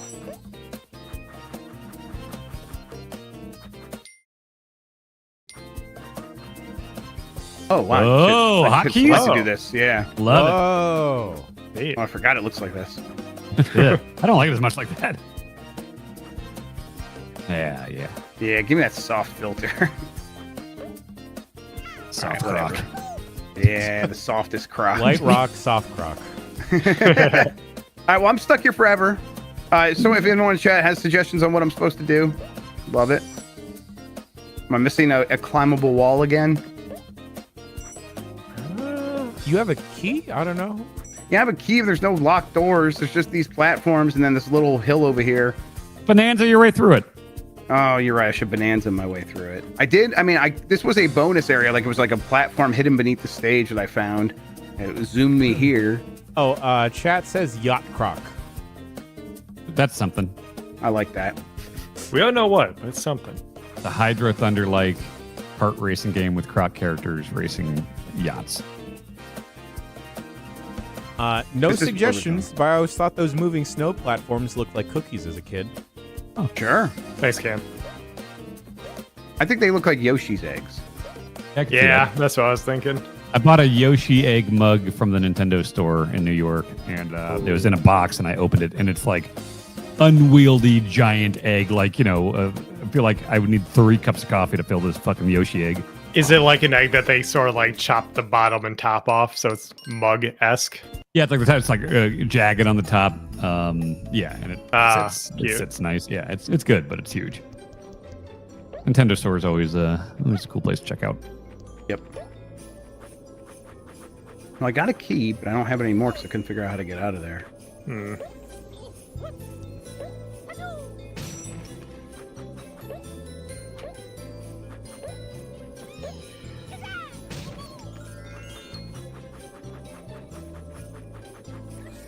Yep. Okay, 3 orders just got delivered to my house. Ape Escape on the Loose. Ooh, sure. Is here. Vector Man is here. Oh. Cardboard box. And what's the third? Wario Master of Disguise. All the stuff. Excellent. Yeah. I've always wanted to try that one. I've heard it's not very good, but it's not the best. Yeah. But I want to have every Wario game. So yeah. I like Wario a lot. Wario's a good dude. Yeah. Biker Wario looks pretty sweet in Mario Kart World. Yep, I want that bad. Yeah, I went down there. That's what took me that weird platform way down there.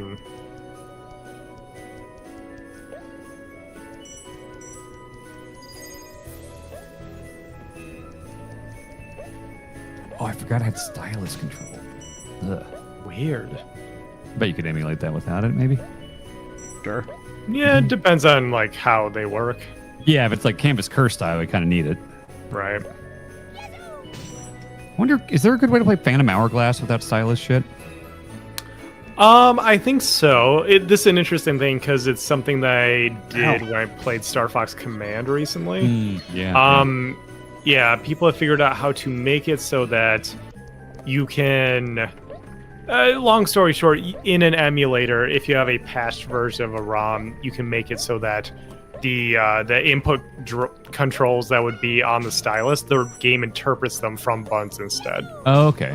Yeah, so it's like hard coded into like a patched ROM where you patch it so that like when you just press like X, the game thinks that you like swiped up on the touchscreen or something. Okay, that's when you like in Dolphin do Wii stuff, and it's like, okay, the left nunchuck shake is this button. Yeah, I like that. Exactly. That Yeah. sense.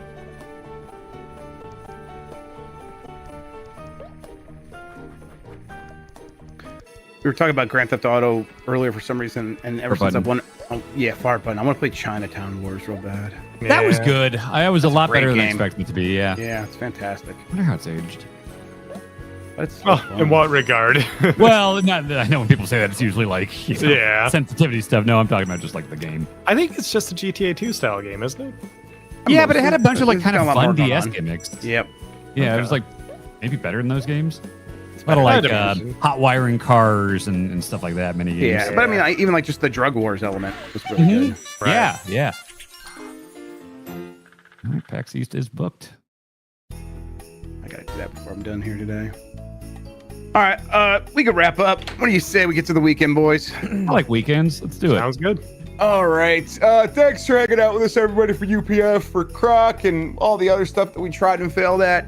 I am going to play around with my Retro Tink 4K this week. And you guys have any plans? I want to check out South of Midnight. Oh yeah, I'm gonna play that for the Bombcast. We'll talk about it next week on the Bombcast. I will play our embargoed game off stream, and maybe I'll stream Metroid Prime or something on my stream. New Katamari game is out on Apple Arcade. Oh, I should try that out. too. That's For good things. Yeah. Watch some wrestling on Sunday. Cool. Sounds good. Let's get out of here then. Sean, Dan, Jan, thanks for hanging out. I'm Jeff Grubb from Giant Bomb. Until next time, have a good one. Take care of yourself, and goodbye. Bye.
what was that?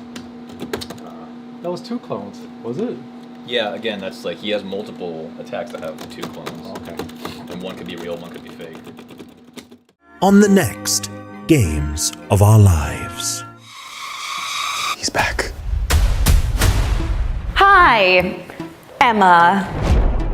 I don't think what happened to Emma was an accident.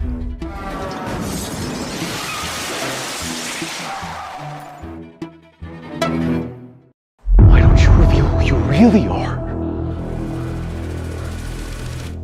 You're right. They've been cloning Ben Starr.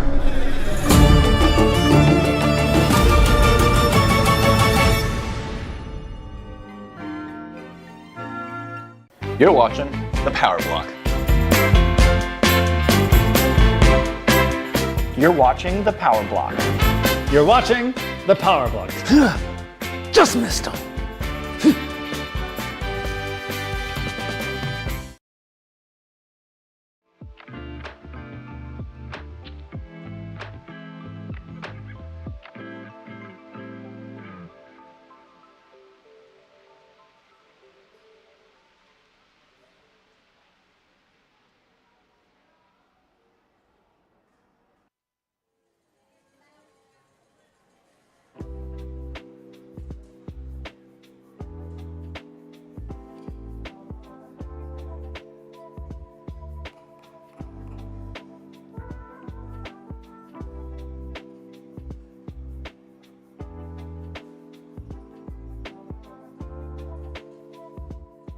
Hello, everybody. Happy Friday. It's GameSpot After Dark, the show that closes out your perfectly normal average week that we have all had. I am your host, John Luke Seipke, doing just fine. You act like feeling something happened. Normal. Nothing happened. That's what I'm saying. Nothing happened. It was a perfectly normal week. My head's in the sand. What could happen, you know? Yeah, exactly. The tide's coming in. Who can say? Jake Decker. How are you doing? You know, hanging in there. Okay. Kurt Navina. I am doing great.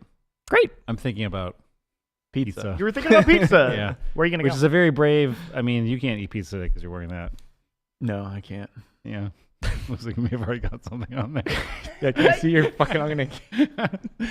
I thought you were going to say because of Jake's, like, dairy allergy, but you're like, no. No, he's trying to get me. Oh, I see. I see what's happening. He's trying to get me. I was ready this time. I get it. I was...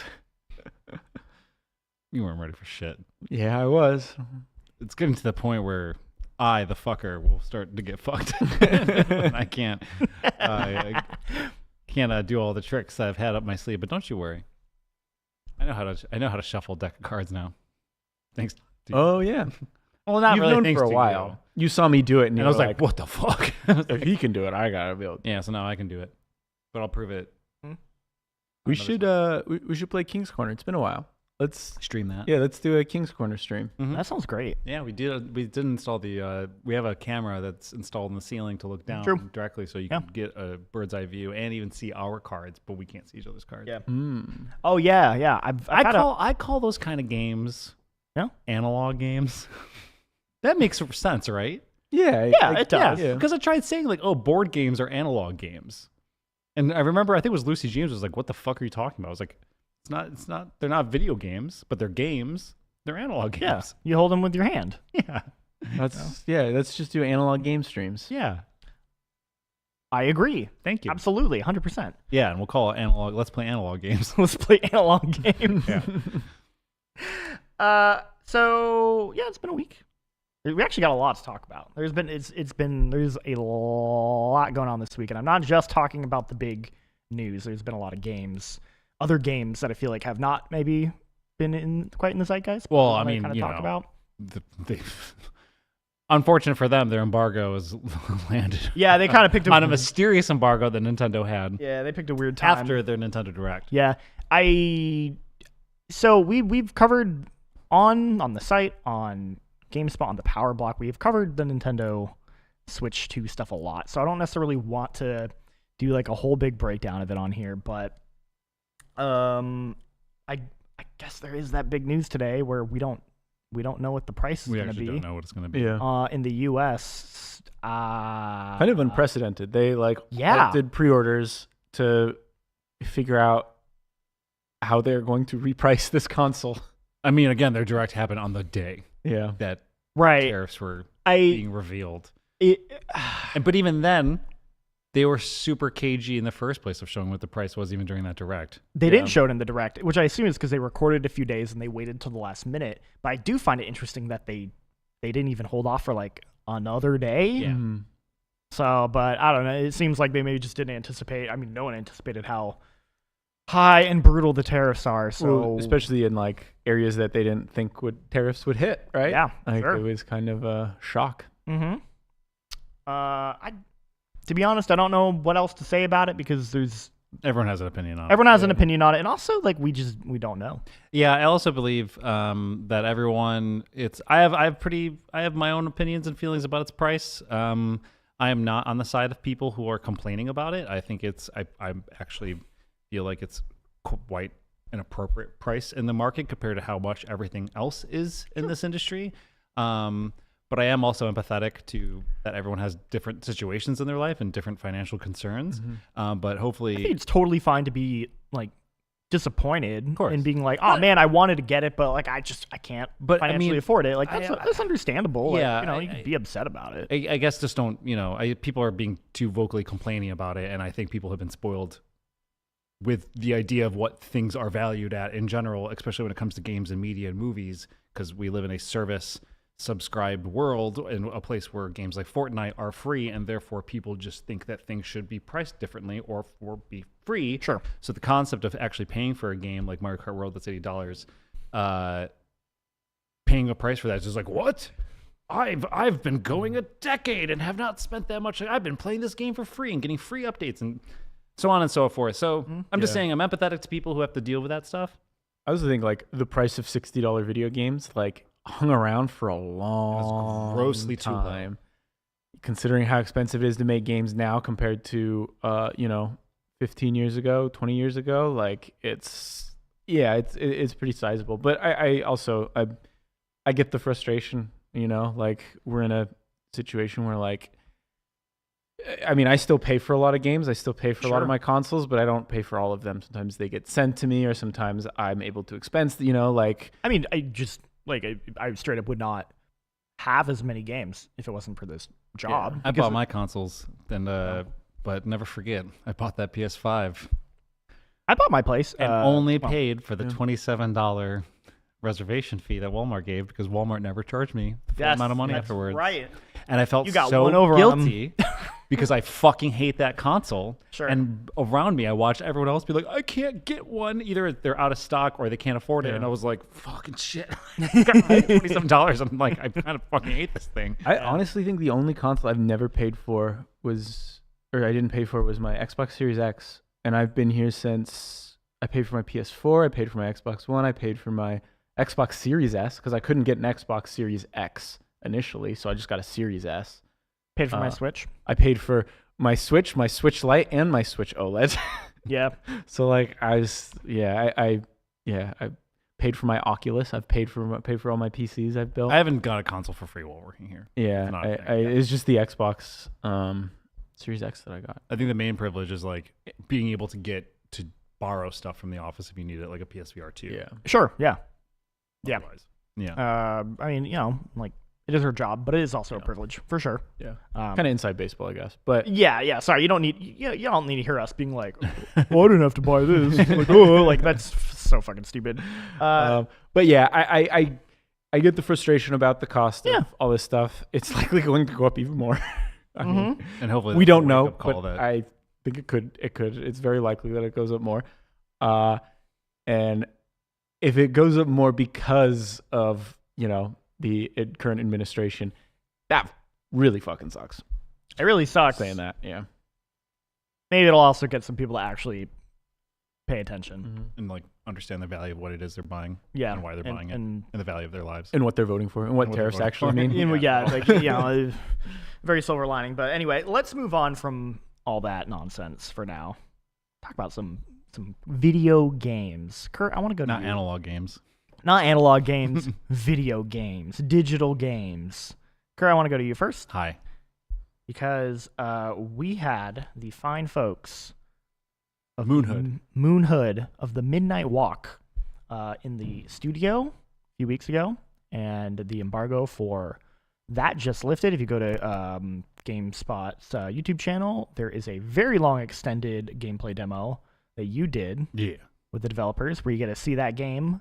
Please explain to the audience what that game is and why it looks sick. So, if for those of you who don't know, Midnight Walk is a completely handmade game, but it's still a 3D analog, if you will. It's actually, yeah, in a way, it is analog assets. Every single thing in that game is completely handmade, which it isn't entirely novel because we had games like Harold Halibut. Sure. The difference is that with the standout thing with Midnight Walk is that there are over 700 assets that are made by hand of a team of about like 16 people. And this stuff doesn't really matter in the grand scheme of whether the game is interesting or not. It's just in really cool context. And it is described as, in their own words, a cozy horror game.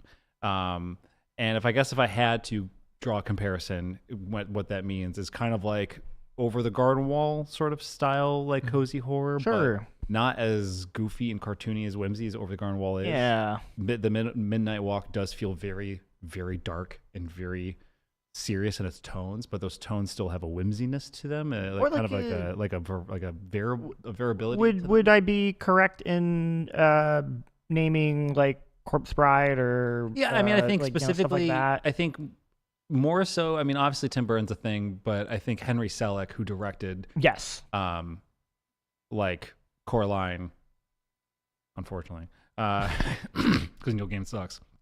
Oh, I actually didn't know that. Oh, yeah. That's like, because I was like, I thought that movie was fine, but no, I think I love. I like that movie a lot, and that book was my favorite book as a child for like years. I didn't know but that. Henry Selick directed that film. Mm-hmm. I don't want to denounce that people actually put work into things that are good, despite the people who made them who are monsters.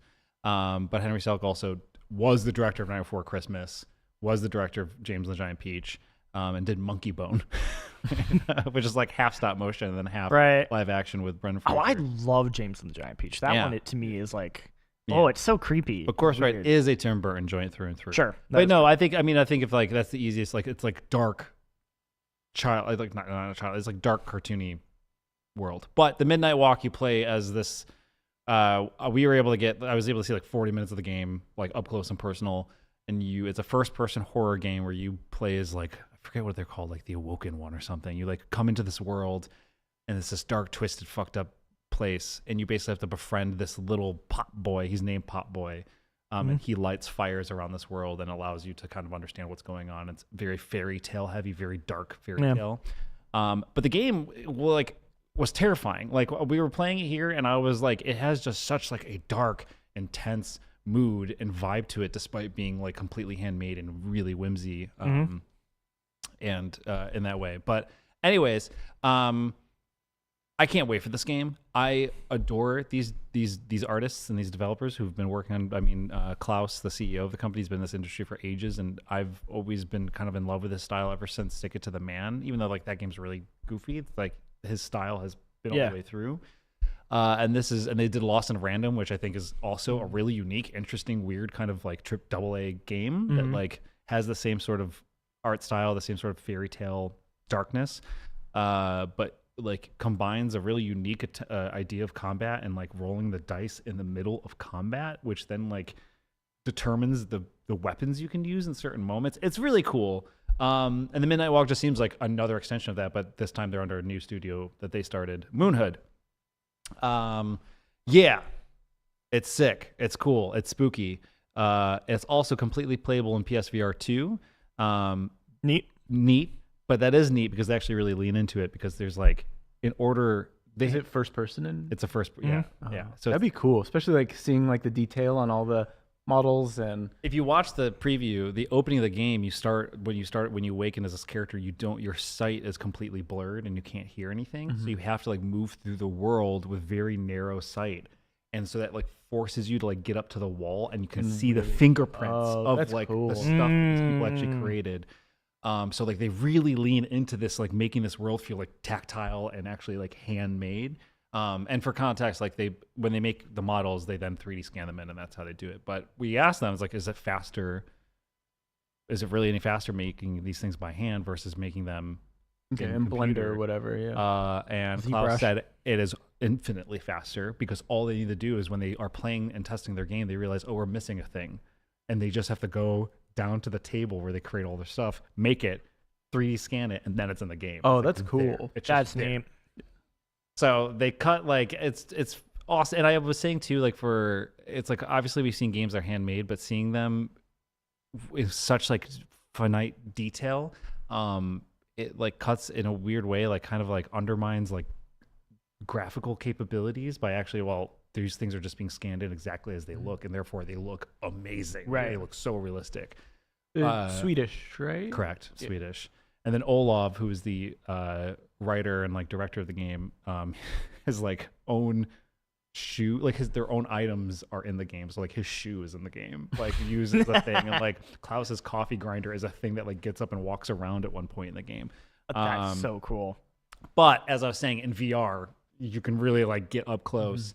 And they have this really cool feature where in order to find something in the world, you have to close your eyes and listen, and all your senses become heightened. And when you play in VR, you actually close your eyes. You have to actually physically close your eyes, and then the Oh. PSVR 2 can read that your eyes are closed, and that's when the senses go off. So you have to like actually really close your eyes, and it's also a mechanic to defeat certain monsters.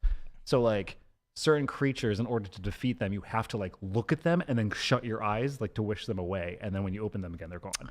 So like they use it in such cool, clever, really innovative, sick ways that I'm like, I can't like when I like seeing it, and when you're playing it flat like on screen, there's just a bolt button to press to close your eyes instead, but it still has that same effect of seeing a wall and like having the symbol you have to look at and then close your eyes, and when you open them again, it's just gone. You can just like go through it, and it's fucking sick. Man, I want to play this in VR. Exactly. And there's also like they do such a good job with the sense of scale because they create these actual puppets that they created like this whole actual like human-sized puppet that they 3D scanned in one of the worlds. They showed me that puppet is towering over you in this city.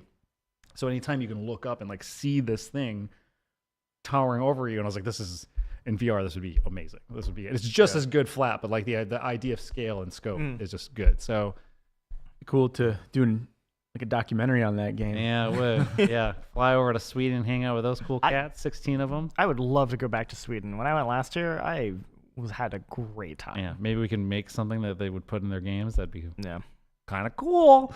I've got an idea. LaCroix can. Yeah. Can you wait? I'll like crinkle it up. A little bit. Yeah. Like you need to put this in. But again, I was very happy that we were able to get them in and see that game hands on, and of course the embargo lifted the day after the Switch 2 Direct, which had its own embargo of lots of things. So kind of a perfect, I don't know, kind of a storm of stuff happening. Yeah. But I'm glad that we got to play it and see it. Me too. It looked really awesome. Do you know when it comes out? Comes out in May. Comes out in a few weeks. Okay. Wow. Yeah. May? Like, hell yeah. Well, May's well, yeah. I think it's May 8th or something of that nature. So Wow. it's soon. About a month. All right. Yeah, but I was like, as I mentioned, I played Lost in Random. I like that game. It has really cool ideas and mechanics. Right. They don't marry together in the end as like an amazing game, but it's a good game. Cool. Obviously can't say for this one, but it's just, I've seen enough that I'm so excited and like want to see more. And just like the creature, they have this amazing monster that's on these like spider legs, and its face opens up to like another face inside of it that is like fucking terrifying, and you have to like trick this thing and like get into closets to try and like lure it in different ways. But then you have you eventually get a gun that you can like load matchsticks into to shoot and like up around you. Oh, that's cool. But I didn't get to see much of that. I just saw like a very quick glimpse of it. Did you get an idea of how like the gun feels in VR? Like, are you doing? Like, I don't know if you're actually doing that. Yeah. But during the gameplay that was shown, there is a lot of like physically picking up items. Like for example, when you in the opening of the game, you have to put your ears on in order to hear, and your eyes. So you have to like physically pick up the eyes and shove them in your face, and like pick up your ears and put them on your head in order to actually start hearing the world around you. So I don't know. In a weird way, it kind of, and this is a game I don't like. Just as a heads up. but it did the way the world works in this kind of puzzly weird way where like you're kind of figuring out the mechanics of the world. Kind of reminded me of Scorn. How like you're really interacting with the world, which is a cool part of Scorn, the way like that you are like constantly shoving your hands into stuff. But the game Midnight Walk kind of gave me very subtle vibes and like as a comparison point of like you will be in the world picking up stuff and using it around you. To be fair, that's not the things I disliked about Scorn. Yeah, no, exactly. Like that's what I'm trying to say. Slowness and the pacing and the game kind of meanders. Yeah, and the combat fucking blows. But I did like, one thing I liked about Silent Hill 2 is James just sticks his arm into a bunch of there's a things, hole? There's something in there. Oh, there's a toilet filled with shit. There's something in there. I know there is. And just Something's digging in deeper. Oh, I got a key. Who would have thought? It would have been so good in Silent Hill 2 if you could just shove your hand all the way into a fucking shit covered clogged toilet and nothing's in it. You pour your hand out. You're like, well, that was a fucking waste of time. I think that's a big miss on Bloober Team's part. I think every toilet should be interactable. Yeah. You can't just stick your. For the one time that there is something, you're finally like, I've covered myself in shit 6 times. I'm not doing this again. Well, too bad, kid. You're not going to be able to unlock that door. That's where we put the key. Somebody ate the key, and that's where that's going. So you better figure that out. Is that what the lore is behind that? What? Did like one of the monsters like eat a key? Shit. Yeah, I guess so. And leave it in the toilet? I gotta go. It's like, I'm sick of waiting for James. I gotta shit now. I don't shit now when I miss him. I gotta make sure I'm hiding in a corner for 2 hours later. Oh no, the key. I was supposed to keep that. Like, damn. I'm not digging through there. Yeah, I'm not getting it. It's on you. He'll never find it. And Who would put their hand? Yeah, no one would do that anyway. It's so fucked up to do that. Not James. He sees a hole. His fist is going in it. Yep. That's going to be the beginning of this episode. He's going to dig for whatever he can find. I mean, he's got nothing else going on in his life. He's got to find purpose in something. It's true. If only we could all be so lucky to find a purpose. I mean, it was very polite of him to be like, clogged toilet, don't have a plunger. I'll take care of it. Don't worry, I got it. This is my favorite job. I do it for free. yeah, literally for nothing. Anyway, so yeah, Midnight Walk. Yeah, Midnight Walk. Game that looks cool. We'll see how it is when it actually comes out. Excited about it. Speaking of other games whose embargo lifted that day, the day of the Switch 2 reveal, Croc. Oh, wait, really? Yes, Legend of the Gobos. Wait, what? The remaster of Croc. I thought that was announced, but I didn't know it was like out. Yeah, it came out on the day of the Switch 2. Had no idea. I'm learning about this on the stream. All right. Yeah, I've been playing it. Oh, what? Okay. I'm also learning this in the stream. What secrets do you keep? Who knows? We'll find out. So, for those who don't know, Croc is a PS1 mascot game, kind of in the vein of a Spyro and a Crash, although it came out before Spyro. Mm-hmm. So clearly didn't leave the same splash. No. I never played it as a kid because I didn't own a PlayStation. I remember seeing the cover of it, but I think never played it me either. too, but I never played it. So I've never played it. So I have no nostalgia for it. So there's kind of my perspective coming in, and then there's my wife's perspective, who did play it as a kid and really loved it. So She's like, this and Shrek are my favorite games. Yes. As a child. No, I mean, she's like, let's go. I'm excited to play it. And Croc just moved at the speed of light, sliding around. Silence. He moves. Okay. He moves like Does a he move like a croc? He moves like a PlayStation 1 character.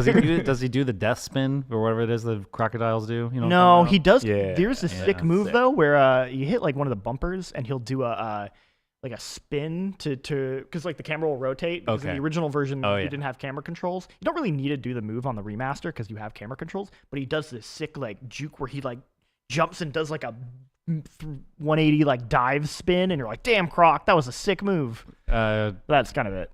Does he talk or have a voice? No. Well, although he does. What sounds does he make when he gets hurt?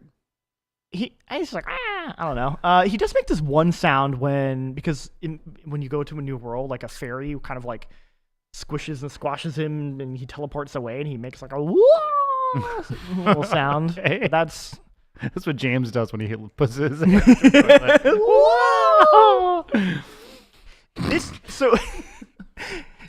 So obviously, I think there's like with something like Croc, you have either people like my wife who are like, I love Croc, or I'm nostalgic for Croc. I would like to recapture the glory of Croc. Let me put my Crocs on and play Croc. Put my Crocs on and play Croc. Or you have people like me who I'm curious, but I have to say, like, as far as, it's fine. It's like it's for people who played it. It's for people who played it, or I would say maybe people who played it who want to introduce it to like their kids, because it's very much a kid's game. Or their husband and their significant others. Exactly. And be like, partners. isn't Croc great? I'm like, it's fine. Yeah. I think it's okay. As far as like holding up as a platformer, like it's pretty basic. I would say it's no wonder that it didn't take off and become the mascot. I mean, they that did Spyro and Crash Bandicoot. They did make a sequel, and it had a sequel, so that's kind of. How's the soundtrack? I think the soundtrack's really important for. I actually think the soundtrack is kind of very eclectic and all over the place. Okay. It will kind of switch between different styles and tones, like industrial Nine Inch Nails. And yes, exactly. Bossa Nova beats. Yeah, 100%. Some reggaeton. There's nothing. I don't find the tracks very cohesive. There's no like cohesive feel to it. It just feels like a series of different tracks that are just like, now we have this mood and now we have this mood, but like nothing about it feels together. Okay. They and I would say they all feel inoffensively fine. Like there's nothing about those tracks that I don't find them bad, but I'm not like, oh, that's an earworm that I'm gonna remember. I'm just like, yeah, that was a song that would play in a video game. So I like music's kind of whatever. The art style is interesting because it's a remastered game. It's not remastered in the same way the Spyro games were remastered, where they kind of like completely rebuilt it from the ground up. This is more like we redid these PlayStation 1, textures and stuff, and you can tell, you're like, yep, that's a PlayStation 1 game where the textures are like higher res and smoother, and it's not awful, but I do think it just kind of shows sort of the limitations of taking games of that era and up-resing them, and sort of like how you're like, like it looks okay, but it doesn't look amazing, and it's kind of just because these games looked this way because of the limitations of the hardware, and so it's like I think they did faithfully recreate it, and to my knowledge, it didn't look like they used any AI bullshit. Like they looked clean. No, like the Tomb Raider. Yes, exactly. Or like the Tomb Raider one, where they churn like a bunch of wires on a wall into like a rotary phone. And it was so weird. God. Yeah, so nothing like that, to my knowledge, that I saw. But yeah, I'm just like, okay, it looks fine enough. You can play it with the with like the old textures as well, which I preferred. We kind of like tried them out. There's also a CRT filter you can turn on, which I actually think looks pretty good. There's better lighting, and what's interesting is you could actually mix and match them. So you could put the CRT filter on the better textures, or you could put the like better lighting on the old textures. Oh, so cool. We actually, the one we picked was older textures, CRT filter, modern lighting, and we thought that looked the best for us. Mm-hmm. But the fact that it lets you mix and match is actually pretty cool. And I'm like, oh, more games should totally let you do that. I think that's kind of neat. Yeah. You gonna get it? No. Definitely not. Did you have a PlayStation when you were younger? No. Or no? You weren't allowed to play. Weren't you? Wasn't allowed to play Grand Theft Auto. I think I would have been allowed to play. So if Croc. Croc was an open world Grand Theft Auto clone, I would have played it. Oh yeah, okay. Oh, you can't play Grand Theft Auto. Well, here's Mafia and the Godfather game and Driver 3, and terrible Croc. Wouldn't that be great if every mascot like of that era just went down the Jack and Daxter route, where the first one's a platformer and the second one's a GTA clone? Guns and cars. I mean, did you play Pimp My Ride? Were you allowed to play that? No, because that was an open world driving game. I found out, unfortunately. Unfortunately, because that game fucking sucks. Is that one of the games you pulled from the thing? You can't even design your own car. Really? You drive around. Wait, you can't design your own car and the Pimp My Ride? You drive around to like checkpoints, and when you get to that checkpoint, you like pick one of three options for a thing. Like you can make your rims one of these three options, and then you drive to the other checkpoints. Like you can put either the first one I had was the first like person you fix their car was a fashion designer and clothes maker. No, they were. So are you pimping their rides? Yeah. Like your job is to. So your exhibit. No. Okay. Exhibit like calls you and he's like, hey. Exhibit was too busy in NFL Street too. Got it. He's like, hey, welcome to Pimp City. I'm not joking. It's like, take your car and go pimp. Exhibit, that means something different. Yeah. And between the loading screens, it says pimp hint. Here's a pimp hint for you. But you drive around to get their car. You have first off, you have to raise money yourself. So you have to like drive around and like get money. I'm derailing this from Croc. It's okay. To be honest, I didn't have much else to say about Croc. Okay, well, I'll make this quick. You drive around, you get money by like ghost riding your car. So like you'll go to a spot and you'll get out of your car and then you like do a mini game dance thing, and then people give you money for your dance being good. But you can also get money by just crashing into whatever you want. So you just like crash into cars and you get money for it. Cool. But then once you actually you should be able to like steal their parts to pimp out your car. But it's an open world. So once you get the money to pimp someone else's car, you then take it. And I remember like it's like you have like 3 options and 3 options for those options. So it's like you can like put a catwalk in the back of this girl's car or a sewing machine. Okay. A sewing machine. Because she makes clothes, but she's also a model. Okay. Anyways, and after I did that, I was like, this is fucking bullshit. I want to fucking put a PS2 in my car like they did in every single car in every episode where they're like, not only did we put a fish tank and a grill, your steering wheel is a PS2. We put a PS2 in it. You see these rims? Put a PS2 in them. Every single car and Pimp My Ride was just, you like your muffler? Do you think PlayStation like was paying them the big bucks? Yes. Yeah, just PS2 needs to be in every car. Do you want to know why the PS2 is the highest selling game console of all time?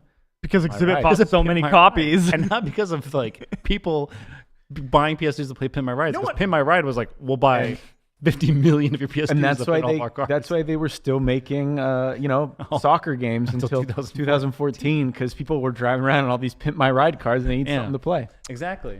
So, anyways, I'm surprised you didn't get that. Weren't allowed to have that because it was, it's a GTA clone you should have played. Yeah, I know. Now there's still time. I got a game from the bucket too. Yeah. Should we explain what the bucket is? Yeah, probably. Oh yeah. So it's there's a bucket. There's these 2 giant buckets of games that are duplicates of what we already have in our game library, and they're all in sleeves. There's no organization. They're all thrown in there, and it's like 6 copies of like Splat, the paintball game that came out in 2002, and like every single year of sports games on like PS2. It's mostly stuff where we don't. Yeah, we're just like, we don't need this. There's not a lot of treasure in there. But there are some. There is though, because it's also duplicates of stuff. So there, like most of the GameCube games are actually pretty good because it was just like I grabbed a lot. We all got a copy of Peter Jackson's King Kong because on different platforms. Yeah, we did. So it was pretty great. It's pretty good. But I also got a game called Playboy Mansion. Oh, tell me about that one. I don't know. I wish I could tell you about it. I'm so excited to sit down and play this game. It's not backwards compatible. Well, shocker. Lucky for you, we have an Xbox right here, an OG Xbox right and here. Right there. And right there. I have Jake, come over to my house. I have one. We'll play it up. Okay, we'll play Playboy I will Mansion. not be attending. Oh yeah, you will. But I hear it's like a Sims-like game. It's like a Sims game, but you're like simming Playboy bunnies. Yeah, you're like Hugh Hefner in the go use Playboy. the bathroom. Are you playing? Oh, so you're playing as like the god, Sim god, right? Yeah. I think so. I don't know. I mean, okay. But you look at it and it looks exactly like it's just the GTA clone. And we play as Hugh Hefner stealing cars and pimping them out. And it has nothing to do with models or anything. I'm Hugh Hefner. You gotta go down the road to respect. And I'm gonna go find writers. I'm gonna go have them write the best short stories you've ever read, which is, people do say that as a joke, but a lot of writers got their start doing some good stories in Playboy. I wouldn't know. Yeah, never read it. Ray Bradbury, he's got a few published. Really? Yeah. Wow. Yeah, most writers have had at least a short story published in Playboy. Good for them. So that game's all about Hugh Hefner. I think Playboy did do video game reviews. Yeah, Mike Rizzo wrote for Playboy before he came to GameSpot. Bam. There you go. It's funny you guys brought that up because I was planning on doing a segment where we talk about the bucket, like retro games in the bucket. So I feel like we should just call it. Let's talk about the bucket. Let's talk about the bucket. I know I did jump the gun on that. No. So Croc is a good game. We're done talking about Croc. We don't need to talk about Croc anymore. There was nothing else to say about Croc. Can you get a wanted star in Croc? No, unfortunately not. So it really brings down the score. All right. On that one. Croc's fine. If you have nostalgia for Croc and you just want to play it, there's You can safely, I would support say, you can safely buy this remaster knowing you're getting like a pretty good version of that game on modern Thank God. systems. Do it for all the games. Agreed. Yeah. Yeah, absolutely. Anyway, going back to the bucket, since you guys brought it up, because I was gonna bring up, I played 2 retro games, and I figured I would pick one and save the other. But since we're talking about the bucket, I'll go with my bucket game, which is King Kong, Peter Jackson's King Kong. You both have been game, playing. Which I'm all So I think it makes sense to talk about. So there's Wait, I think Richard's coming in with the bucket. with the bucket. Oh, did Richard bring the? What? Richard, What's happening? Richard Lee's coming in with the bucket. The He's bucket. wheeling the Okay. bucket out, and that's only half of it. Apologies to one the audio listeners. We'll keep this short for you all, but there is a massive, massive bucket filled with how many?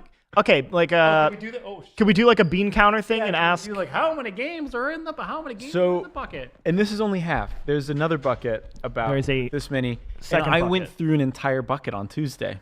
You went through the whole bucket. I went through an entire bucket on Tuesday. You looked through every game in that bucket. Yeah. How many games do you think are in the bucket? I feel like I at least went through like 600. You want to see all these? But here, should I just dig in and see what I get? Pick a random game from the bucket. Hopefully, it's. What do you got? I got. I got Terminator 3 Redemption, and I'm pretty sure this is like the bad first-person game. Is that a PS3 game?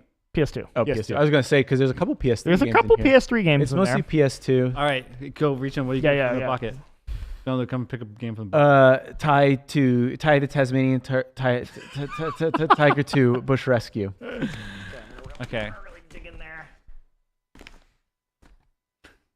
Ooh, I got Constantine. Oh, I remember. Xbox. I don't think I went through this bucket because You were I looking would have for that? taken that. I'm I'm pretty taking sure. that. Don't you have I'm to like taking that. use a That's all drinking fountain in that game to get help? I'm pretty sure. I have no idea. I think drinking fountains are a really important mechanic in that game. But Jake, I will say, unfortunately, that's probably also not backwards compatible. Don't say that. So far, I'm like 0 for 2 because all the 2 Xbox games I tried did not work. big mother truckers for the Xbox. I actually tried taking this home for the PS2. However, my PS2 does not run blue discs. It only runs the clear. Why is that again? Because the fuck, I don't know. PS2 is like they had problems. I don't know. Okay. Like each one of those had different, like 10,000 different model numbers for those. Anyway, all right, get that out of here. All right, so that's the bucket. Thank you, Richard Lee. We're gonna come back to the bucket. Yeah, well, we'll make it a thing. You're gonna keep it? I'm keeping Oh, this. keep Yeah. Constantine. Come on. Okay. Works. So, Peter Jackson's. Can you let me talk on this audio podcast? Jesus Christ. Peter Jackson's King Kong, the official game of the movie, the game. Directed by Michel Ancel Exactly. of Rayman fame.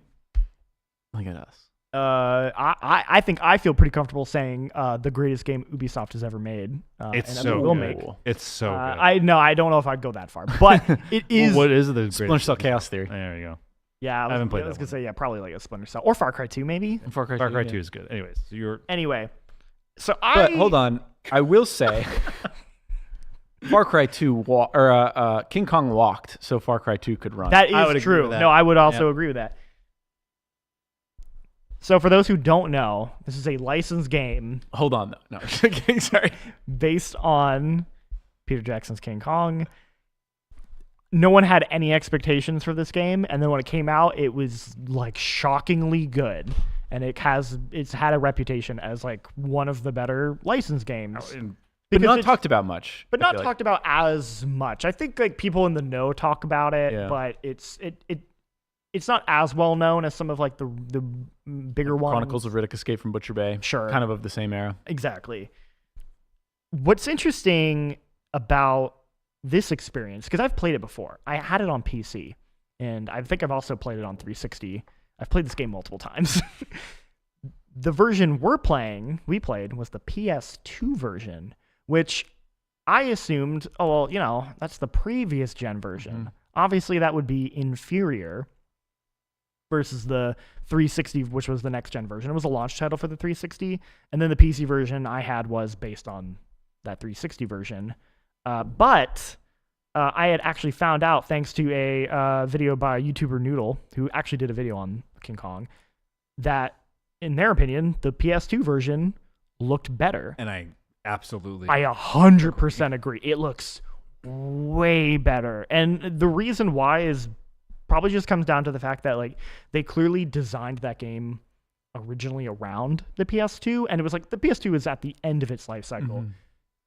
It was a solved system in terms of like we know how to develop for this system, how to make things look as good as possible, to push that console to its limits.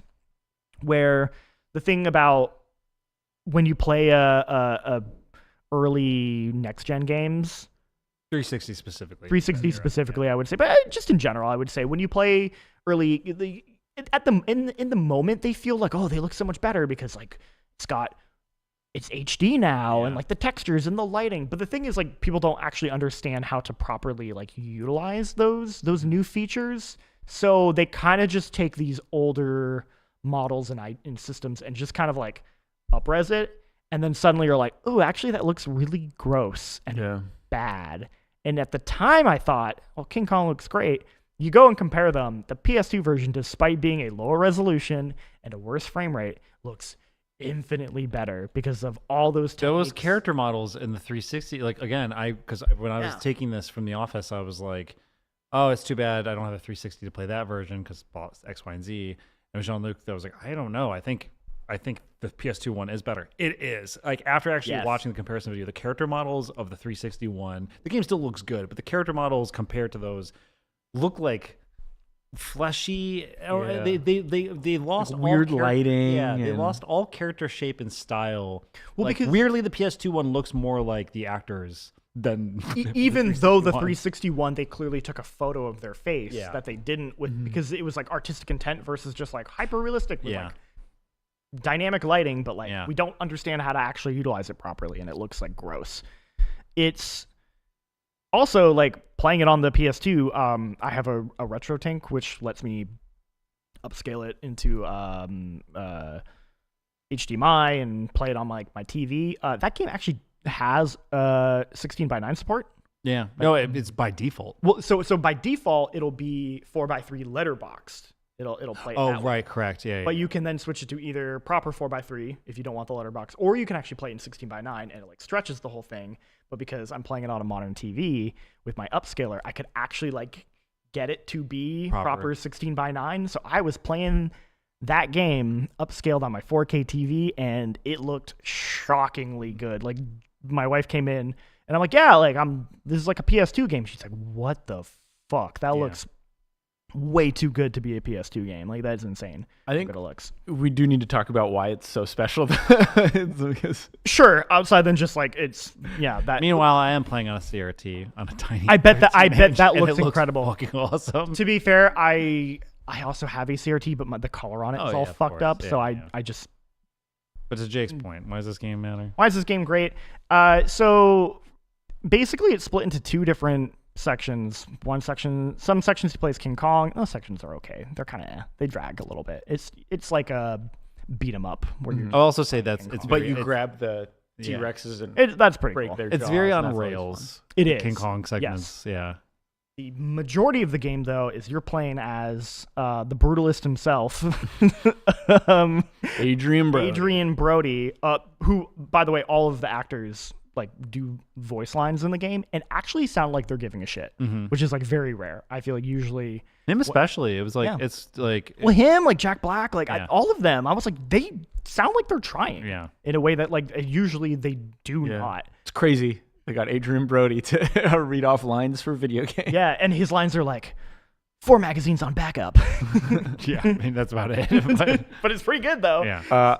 But I think the thing that stuck with me as a kid when I played this was the lack of UI. But it's not just. It doesn't feel like it's just for an aesthetic reason. There are mechanical reasons for the lack of UI that tie into like how you play the game. Like you just talked about, like. Adrian Brody saying 4 magazines on backup. Yeah. But since there's no AI, there's like literally a button you press where Adrian Brody will just count his bullets. Yeah. But that's what I also love is that you don't actually know how many specific bullets. Yeah, only in the handgun is the only one where he's like, I have 4 bullets. He'll left. say it with the shotgun when you get down to the last mag. But for like a Tommy gun, it's just like, I think I need to reload. So like there's like you think, and even then you can still fire off like 5 more rounds. Or if you have enough magazines to be fine, he'll just be like, I got enough. Yeah, he's like, I'm good. He's like, I'm good. But you're like, okay, I don't know what exactly that means, but like, I trust you.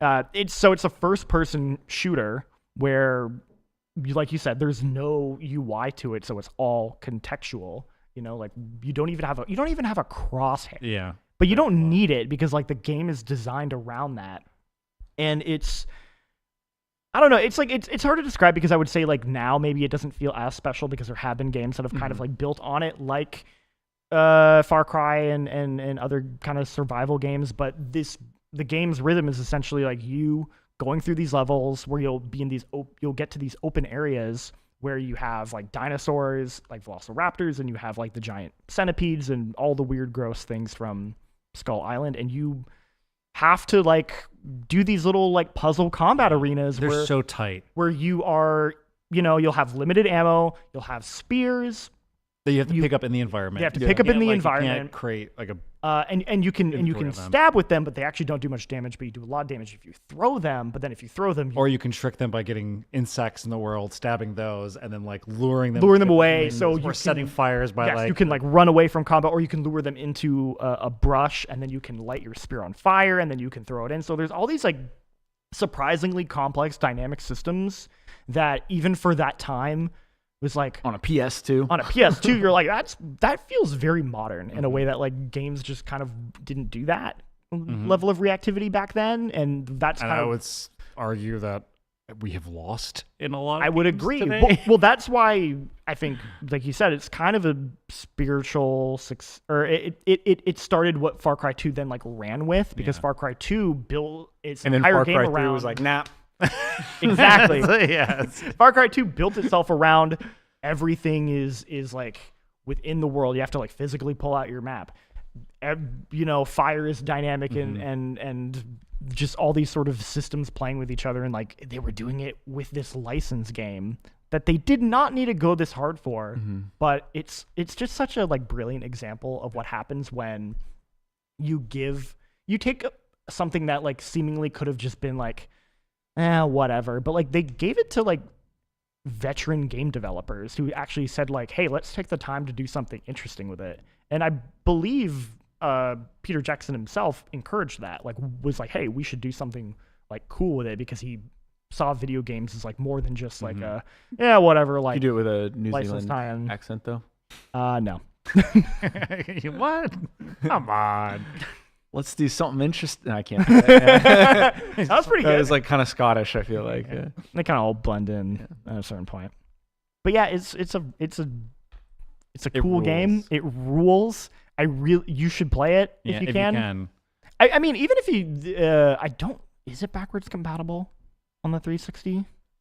Don't know. Didn't see a copy of it on Xbox. Otherwise, I would have tried. Probably not. I'm assuming. All I know is that there's a. I would say even if like you end up playing that version, it's like the gameplay is still amazing. It's still worth playing. But it's my first time playing it all the way through. I've only because I didn't have consoles at that time and certain games, so I only played it at like kiosks sort of thing on the 360. Yes, I remember that. Yeah, at a friend's house for a short period of time, and like that was it. But it always stuck with me. Like that's that game where like you have no idea how much ammo you have. You're kind of like improvising on the fly, and now playing it now as an adult man, where have I gone? Anyways, there's a tightness to the beat moment of where you're constantly thinking on your toes, and like, you might have a gun that has like 2 magazines left, but then there's a crate that you might shoot, and it might have a gun that can help you more in that situation, or you might be fucked and be using spears. It's just, I don't know. It's very tight. That's the best way I can explain it. It's like this very tight experience. It feels so good. Yeah, tight,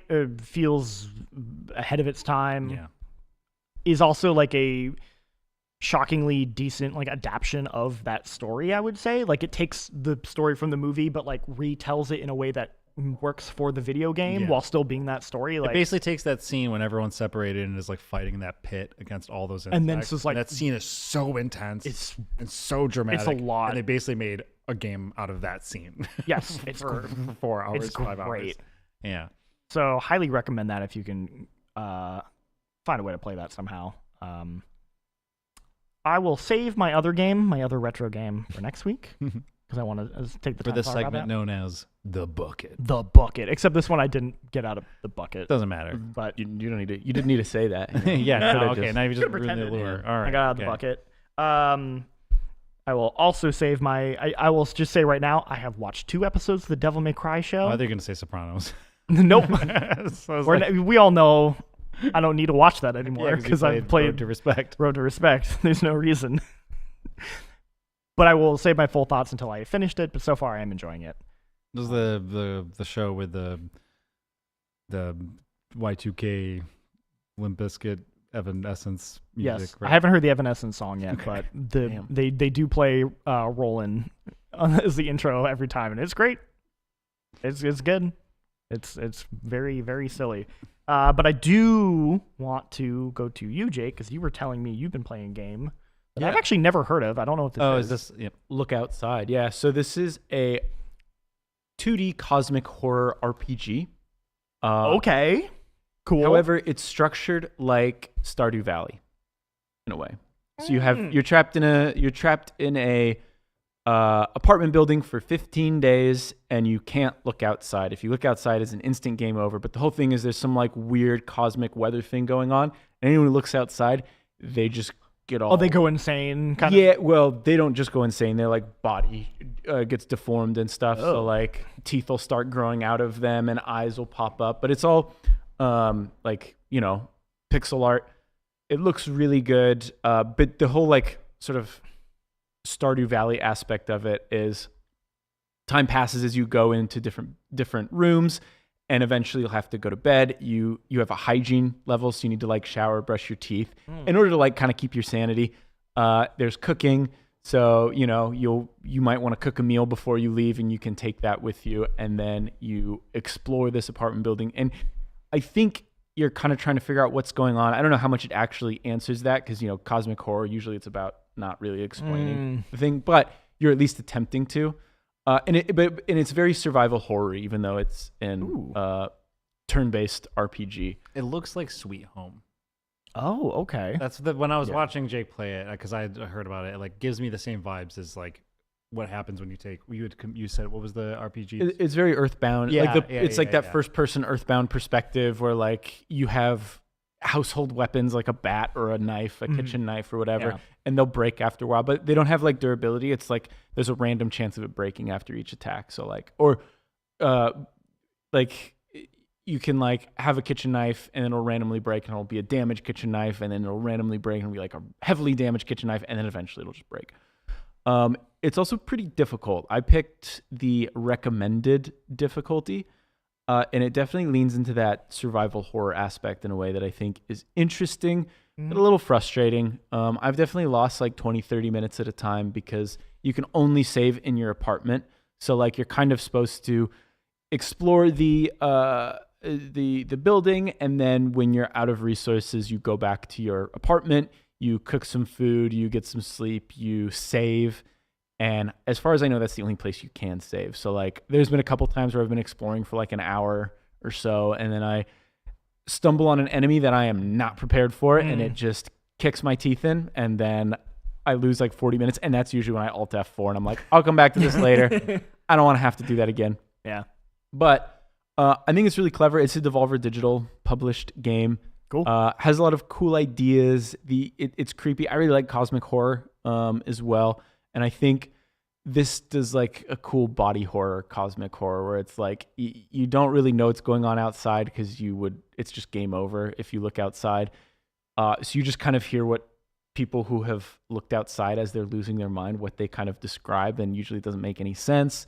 And then like eyes start popping out of their chest. Or one guy's like, in a creepy segment, like there's a guy who's like talking about brushing his teeth, and you approach him and you're like, is everything good? And he's like, I gotta keep brushing my teeth, and then I can help you. And he does it for a while, and then finally turns around and he's just got like a gaping mouth of teeth like all the way down. It's creepy. I think it's cool. But it seems pretty well written as well based on what I've seen, based on what I've played. But yeah, I've only played like 2 or 3 hours. Apparently it can take up to 20 hours. But I'm curious to see how it goes, because I imagine there is a situation where you just do not finish the story in the 15 allotted days, and it's just game over. So I'm super curious to see how that kind of like ties in. It's definitely a game that I wish I could play on my Switch or a Steam Deck if I had it, though. It just seems like a good good kind of portable game. A little cozy couch game. Cozy horror. Yeah, I don't know if I call it cozy. It's a little uncomfortable. It's a little disturbing, but I want to play it.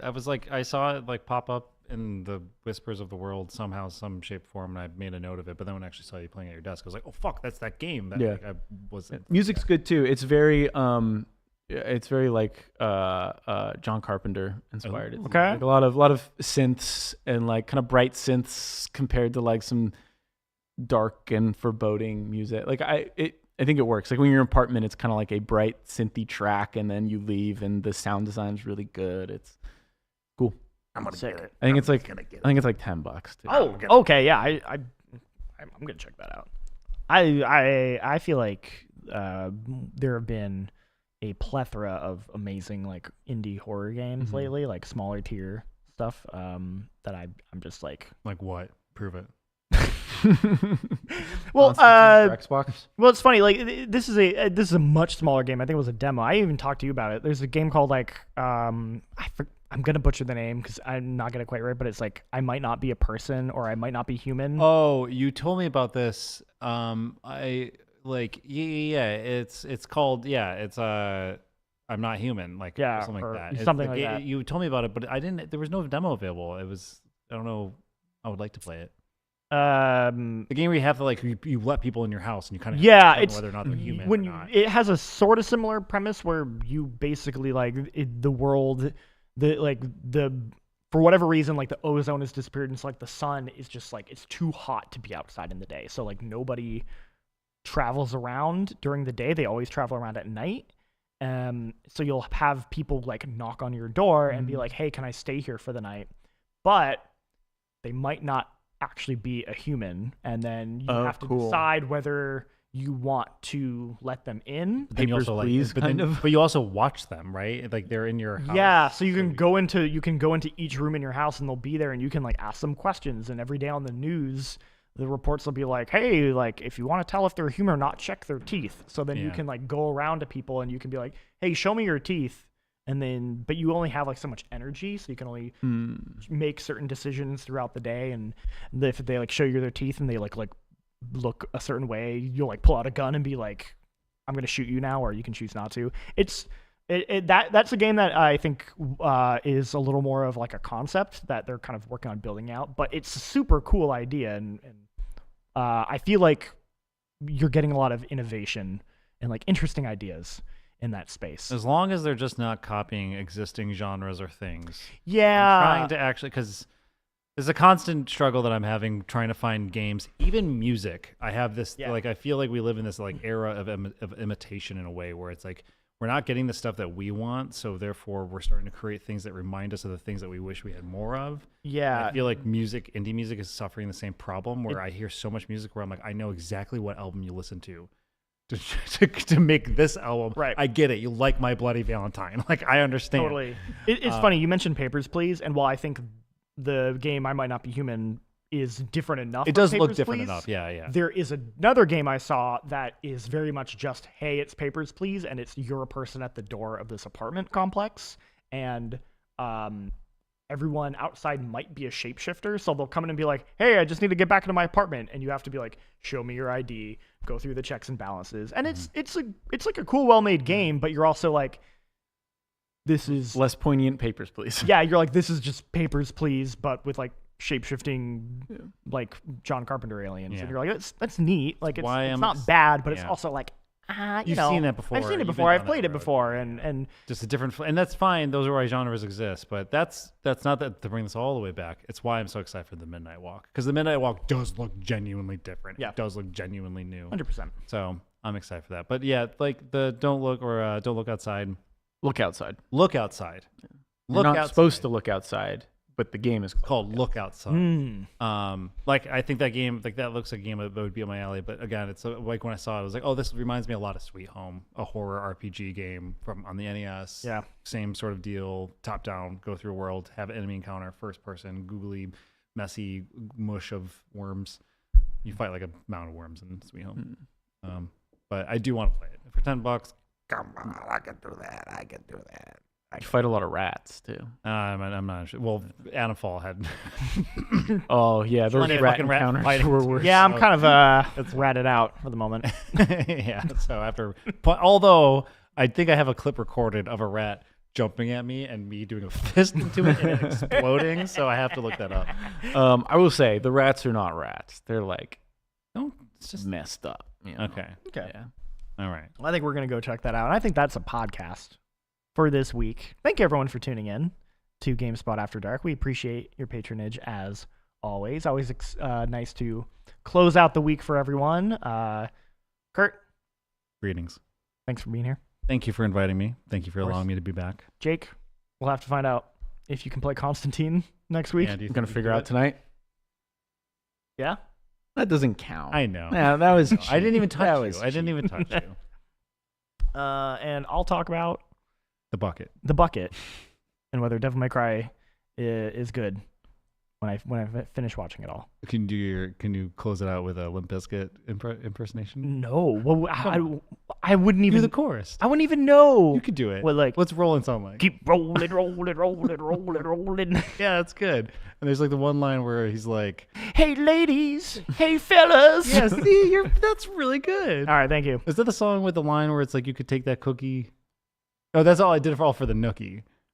I think that's a different. Yeah. That's Okay, but yeah. Anyway. Hey ladies, you love Limp Bizkit. I do. You got me.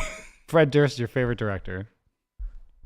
What's he directed? The movie with the stranger, the moose. No, it's the John Travolta movie. Yeah. The fan. The Fanatic. Oh, the Fanatic. Oh my god. Yeah, my favorite movie, The Fanatic. Starring John Travolta. Anyway, that's a podcast. That's been a podcast. See y'all, everyone, and keep rolling, rolling, rolling, rolling, roll. Chicken. Rolling, rolling, rolling. Enchilada.